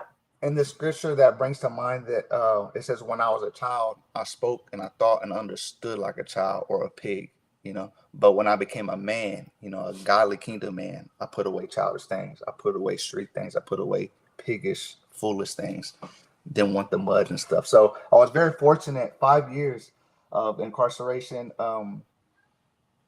into his word. And the whole time it was like, always told myself, multiple testimony. I'm gonna try to share as much as I can, but like, this is all training. Incarceration, a lot of people are able to have structure. Structure is good for people because it keeps them on a narrow path. But like, I felt like within myself, and God was like, this is just training. The real fight is out here. That's when the devil is gonna come. You could train all you want, but this is the fight. The temptations, the alcohol, the girls, money, the ways of the whole world. You know what I mean? And there, you don't have so much of the world going on. You're isolated. Out here is another whole nother battle. So I always kept that in mind. And one thing I want to share too, like what my mentor in there told me, this word is very big. Like I'm a big fan of this word that you have to have this written on your heart or mind, you know. And I'm going to share a little testimony on that. For about a year or two, I didn't know too many scriptures, maybe about one or two. And I was fascinated how people, Christians, like, how do you know all these scriptures? I don't understand. I don't have an education. I'm just making excuses. One day, we're a group of about 5 of us, and he was like, I want you guys to come back with a scripture. And then he looked at me in front of these 5 men, you know, we're all grown men, you know, all respect and everything. And he was like, Jose, don't come back with that only one scripture that you always have. And he looked at me and everybody got quiet. And I got real humble, somewhat of embarrassment. But I was like, it was a profound awakening that was meant. It was meant for that. And he told me, he was like, you can't. And I would go to him when I was struggling with my children's mother, just the relationship, just stuff of the world. I would go to him and he would encourage me. And he said, you can't always come running to me as your mentor or pastor. And he says, you can't always come running to this Bible. You're not always going to have this. And he threw it. And he said, you have to have this here and here. Wow. Because the day of battle, at any given moment, right now, you get a phone call, something, you have to be ready. You have to have the sword ready. You can't go running for it. And after that, that was so big. I ended up memorizing many scriptures, over 100 scriptures. Like, he just challenged me, and it really sparked that light. And I'm such a fan on that. You have to remember scripture. Like, so Jesus, when the devil came to him, that's exactly what he did. He didn't go run to nobody. He didn't pray. He said, it is written, man must not live off bread alone, but by every word that proceeds out of the mouth of God. And he just came back because the enemy knows scripture as well. So yeah, did that. 5 years incarceration, came home, and was very fortunate to allow to put my faith to the test, because out here there's challenges, and man, God pulled me through in many times in there, as well as out here, to continue to build my faith, to allow me to have trust and confidence in Him. I came home. It was hard right when I came home. I started at El Azteca. I started working there for like $7.25, $7.25. Very humbling, and because I'm used to having money. Before incarceration, I had like 3 cars, a house, jacuzzi, all the legal stuff, but I never been that humble where I needed money for food, and there was no plan B. I was like, I'm not going back, so I started there, ended up getting my CDL license about a year later, opened up a trucking company, opened up another company now to help people that are coming out of poverty or prison, to help them get their CDL license through the grant we got here. Wow. But a prayer of mine, I just got double fold of a blessing. In 2012, when I came home, I said, I want to start all over. I lost my children's mother for the things that I was doing that she never knew of, during my incarceration. Those couple months that I was incarcerated at first, I was really put to the test with my children's mother. She heard about a lot of stories, but they were never confirmed true. And I confirmed all those true. And it was tough. I lost her in the process. But my double fold was 10 years after me coming home, I prayed for a wife and a child and a whole new life. And those came to pass. Like, my wife came in 2021. My little boy is 1.5 years, and my newborn is 7 days old. Like, 7 days? 7 days. Yeah, my second one. Oh my goodness. Congratulations. I'm like, 7 days. Wow. 2 boys. But God is faithful. God is faithful. He said He'll work out all things together for the good. I rely on I believe in these historical stories. These are real men to me. I believe them with all my heart. Joseph is a big one. He went through a lot of misfortunate stuff. 7 years, I believe, incarceration, something he didn't do. Family turned on him. He stayed faithful. I believe it took him about 15 years, and then he became like second command of Egypt, I believe. But a 15-year span, and I don't think he even seen that coming. but that's a long time. But he stayed faithful, and if it can happen to him, it can happen for any of us. It can be 15 days, 15 years. God's timing is different than our time, and everybody's doors are open at different times. But I cling to that with all my heart and faith that anything is possible, because in the Word it says, with man, with Atlanta, with whoever's watching, things might be impossible, but with God, all things are always possible. Yes. But if you don't have faith, he could do lack of miracles because of our unbelief. So you have to it's ignited by your faith, and throughout the whole, and that's why I encourage whoever's watching this. Faith comes by hearing, and hearing by the word of God, it says. So this is how you build your faith: listening, reading, encouraging yourself, putting your trust in Him. And I rely on that with all my heart, and it's been coming to pass. It's been coming to pass, man. Yes. It's been an amazing journey, definitely. Yep, amazing. It is amazing, because you're right. I didn't know many pieces in there, but even just the part from, having sons of my own, and from your mother's perspective, when you said that she got to that point that she had to just let go and let God, that part from as a mother is one of the hardest, when you do realize God, like, you are His child, you are in His, He's got your path there, and sometimes we do have to just let go. And it's beautiful of what He has done through you.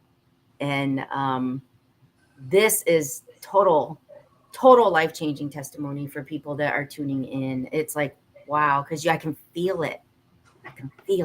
Yeah, man, all things are possible, man. Just like I said, just continue to read that word, have that short, sharp. His word still just reveals to me daily in my life.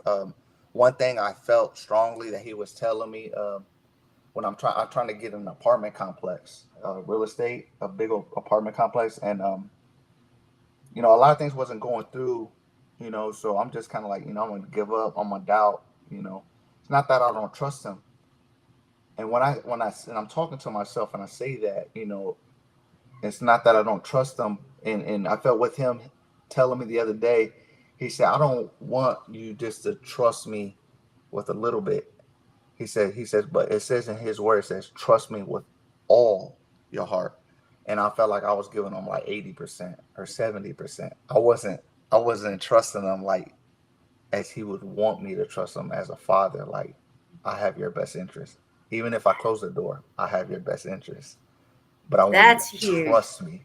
That is huge, because when you think of it, and you actually do, you think of parenting, there are times where we say no. There are times we close the door because we know that it's for their protection, or that's not the right place for them to go, because as a parent, we know this. And sometimes, like, we forget that is what He's doing for us. When we think we need it to go this way, or we're hoping, and it's like, sometimes that isn't going to happen because He already knows what's on the other side, and it might not be for us, And in relationships, I look at it, came to mind in relationships. My wife, she became a Christian. I wish I had time to share how I met her. That is a divine appointment, literally. I can't wait to hear that one too. I can't wait to. That one is amazing, literally. But I want to share something about opening doors and relationships. That she was a Christian maybe less than a year. She found her husband. That's it. Me, took 10 years. And I was a Christian 5 years probably before that. But God's time is different. Just because your door is not open, or anybody that might be single, just keep trusting in Him. And He will bring that one that's designed definitely for you. That helped me, like, literally, like, I am a witness to that. 10 years later, like, I was like, I couldn't believe it. That's I could not believe it. Beautiful. And now baby number 2 with 7 days. Like, I'm just like, oh my goodness. Yeah. Man. Congratulations. So you are in the next King's edition of our book, where we're all working on it. Everybody's at different places in their chapter, but this is why we're doing this. Like God just said, surrender to rise, and He laid people on my heart And so when I reached out to you and I'm just like, look, like God just placed you in my heart, you do with it what you want. And this is what it's for. Amen. To get this story, to get your testimony written in these pages for people to be able to just go to it again and again and again when they need that reminder, or when they need that little faith meter, you know, to be boosted a little bit, because wow. And like, and I try to give people hope, like the young ones too. Like, I started all over at 30 years old. I came out with nothing, nothing at 30 years old, no education, nothing. And God's still able to bless me. Wife, children, home, business. But I kept faithful the whole time along the way, steady, faithful. But 5 years incarceration, like anybody, Wow. anybody's could do anything. If you put your trust in him, he's able to make anything happen.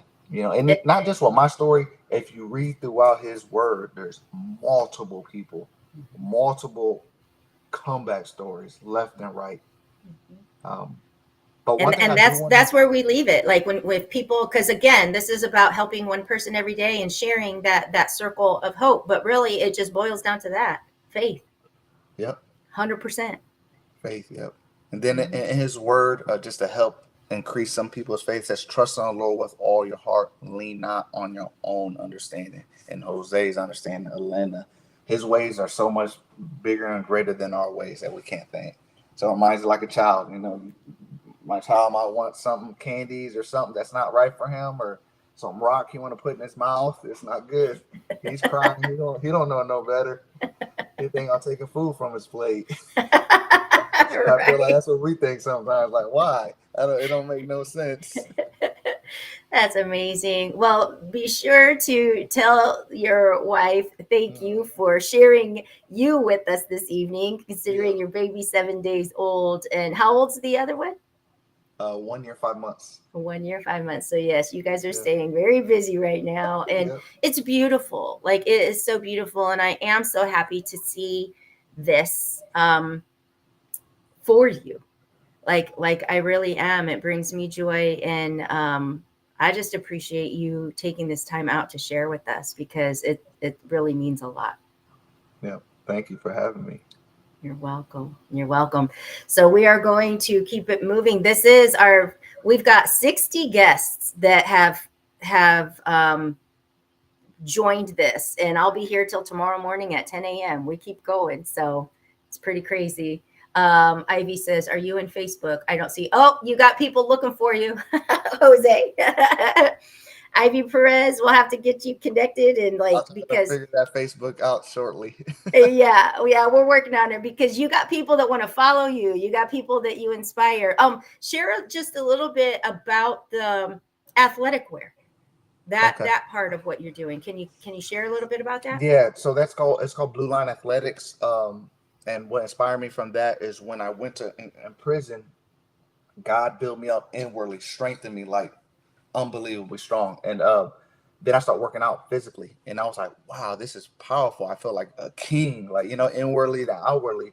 So when I came home, I was like, what can I use? I was praying about it to bring forth this to other people, to encourage them that way. And that's where Blue Line Athletics came. I'll be launching it soon, but where I got blue from is in the Old Testament. God told his chosen people to make tassels on the corner of their clothes, like little strings, and make it the color blue.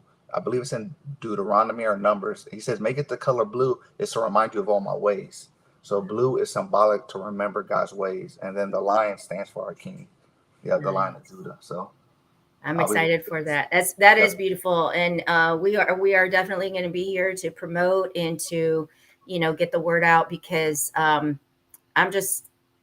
proud of everything that you're doing, and I will do everything that I can to help support and share, and just get you connected globally, because we're reaching Australia, South Africa, like we're global right now. So it's just beautiful what we are able to do when we come together with pure hearts and to just pour love out into the world, because that's really all it's about. Yes. Amen. Thank you so much, Jose. Okay, thank you, Elena. All right. Have a good night. You too. All right. You too. Bye. Oh my gosh. Oh my goodness. Now that, I mean, just an amazing story. And the thing is like, I've known him for years and still didn't know like part of that, which he said, you don't really know like my whole story, but to be brought to tears just because you can totally feel God's love working. And that's just what this whole thing is about. And absolutely beautiful. So yes, we will definitely get him connected to everybody on Facebook, and he's hardly ever like right there, but we will get you connected to Jose. And Jose, if you're still watching this, just drop yourself down in there so people can like follow you and stay connected to everything that you're doing, because it's beautiful, beautiful. So we are moving right along, guys. How are we doing? Who's there? Who's feeling it? What is that? Ivy says he gave me a second wind. Wow. But I do have to get to sleep soon. Who needs to get to sleep soon? I'm just kidding. So we have our next guest coming on. And I want to share this with you guys, because this is what happens when you actually reach out and make connections. Our next guest, I was able to connect with through like another type of event going on not that long ago. And I started seeing him pop up in some of my Facebook posts and just different things like that. And he actually messaged me and said, I'm looking forward to this event, the Christmas in July, and being a supporter and all of this. And he had caught my attention through different posts. And I said, hey, do you have a story? Do you have a story of hope and inspiration to share? And he said, yes, I do. And I said, do you want to come on? And he said, yes, I do. And guys, sometimes it's as simple as that.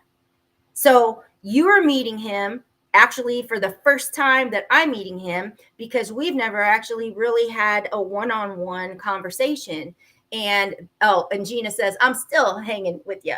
So we have Dwayne Morton coming on, and let me bring him on right here. Hello, Dwayne. How are you?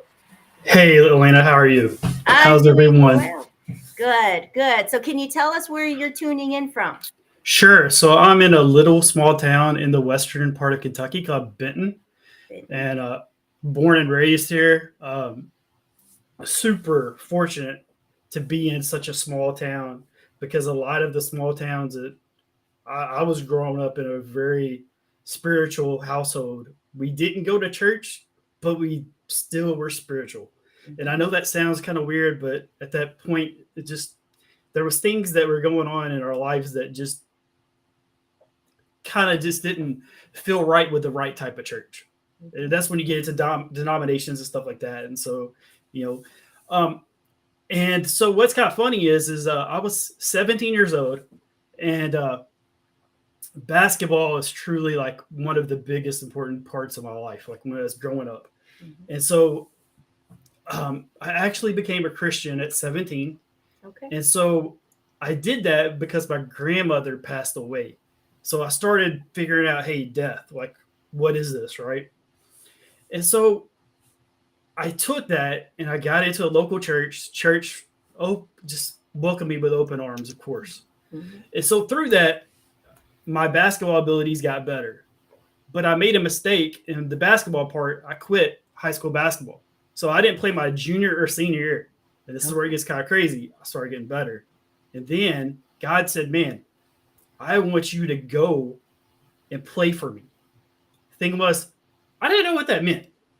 And so I ended up going on a mission trip with Athletes in Action. Went over to South America, first time I'd ever been away from home. Wow. And so that's actually kind of the foundation of where my gratitude actually starts, because I was always grateful, but really did I understand what other people did not have? And so that's going to be the story I'm going to tell you. I'm going to tell you how that actually made all these other things a lot easier. Love it. And so,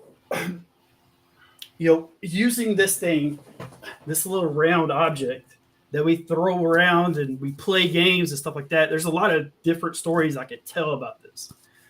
But this gave me a platform. So I was actually looked at as kind of like a celebrity. And honestly, I didn't see myself as a celebrity. I saw myself as a guy who was riding the bench, but was still good enough. A little bit better than a lot of other people. That's the way I looked at it. Mm-hmm. And so there was this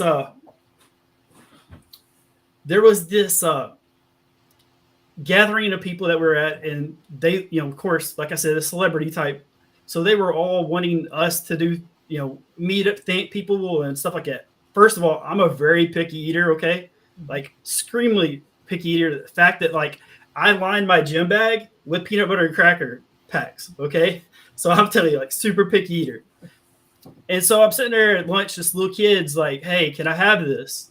Through my interpreter. I'm like, sure. And now I'll be honest, it looked like pig slop. I feel terrible for saying that, but that's how I looked at it. Mm-hmm. And so through that, little boy said, and I handed it to him, and he just took it and just started shoveling it. And I'm like, oh my gosh, like, please get this kid to slow down.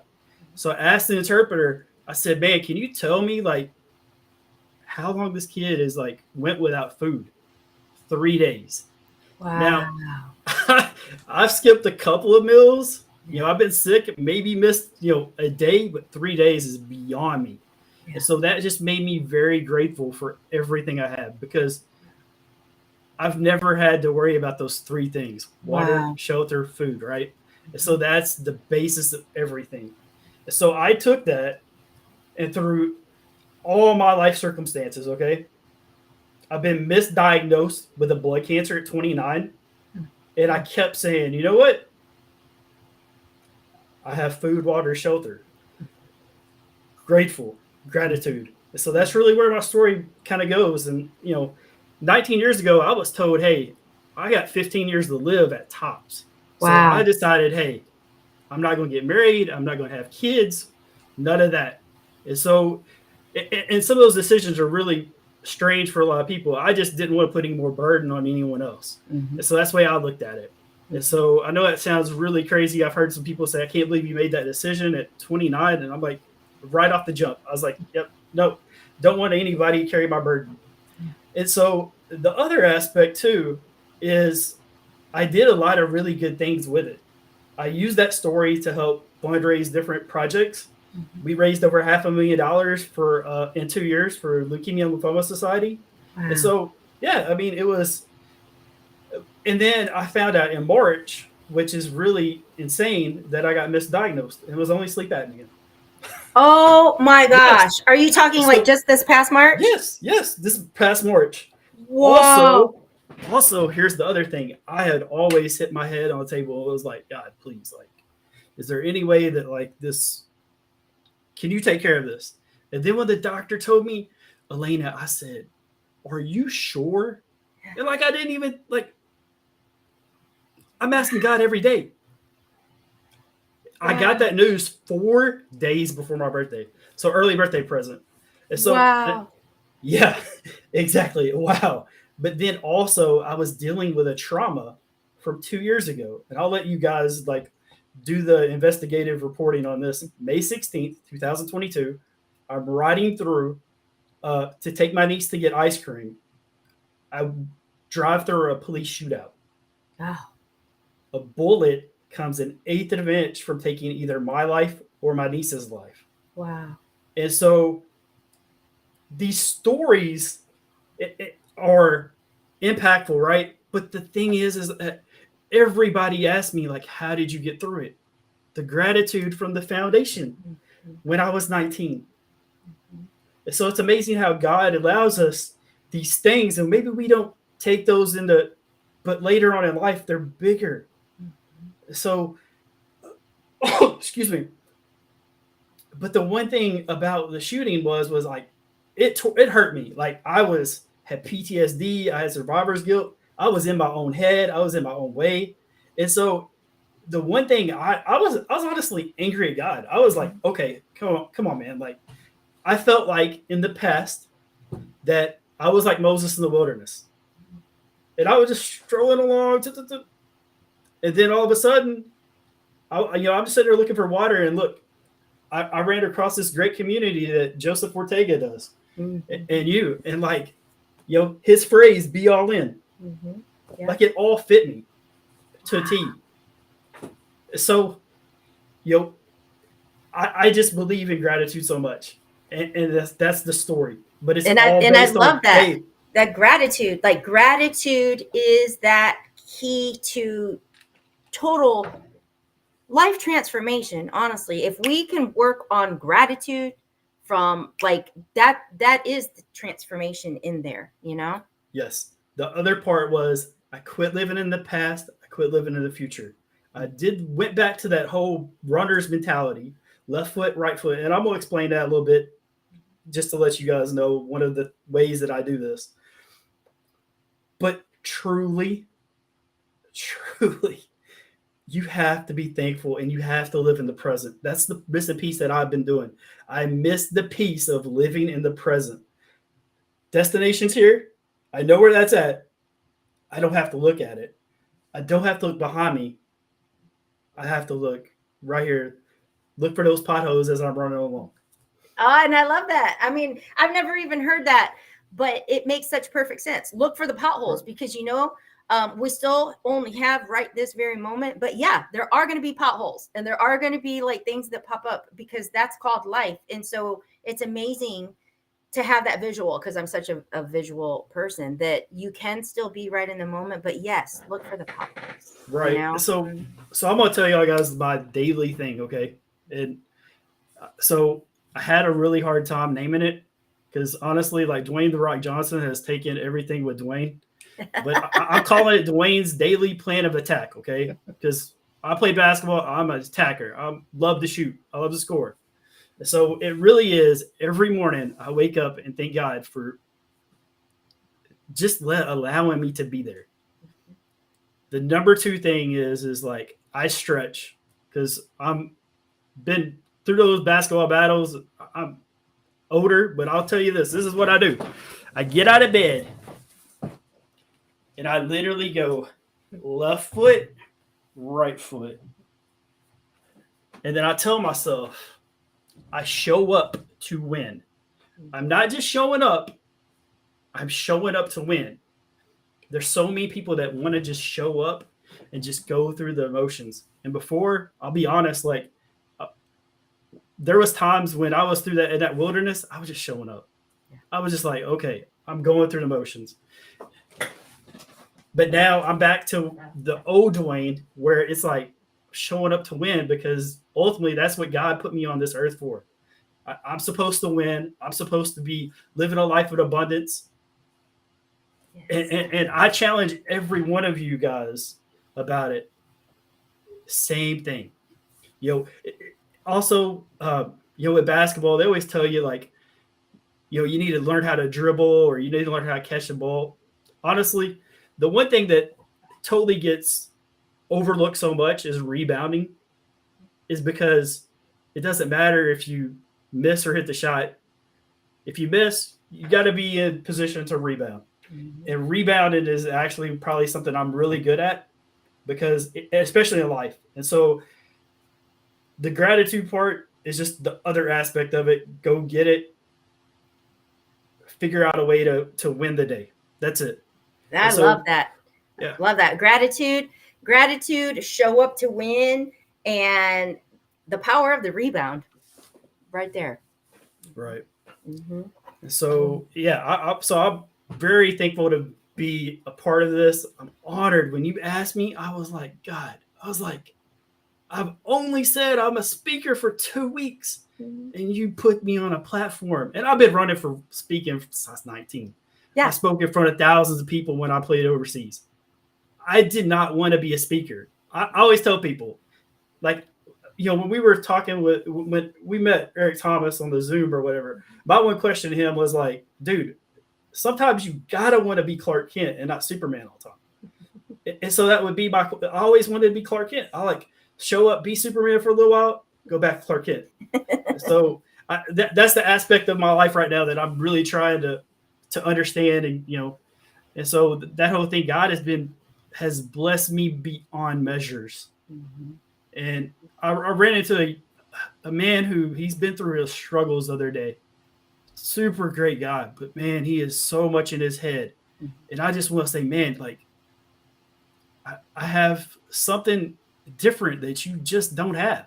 And that's that relationship. And I know like a lot of people don't want to talk about it sometimes. Like I'm very open and welcome to talk about it at any point.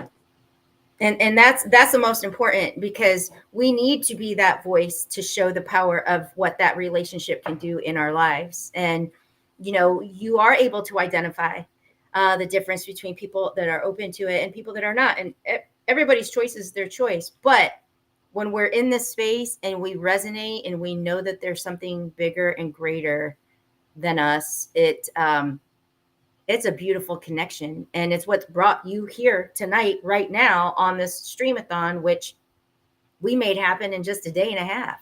Right. So absolutely. amazing. God does wonderful things in short amount of time, and his timing is so much different than ours. Like, I mean, who would have thought that it would take me 28 years to now be a speaker?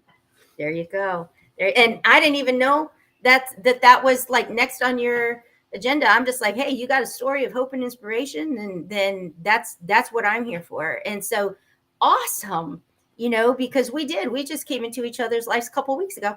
That's it. Yeah, absolutely. And it just so happened. I love the fact of all the people that I've crossed paths in a short amount of time, but it's the right type of people, the right type of community. So and like there it is. Joseph Ortega has put together a beast, and like I gotta shout him out again, because he's been such a wonderful person. And like I love this hat. Like be all in, and like be all in. Amen. Yeah. So I want to thank you for sharing your time with us this evening and being on here as part of the 60 guests that we have lined up. This is our 3rd annual 24-hour Streamathon, and it's an honor to know you, to meet you, to have you be here, and to share your heart with us. So I thank you. You're welcome. Thank you so much for having me on. You'll have a great night. Thank and I'll you. look forward to seeing all the other great speakers. Yep, we're here till tomorrow morning, so I appreciate it. Thank you, Dwayne. Thank you. Amazing. It is just so exciting to just hear the stories, witness the testimonies, just all of it. It's just beautiful. And so we're rocking and rolling. We are rocking and rolling. We have, I'm going to already get choked up on this one. And Gina, you're going to probably get choked up too, because this next guest was brought into my life because my cousin passed away. And I say that because my cousin, I'm going to talk about him for a minute. My cousin, Adrian Lopez, passed away at the age of 49 in December of, what are we looking at, 2022.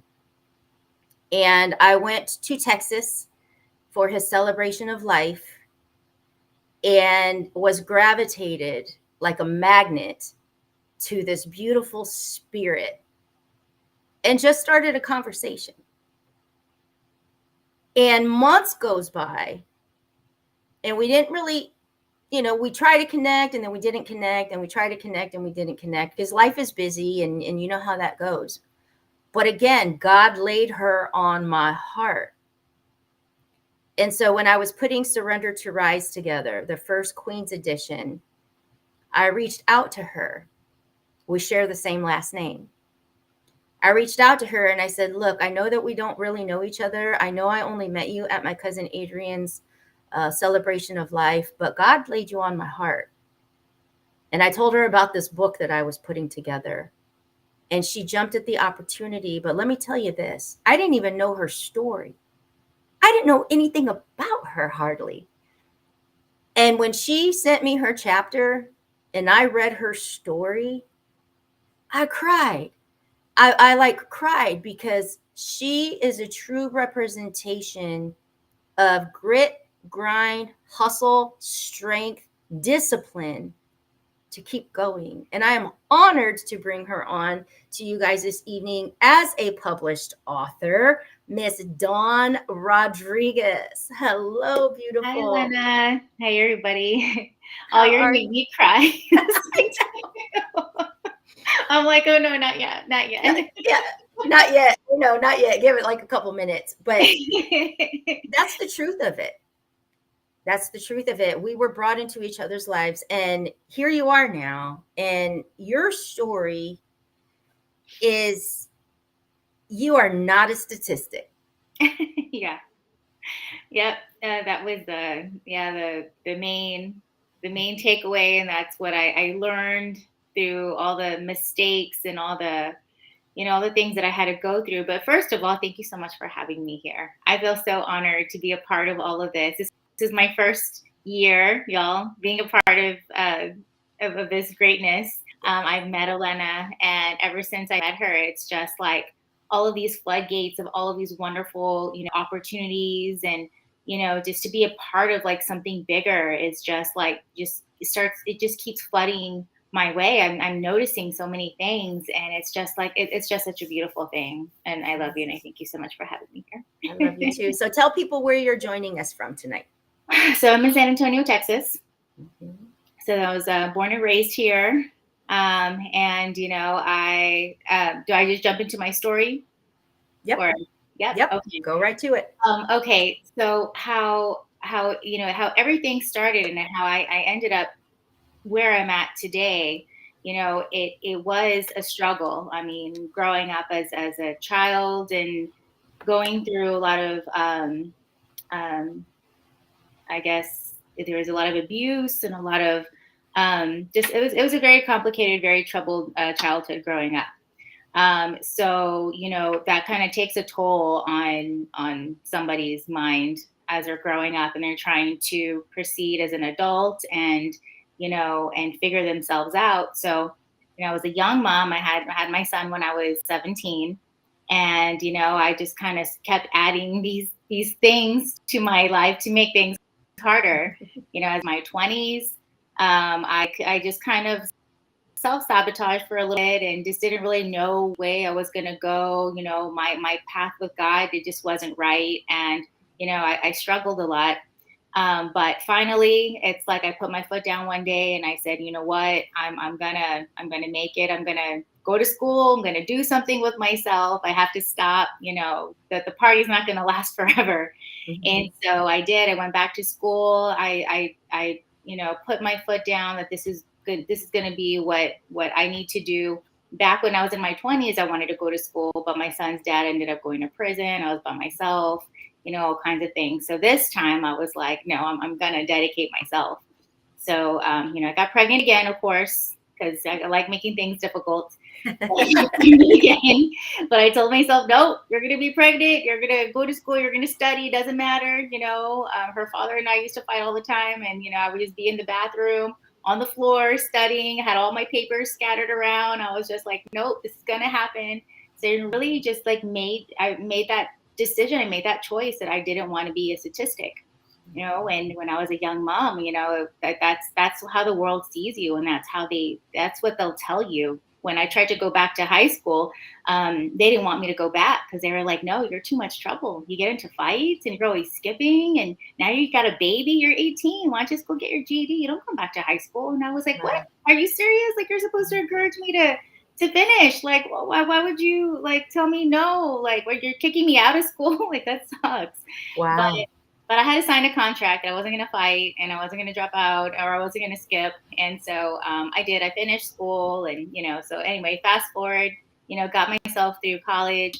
And, it was just, it took a lot of determination. It took a lot of prayer, a lot of just having to miss out on birthdays and weddings and funerals and fun times with my friends and, just to keep pushing through. And so I am where I am today. What I do is I'm a nurse practitioner. I do Botox and filler. I work at an urgent care center. I have a couple of jobs. And how I found myself getting into this field was because as a child, or not as a child, but I guess as I was growing up, I was diagnosed with rosacea.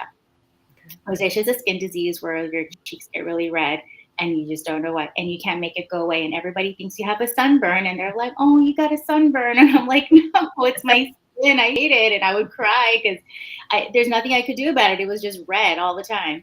And so I got obsessed with skincare. I got obsessed with, how am I going to fix this? They didn't know much about rosacea. There was no cure. It was just take these antibiotics and hope for the best. And it did nothing for me. But made me sick. So I just got obsessed with skincare. And so I got into it. And now what I do when I do my Botox and filler, I love my urgent care job too, because I get to help people like the sick, get better.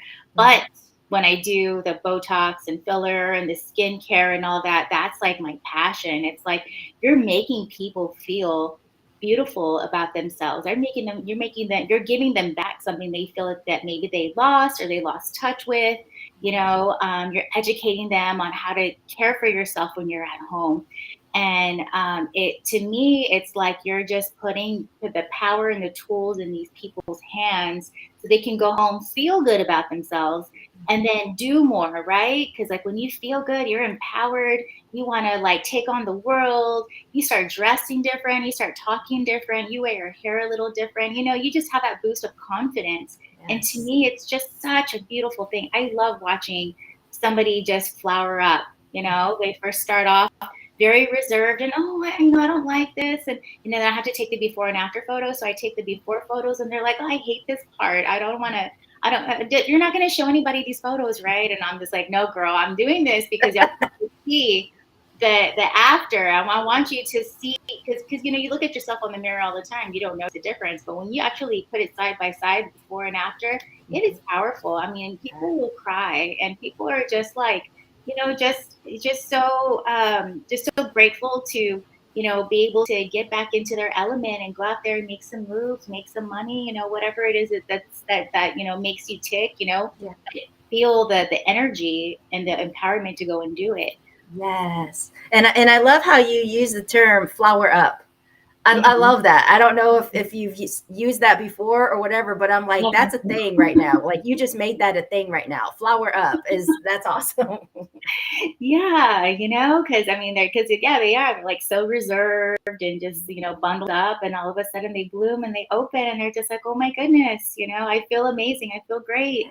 And so really, that's really what drives me, Elena. And when I met you and you told me about the book, and in case, anybody's watching this and doesn't really know much about the book, it is, of course, if you're following Elena, you probably do know, but it is, a book of encouragement, empowering stories, stories of triumph, and how these people got there. There's such beautiful, amazing stories. But real quick, if somebody wants to support you and purchase a copy of Surrender to Rise, where can they do that for you?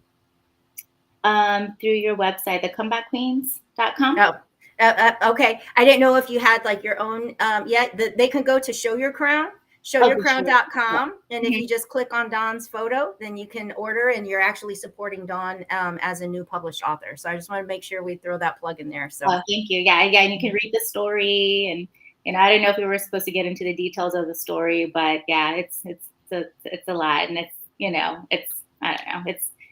gets pretty deep. So yes. In some of the comments here, Gina, my sister says, "Oh my gosh, I'm going to go down to San Antonio for some lip filler, girl." She says, "I didn't get blessed with lips like my sissies." I know, with your besitos lips. I love it. Yeah. So I know that you're very passionate about being that voice for young girls. For sharing some of those things. How was it for you when you didn't necessarily have that role model that believed that you were not going to be just another statistic? Like, why is that so important for you now to be that role model for the younger ones coming up?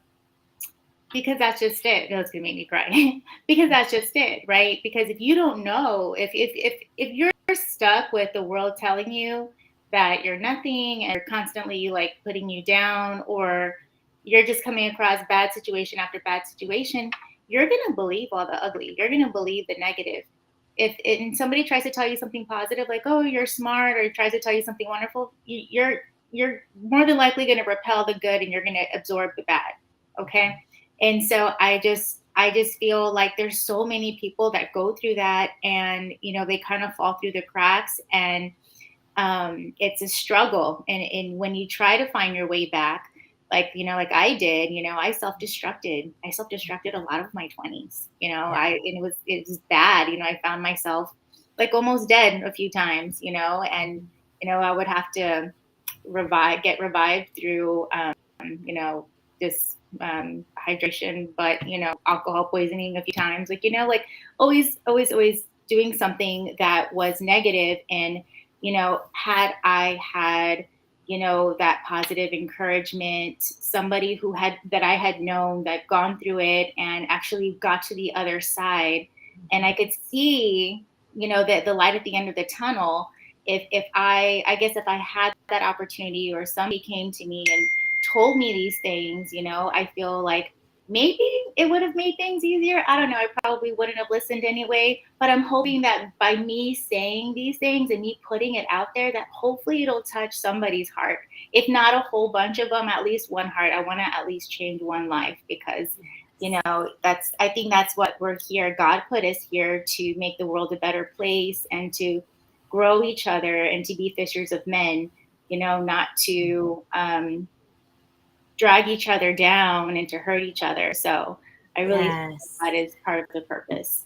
And it is, and it is doing things like this, that what is that? People like us do things like this, right? Mm-hmm. Because we've been through it, and we've come out the other side, and we do need to lock arms and help lift the others that need us. And so by you saying that, like my HOPE, man, help one person every day, and that's exactly what you're doing. Yeah. Well, thanks to you. When you told me about the book, I was like, oh my God, like, and I had been wanting to do something like this where I can reach out to other young girls. You would ask me, well, what are you going to do with what is your purpose in life? And one was to be fishers of men, but another one was also I wanted to be role models to, really, it first hit me. It was like all young girls, right? Because I would always see these little girls come up to me, and they'd be like, just like kind of like, I don't know, just wanting to talk to me, or they'd be like, oh, you're pretty, or whatever, and I'd be like, oh, thanks, baby, and for some reason, little girls are always like really drawn to me. And, and then I just start asking them questions like, well, what do you want to be when you grow up? And are you doing good in school? Are you reading? And stay away from the boys, I always found myself just kind of naturally trying to lead and guide these young girls. And so, I always knew I wanted to do something like this. And when you told me about the book, I was like, oh my goodness, like, how did this happen? Like, we crossed paths. And like you said, like, we try to make it, like try to connect, and it just didn't work. And it just, for some reason, it didn't happen right away. But when I did, oh my God, did it. Like, yes. And that just goes to show you, like, if God is at work, he will make it happen. Right. I mean, when he is orchestrating his plan, it will happen. And we just have to roll with it. You could have said like, no, I don't know you that well. You could have, but you saw the gift and the opportunity to have the impact that your spirit was seeking, and that's amazing.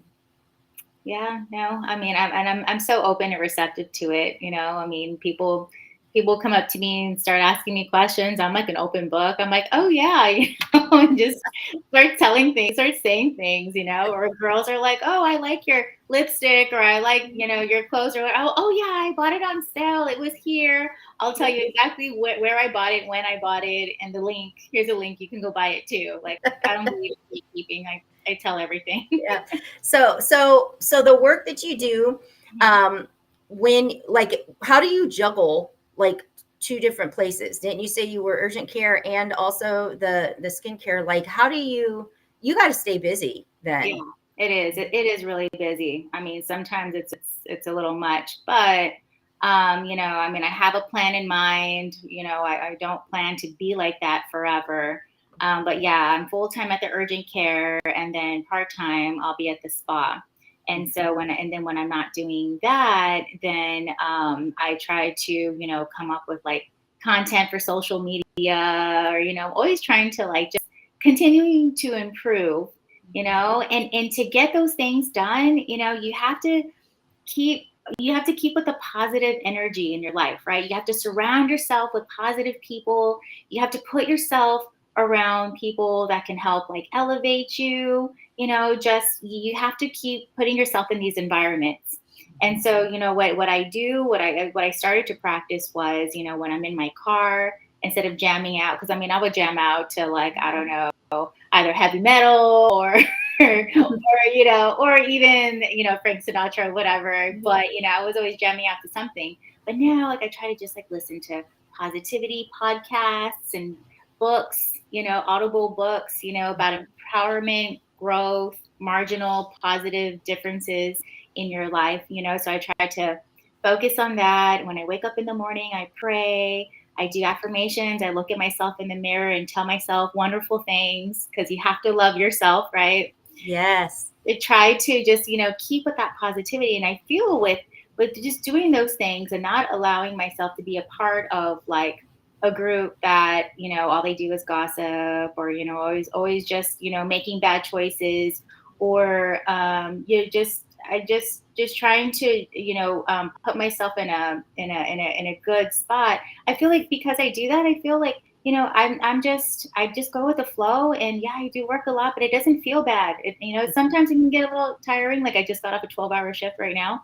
So, you know, like it can be a little tiring sometimes, but like, I don't know, I feel fine. I mean, I just keep going, and, you know, I'm happy. I'm not a that's the key. That's the key. You're happy, you know, that's Mhm. the key. And because you're doing what you're passionate about, and what you love. And, you know, the thing here is your circle of positivity, because let's talk about that for a minute for somebody tuning in. Sometimes when you start on this journey of that personal growth and development, sometimes it can be very lonely if you don't already have people going in that same direction, right? And many times you almost have to branch out beyond what you're used to, because sometimes you're the first one to start on this path and everybody's looking at you like, what are you doing, you know? That's they don't get it. How have you found, has your circle expanded? Like, well, I'm in Indiana, so of course it's expanded a little bit, but how have you found a group that can help you grow, that can help you in that mindset? I mean, really, I think you're it, Elena. I think you know, I mean, you know, like at work, you know, I mean, I'll you know, hang and talk to my coworkers, and, you know, we share ideas. And at the med spa, I mean, we're continuing to grow, so I'm there talking to my bosses and all of their business ideas and how they want to keep expanding. I have some friends that are like, you know, that are into real estate and they do like wholesaling, so I'm kind of picking their brain like on investing. Just the other, like a couple weeks ago, went to like, it was like a pool get together, I guess, right? And I'm also trying this like where I'm not drinking like any alcohol right now. So just trying to clear my brain, because I feel like I just get clouded, and then I just, you know, I kind of not, I don't know, just it kind of staggers. Okay. So, you know, we were at this pool party and I'm just drinking my water. And then, you know, there's a buddy there of mine who has multiple businesses. And, you know, while everybody's over there having a good time and having shots and stuff, I'm over here picking his brain. I'm just like, so what's your next investment? And so, you know, how much would you recommend that I need to put down for this and this? And when's a good time? And is it better to flip or what? You know, just constantly just trying to, I don't know, just absorb everything that I can. Yeah, it is amazing at how the conversations become different when you are on that path of actual growth and personal development. And I absolutely love it. But we do have a comment that has come in. And so Gina says she's serious about wanting to know your spa information because she's been thinking about this for a long time. So definitely share like Does she just message you to get that conversation going on what she would need to do to get a consultation, or how does that work? Sure. I mean, you can message me. It's at San Antonio Med Spa. And then I'm also have an Instagram, Glow Up at Dawn. So you can message me. I like that. Glow Yeah, Up I at Dawn. just changed it. You like it? Yeah. I like it. I like it. So yeah, it's at Glow Up at Dawn, and I work at San Antonio Med Spa. So you're more than welcome to message me. You can DM me on Instagram, or you can message me here, or either way, or you could even contact the spa. It doesn't matter. But yeah, you can also go on my page and then look at my before and afters, and look at my work and figure out. Yes, I have seen some of your before and afters. I absolutely love that you post those photos. And for Gina too, I can help get her information so she can contact you directly, because I know she would just like hop skip right over to San Antonio for that.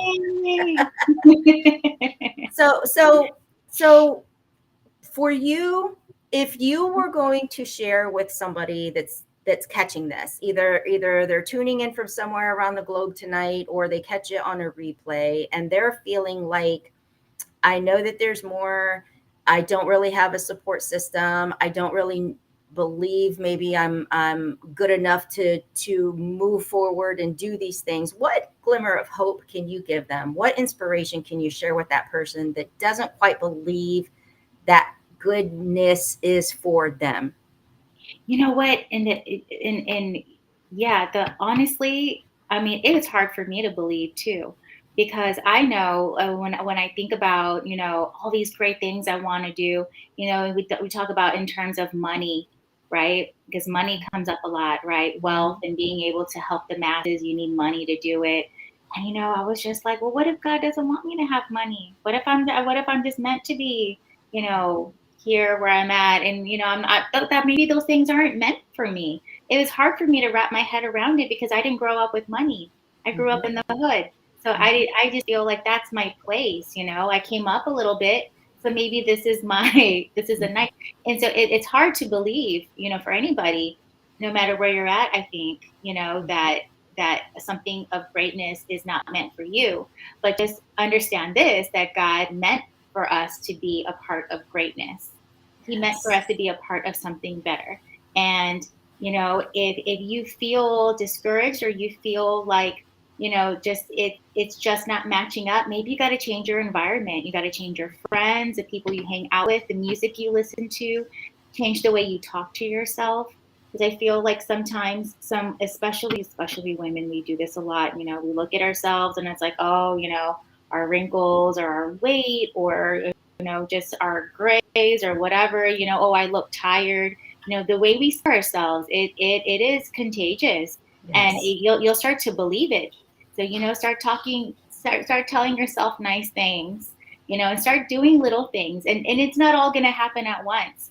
Maybe you get up and go for a walk. You want to start exercising again. You're not going to be like this cross-trained fit person like overnight. But it just starts by little baby steps, Yes. Maybe instead of drinking the soda, maybe drink like a water instead, just kind of start doing little marginal differences. And eventually you'll start to see the difference and you'll get there, but you really got to start with yourself. You got to start talking to yourself nicely. And you have to also understand that, that we are all meant for goodness. Like, why not you? Why can't we be all ballers? Why not? I love it. I love it. Why not you? Definitely. And you talked about affirmations.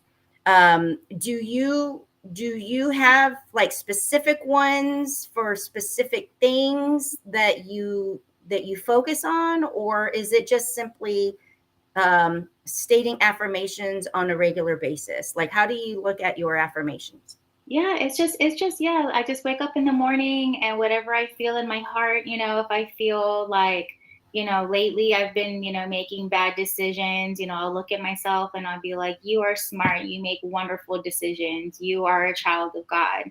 You are fulfilling your purpose. I will tell myself these things, if, I guess just kind of depending on how I feel. But if it's, I'm feeling low in a certain area, I'll kind of focus on those on those areas to say something nice to myself. And I think that that's great, because for somebody that affirmations is a new concept, that's the one that I know people like roll their eyes at, like, oh gosh, you got to talk like positive to yourself. But it is so powerful to talk goodness over you, because you hear it and your brain takes it in as truth. It knows no different. And so it is so powerful. It really, really is. And this is something like my mother always says, if your words are powerful, when you say things, they will come to light. So you got to make sure that, you're not cursing yourself. You always have to say wonderful things about yourself and about other people, but your words will dictate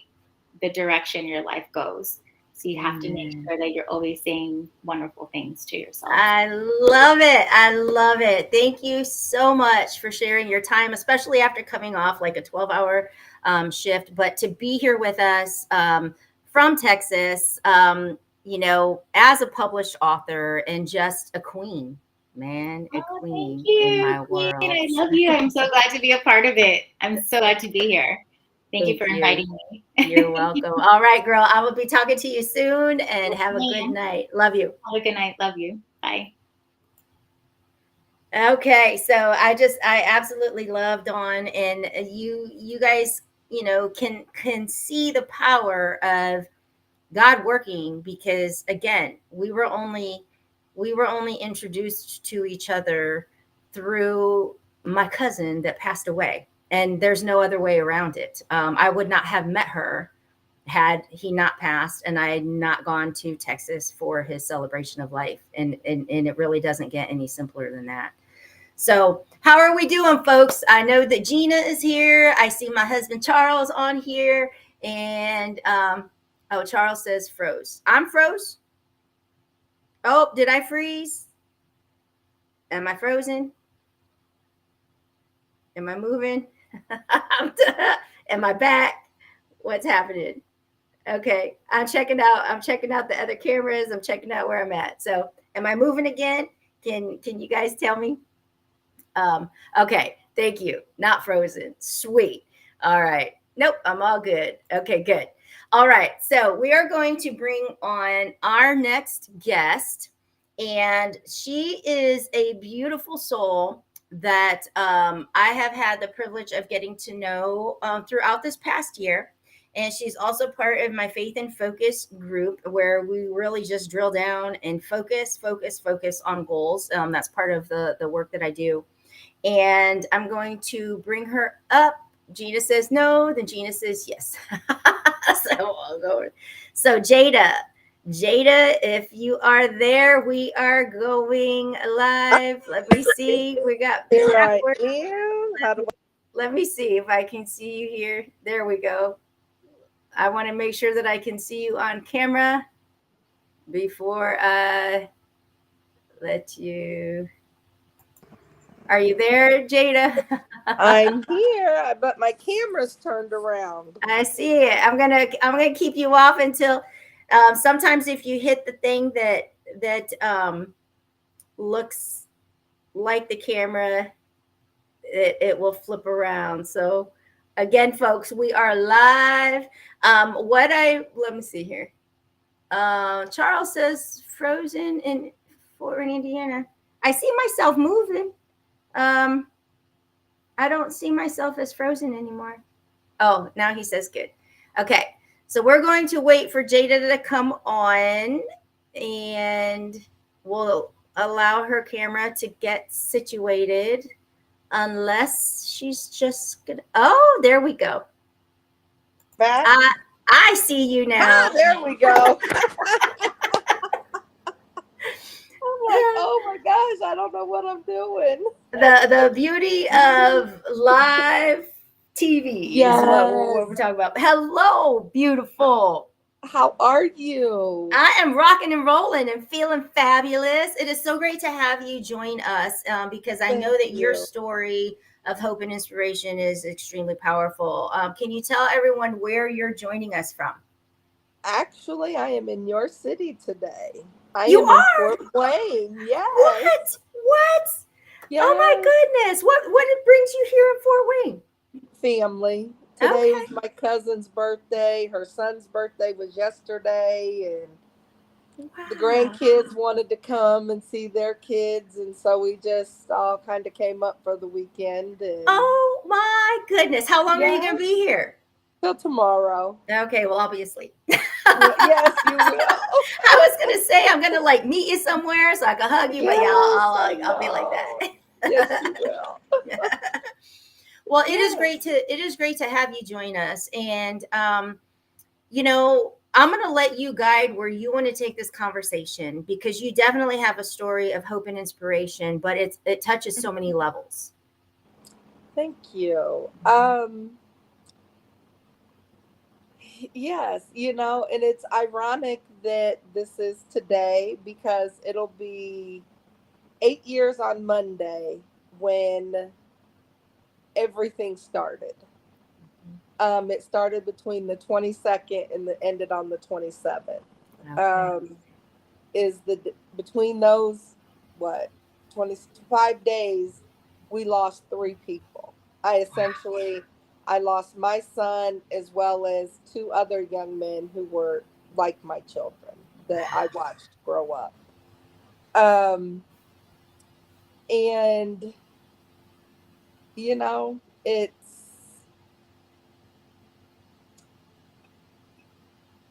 I look at it at and one of the things I'm learning that everything happens for a reason in your life. And I know that God has his reasons. He's in control. And while this has really tested my faith, Yeah. um, I'm starting to get back to accepting, okay, this is how it's going to be. This is how life is. This is how I need to be. Um, I have my days where I don't like it. I get mad. Um, but then I'm okay. And for those of you, well, those of you that don't know, I know no one knows. Um, my son was murdered July 27th of 2016, and he was my only biological child. And he left behind two daughters who at that time were 2 and 7. Wow. We had just celebrated his oldest daughter's 7th birthday, and we were a month away from his baby girl's 3rd birthday. Wow. And this recently came to mind that we did not tell the girls the morning after it happened. Their mother did not tell them.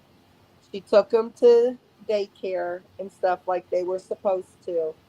And his daughter, his youngest daughter, the 2-year-old at the time, on their way to school that morning, she looked at her mom and pointed to the sky and she said, Mommy, Daddy just wanted to see the big house. All he Wow. wanted was the big house. And I'm like, at the time I was like, oh, it made me wonder.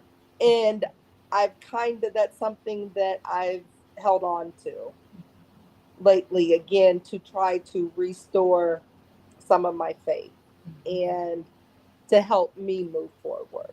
Yeah. Is that, I take the happy things that people say to me about him and I use that as my rock to move forward. Um, because it was, I don't know, it was maybe a month or so after we had buried him and stuff. And we had his daughters for the night. And my niece called me the next day and she's like, Auntie, I debated on telling you this. She said, but I had a dream the other night about Wesley. And she was like, he was with some other guy. I couldn't tell who it was. She said, but they were just dancing. She said they were just dancing and he was so happy and free.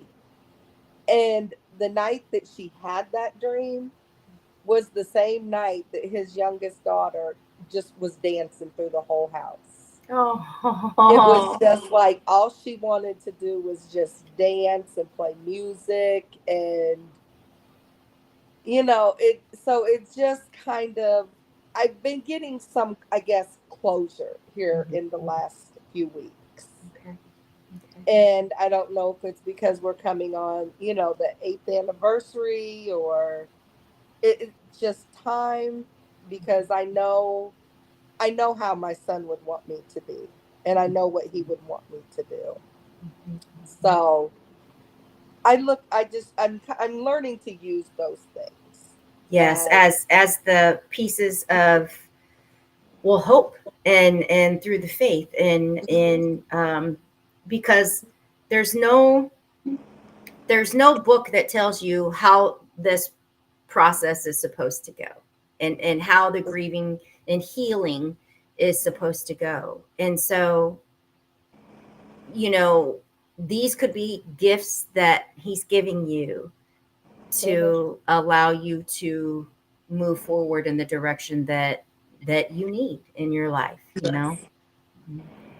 Yeah, exactly. And that's kind of what I've been holding on to more so, and trying to just use that to not be so sad and angry. Yeah. Because I know my heart will never be the same again. I know that. And I've accepted that part. But I also know that he would want me to go on with my life. He would want me to do these things and show his daughters and teach them and show them the things that I did for him. Yeah. So wow. I'm hoping I hold on to that, and I'm using those. So I'm very thankful, especially as we're coming up to this week and getting through it. So Yeah. And it does. It's there's something that happens when it's anniversary time, right?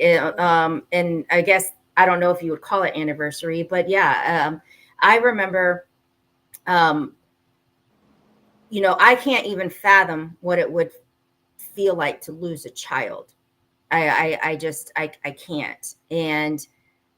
But I know for me, in the way that I grieve, it never hits me until the following year. Like until we get to the 1 year anniversary, it's almost like it doesn't hit. And it took me like several deaths, like several different people that I absolutely love. My dad, my bonus dad, my grandma, like, to realize that for whatever reason, it's like it doesn't even hit me until the 1 year mark. And so with you coming up on 8 years, how can we be, I know that we're here to be hope and inspiration to others, but how can we bring you strength, peace, and healing? How can I be that support to you? Prayers. I need prayers. I think that's the biggest thing, as I am, and especially as I am on a new journey in my faith and my beliefs. I think that's the most important thing, because I think I was still so mad and angry with God that I didn't pray as much. I would try, and then I would get to praying for him, or a thought of him would come into my mind, and then I would get instantly angry and just kind of shut down. Yeah. So I think prayers are what I need, and I thank God for my family. And especially for weekends like this, when my grandkids can be here. I call him my nephew, but it's my cousin's son because they all call me Aunt Jada. But for them to have this time with him, because he's so much like my son, and him and my son were very close. And I really enjoy seeing them interact. Those are the things that give me peace and make me happy, because I feel like they're getting a piece of their dad from him. And because he's just as rough with them, he's just as I don't mean pushing them, like playing roughhousing Yeah. with them, because that's what their dad would have done. And the oldest one, she's so pretty. She's my little princess. She's so girly. The youngest one, she's so boyish. She's so rough and tough.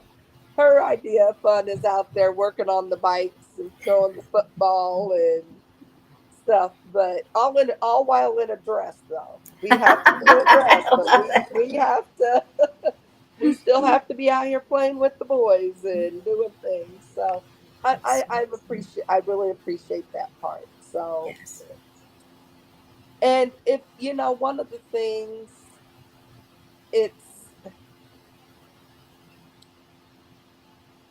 I think it's knowing that someone seen him as happy in a dream that also gives me peace, that takes like it just chiseled a little piece of the stone away from me. So I know that he's okay, because he was my world. My son was my everything. And I know I was his everything, because I know the relationship that we had. And that's the other thing that I hold on to is I don't have regrets. I have very, very few, because I knew without a doubt my son knew how much I loved him. And I know without a doubt how much he loved me. And that's something that I know a lot of people can't always say, because death comes at sometimes where you're feuding or you're not speaking to one another, or it's the midst of a whole big family feud. And my son and I we didn't have that. I was very blessed that we knew what each other meant without a doubt. And that's huge. Like that's a gift. It is. And I know how blessed I am to have had that, and to have had him for the 24 years that I did have him, because he knew without a doubt his mama was crazy, but she was going to be right there. Because he was my everything. And he knew that raising him, even though he would. Oh, I feel like I lost your camera. And oh, there you go. No, sorry, you're there. Mm-hmm. Am I back? No. Yep. Oh no. Yeah, I see you back. Can you see me? I see you. Let me see. I can see you. Let me do this, and then let me do this. Oh, I think we lost her for a minute. There you go. Okay, sorry. There you go. I was like, There you go. Someone was there. The kids were calling me. I'm like, no. I was trying to decline it. Oh, is that what it is? Well, yes. They were calling me. I'm telling them, don't call. You're like, don't call. I'm on global stream right now. I told y'all this. Oh gosh, they're a mess. But you know what? You do speak of something that is so beautiful, and that is the relationship.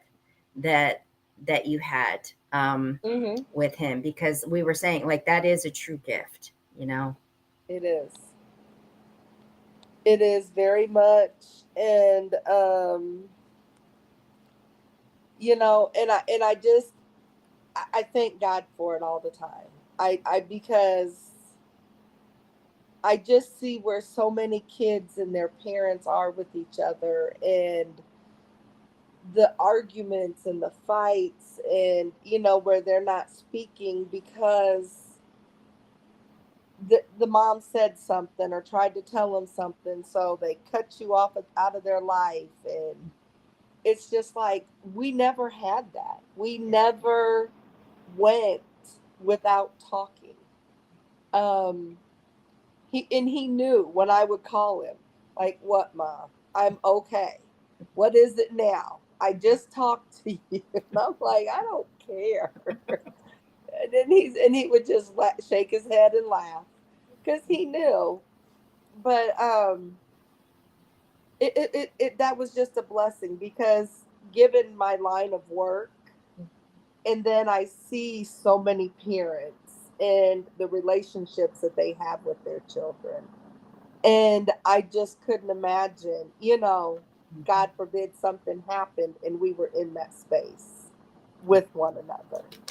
And so And you know what, you bring up an actual great point for people, because this is the reminder that those arguments, those silent treatments, those little things that keep you from connecting and communicating with the people that you ultimately love, because you're in a moment of whatever, that can turn into forever, you know. And we need to do better to get beyond those moments that keep you separated, because we never know when that last moment is going to come. That's right. And you know, and when I'm working with kids and parents, that's what, you know, I don't always share you know, my trauma with others. But I try to just use that as an example to teach them how, you know, you just never know today. And it, you know, it's nothing that you were doing wrong. It's just you were in the wrong place at the wrong time. And you just don't want to be on bad terms. I don't think with anybody. And I think I use that even with the people in my life. It's like, okay, either you're in my life or you're not. Because I don't want us to have words. I don't want us to have a distance because of something that was said. And then all of a sudden something happens. And then how will one of us feel? That's not something you want to live with. I want to, okay, no, we haven't spoken a while, but the love was still there. We were still in a great place with one another. Yes, and that's the golden nugget right there. That is the golden nugget. So you know, as you're joining us this evening, because you are really taking time out of everything that you're doing with your family, what is that one message of hope that you can give to maybe the parent that doesn't think they're ever going to come out of that dark space? And I'm not saying that you're completely out of it, but you're here to talk about it. And that's a lot further than some people, I feel, could be right now. And we want to give them that bit of hope. You know, the one thing is, ask yourself, what would they want for you? What would they want you doing right now? And then you have to kind of go from there.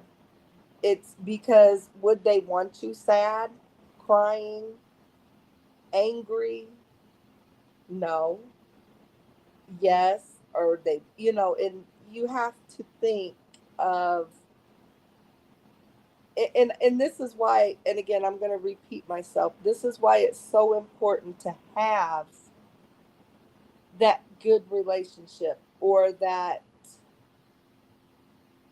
that bond. So therefore, when and if something doesn't happen, you already know where you stand with that person. So you can say, and you can know without a doubt, this is what they would want from me. This is what they would want me to do. They would want me to be happy. They would want me to keep traveling. They would want me to keep going on and being there like they know me to be. Yes, I love that. I love that. And I want to thank you for being a part of this third annual Streamathon. You know, you coming into my life and me coming into yours, you know, just months ago. It's just been awesome. Yes. Awesome. And I thank you for allowing me and having me on here to speak and to share. And I hope that, you know, I can help one person.